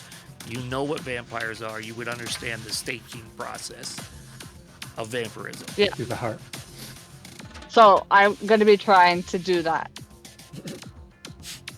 Also, Okay, just to be clear, Understood. to paint the picture. I don't. Lucan- Yeah, that's. I'm like, To get to his heart, you have to go through Lucan's heart. Or It's heart to heart. choice, and you can have a heart-to-heart moment. can I go around and try to get from behind? Yes, that would probably be a smarter, more strategic decision. Because like you could still stab somebody from the heart from behind. Like Absolutely. you're going through ribs, whether it's the front or the back. So Mason takes time to, while the big man is distracted, he's now down on one knee because he's got punched in the knee. And he's like, "Ow, the hell was that?" He's got Lucan around him, biting his neck, nuzzled into his nuzzle spot, and you're gonna move to the Nuzzle other spot. side of where Amber is and try to run this driftwood through Old Ray. That's the plan. Awesome. Give me a. What did we do last time? Brawl? Brawl Yeah. plus Yeah. strength? Yeah. And Please give don't it miss to a me critical. at a difficulty of 3, please. Because you're doing a very specific, trying to hit a specific spot. All of this is happening all at once around you. Yeah. Please, no messy critical. No messy critical. Is the music too loud? No, it's okay. Oh, look at that! Miss. And a messy critical. No. Oh. It doesn't say So- messy critical. Okay, but there is one there. I can see it. Yeah. Yeah, but she missed. So you go. You know what I'm going to do? This is a hard target to miss. You once again, you are struggling on the beach. You're struggling with like moving through it. You're wearing big old heavy motorcycle boots. They're getting filled up with sand. It's raining. It's nasty out. And Well, instead and of also I'm wearing jeans, so like the wetness of the rain is gonna weigh my pants down. it's uncomfortable. Should have thought about what you were wearing before you got here to kill Yeah. this vampire. Never wear jeans at the beach. Yeah, there's sand in all types of places. I'm not going to say that you missed. What I'm going to say is that you try to drive this stake in, and it just pokes him in the back. Like, it doesn't go anywhere. And it's almost like his body deflected it. You can't tell if that was your fault or something that he is capable of. Okay. Make sense? Yep. All right. Lucan, you're up. Okay, so I'm gonna let go with my mouth and slash and jump back to make a little Okay. more space for everyone else. Right. So we need a brawl strength for the slash. Okay. See how that goes. And then we'll do a what's dodge? You have rapid reflexes, don't you? No, you don't. Nope. You're the one who doesn't. Yeah.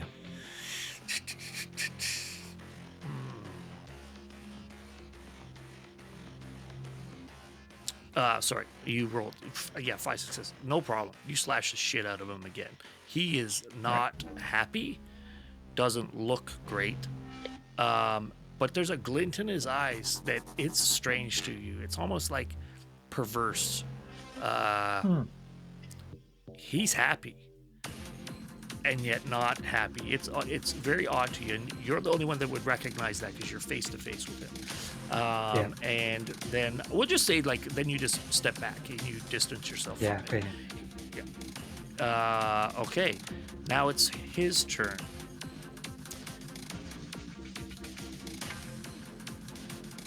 He's gonna say,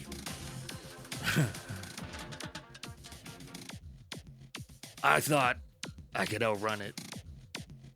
I thought I could outrun what I am. But there comes a time where the engine seizes. I can't do this anymore. Finish it. And he's looking directly at Lucan. Get the job done. And then his eyes go black. And his fangs get bigger. And his body increases in size. And he takes a soaring leap at you. Now I gotta make sure that this hits. Give me a second. All right. I gotta do this, and this, right? Wait, where is it? Open So up. you know I have 32 AC. Wrong game. Oh, Yeah, damn. this is just strength and athletics. Okay, so skills, strength. Okay, and I roll. And I do this, and yeah, and I do that. And we're rolling. And he is hurt. You've been taking chunks out of his torso, and his neck is bleeding, and he thought he had more energy, and he jumps towards you but doesn't quite make it, and he's now lands face to face with you, inches. Fuck. You got a bad roll. Yes. Amberlynn, it's your turn. Well, I'm going to run up, and since he's gone, I want to leave room for the possible stake. So I'm gonna run up and slide down and grab the back of his calf with my teeth. Jesus Christ, you're like a feral cat. Yeah. I love it. I am here for that. Okay, so you want to use your dex, don't you? Well, for you, I believe you can for those type of melee attacks because they're natural attacks, sort of thing. Give it to me. But no, But would you use brawl and dex, or would you use Yeah, brawling deck. It would be brawl. Yeah. Okay, give it to me.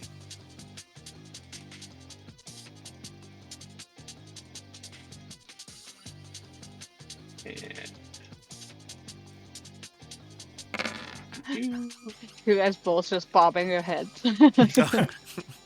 oh yeah, there we go. Oh, but guess what it was? Oh, Messy no. critical. Yeah. So huge success. Again, it's like Amber's learning all of these new skills that she has and this strength that she has and this aggression that she has. She's never been in fights other than, maybe a few cat fights at a bar or something, to be politically incorrect. But something inside of her is connecting. This aggression is connecting for her, and she. What did you say? You want to jump on his back and start scratching, like clawing at him?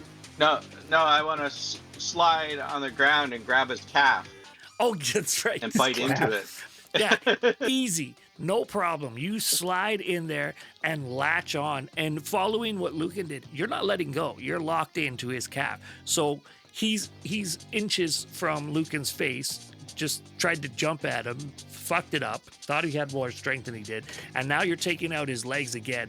Like, he is a desperate man at this point, just trying to fucking stand up, and you are making it not pleasant for him. And that's the end of what you could do, right? Yeah. Sweet. Yeah, so you're locked in there, full teeth in his side. Mason. So after my last attack and recognizing that like it didn't work for whatever reason, I wanted to do something, because I'm like a handed guy and am able to find tools in odd ways, or use weird things Sure. for tools, whatever. Yep. So I want to do something to make this You wanna, piece of driftwood engineer it. into a better stake, sharper, do something with it to do that. Yeah, give me a craft and no, that's social. We'll do craft and intelligence roll. Difficulty of 2, because this is like your forte. This is how you think. You're an engineer at heart. Yeah.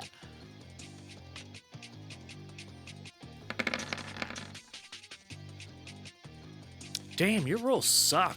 Nice. If This- this that's- worked, it's success is a success. But Yeah. this was primed for your character. This is the most dice I Yep. think you've rolled all night. So, yeah, no problem. Instead of making it some big engineering, ficing situation, you take this big piece of driftwood and you just stomp on it and snap it in half. And now there's this nice big spiky piece on an end, and it's easier to carry. You don't have to be carrying it over your shoulder trying to heave it in. You've got a nice proper stake that you could one hand jab into Ray. Okay. I'm going to give you the opportunity to do that. Would you like to also try to stab him with it? Yes, please. Yeah, go for it. So brawl he's and ready. strength. Yeah, he's primed. He's got a little feral cat on his leg and a wolf in front of him. Difficulty. 2.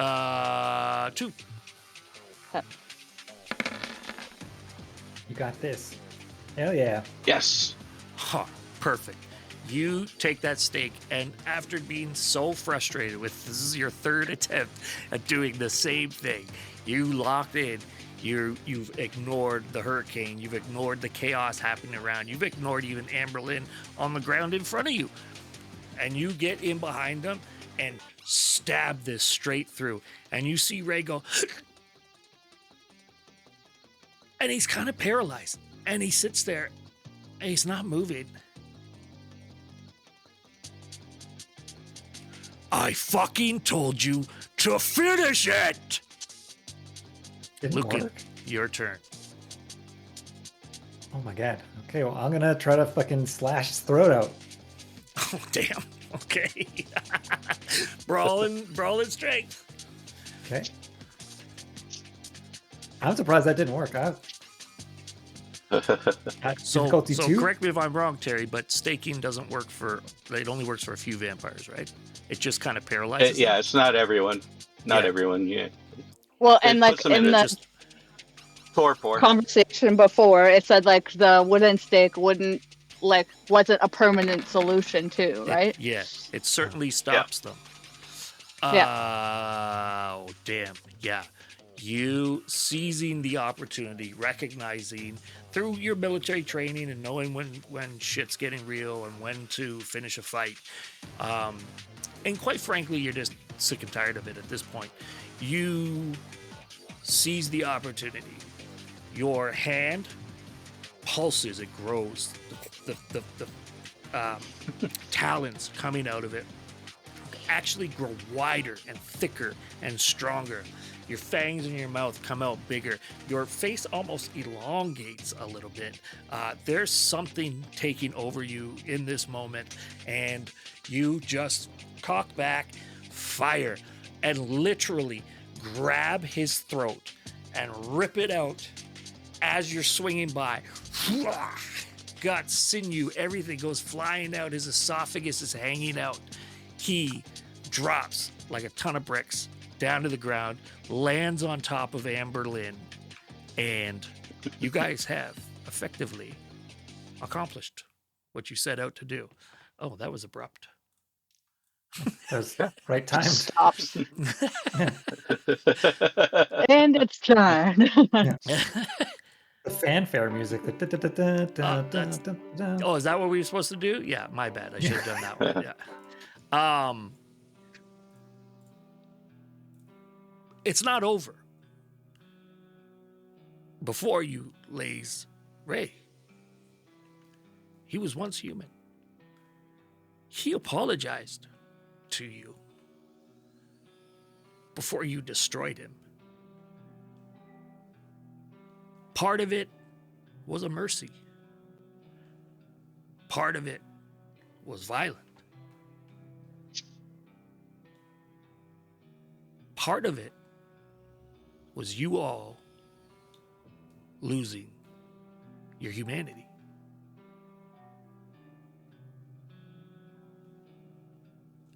And with that, we end our single night in Sanford and Daytona, Florida.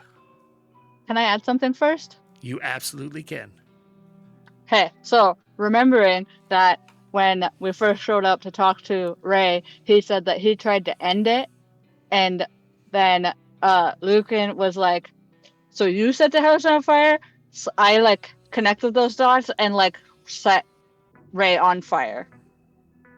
Oh, Oh, shit.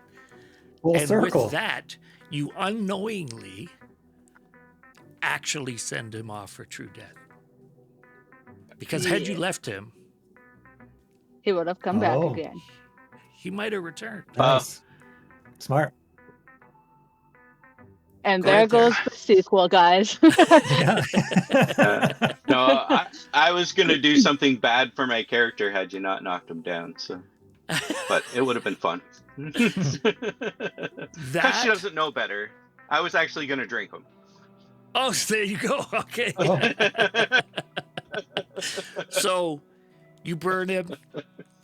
The pressure of the hurricane coming in, you guys all recognize it's time to get out of here. You are essentially forced to flee the area, leave the body, but you recognize that as you burn it, the body disintegrates and disappears into the wind. No evidence. No evidence. And this has been a single night chronicle. Swampbites from the Mireborn awesome Derpwood Twitch TV stream. Yay. Thank Before you.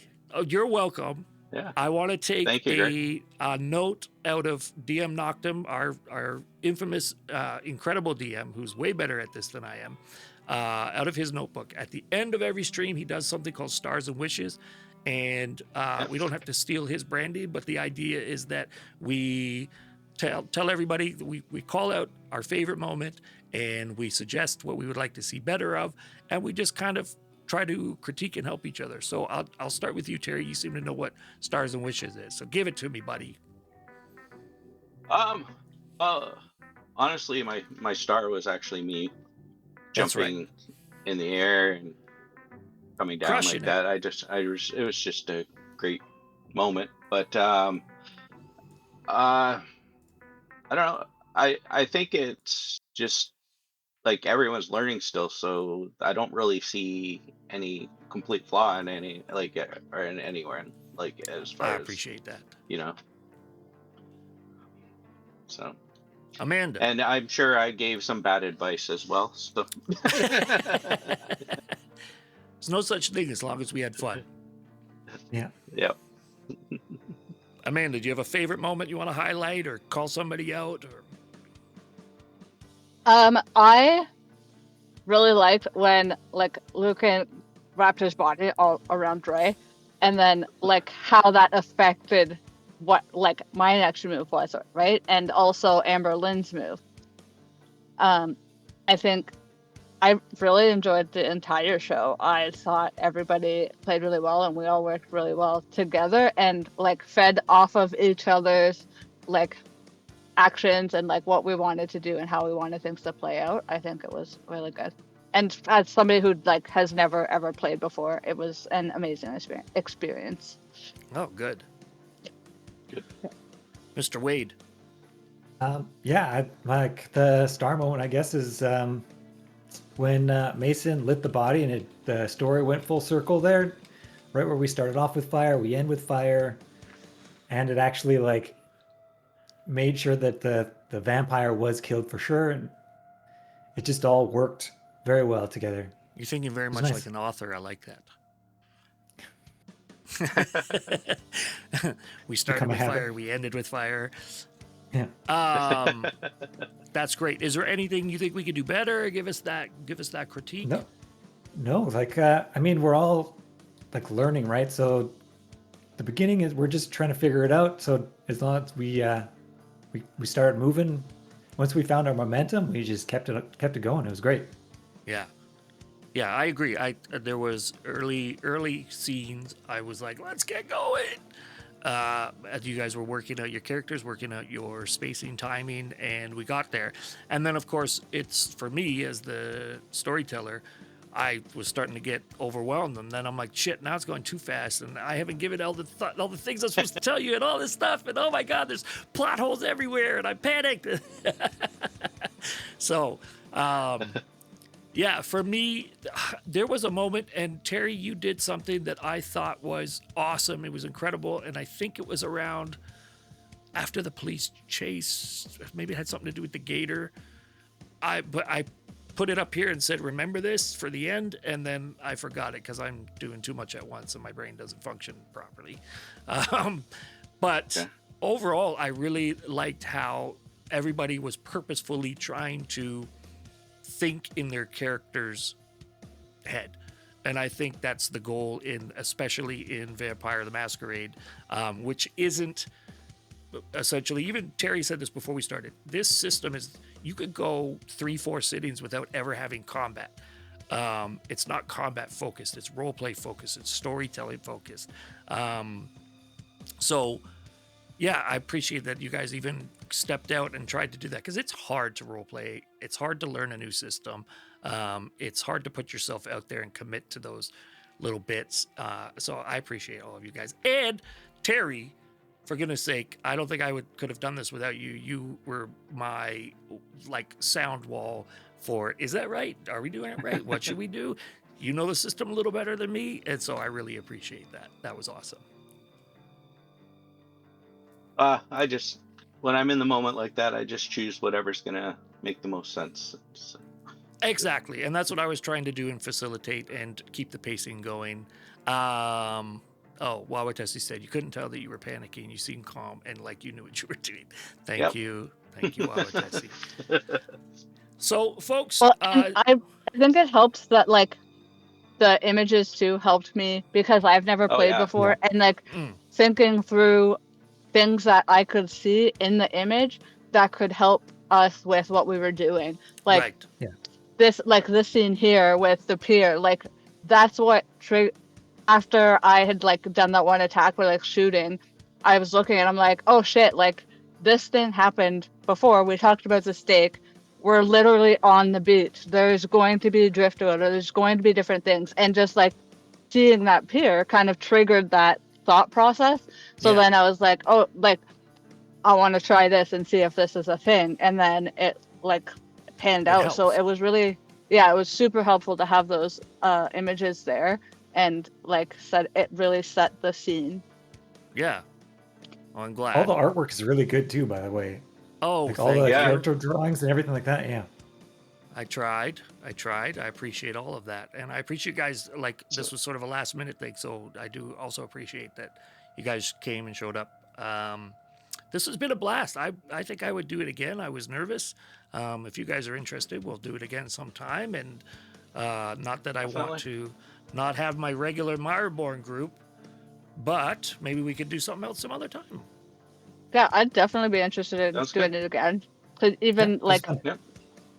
as like starting out, I'm very like D&D focused, right? And then started going through and like looking at my character sheet and listening to what other people were doing and seeing like where that would fit in my character sheet, and then started like Googling what I like what this part of my Down the character sheet rabbit does, hole she and like went. how, Yeah.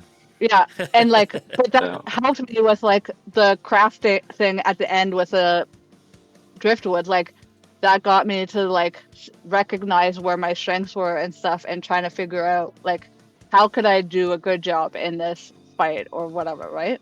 Yeah. I love that. All right, well let's say goodbye to the stream. You guys hang tight with me. We will chat in a second. Thank you so much to all who showed up today. We actually had a bunch of people and a lot of talkers. That is sincerely appreciated. That helps us grow. But more so, we're doing this for the funs, for the giggles, and for the bloods. You know what I'm saying? Say goodbye, everybody. See ya. Bye. Bye.